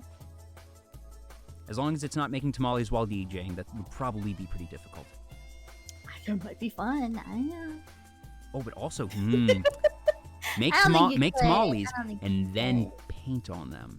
Tamale art. Oh, maybe. Because it's the corn skin and whatnot, that it has that texture to it. Not quite as vibrant. See, now you're thinking. You say you're not creative. You got it. I'm creative enough to think of the concept. Wouldn't be good enough to make any good-looking art.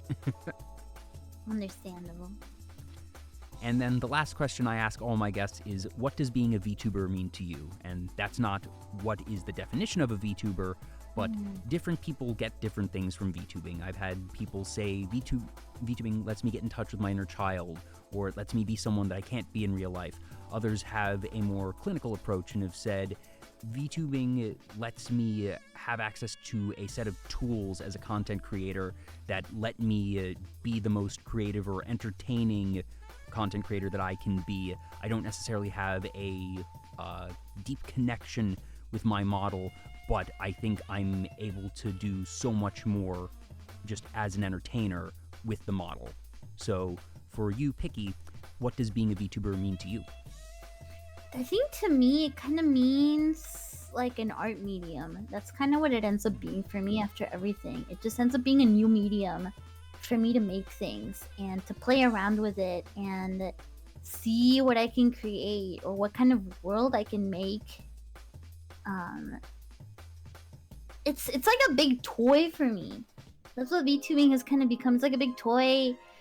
It's an art medium, and it's also before VTubing I was an extremely withdrawn, shy person, and so it's a way for me to actually kind of express myself. So I guess for me VTubing at the end of the day, it's self-expression. It's all self-expression.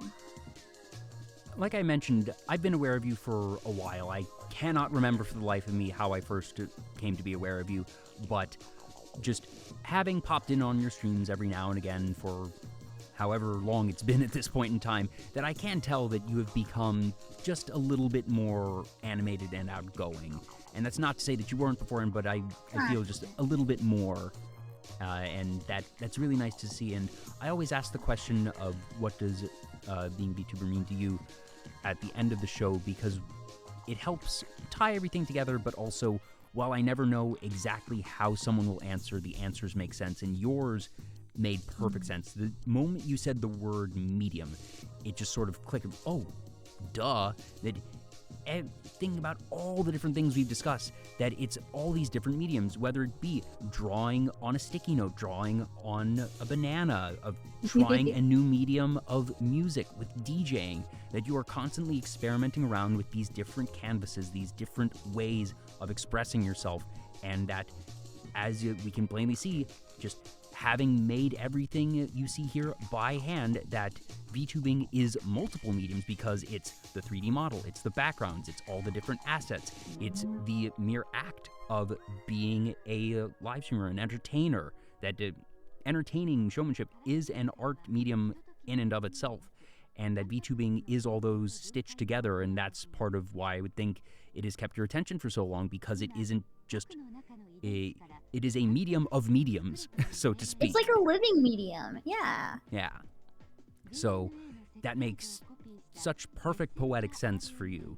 And I think you've been doing a fantastic job with all of the different mediums that you're working with. I cannot wait to see what you do next. Like I said, I definitely want to see that next DJ stream, and that for all the goals for 2023 and beyond. I think that the best is definitely yet to come on the world-famous Picky channel. I think so too. Do you have someone you'd like us to raid? I'll give you a second to look around while I do some last housekeeping. Again, thank you all so much for tuning in. Thank you again to Kohi. Thank you again to Bessie for the raids. If you came in with the raids and stuck around for us all, thank you so much. If you were here in the pre-show chat spamming emotes, thank you for sticking around. If you're watching on YouTube, hi YouTube, like, comment, subscribe, all that jazz. Yeah, that's close I get to being a good content creator. But if you are not following Picky for some absurd reason, please be sure to do so. Her links are down at the bottom of the screen, down in the channel panel. If you're watching live on Twitch, and it'll be in the video description on YouTube. It'll probably be up in a couple of weeks. I've been a bit behind, but I'm actually, hopefully, I'm upgrading my internet as soon as the dang technician comes, because uploading has been stupid slow for me lately, and that's part of why I've been delaying. But once this is done, I'll be able to upload them all, like, really fast, and I'm so excited. It was supposed to happen today, but they had to delay to Monday, so fingers crossed about that. Good luck! Godspeed! But also one last shout out for Picky, and if you are interested in more interviews, more talk shows like these, I do these about once a week. I can't promise any regularity because I do try to schedule around my guests.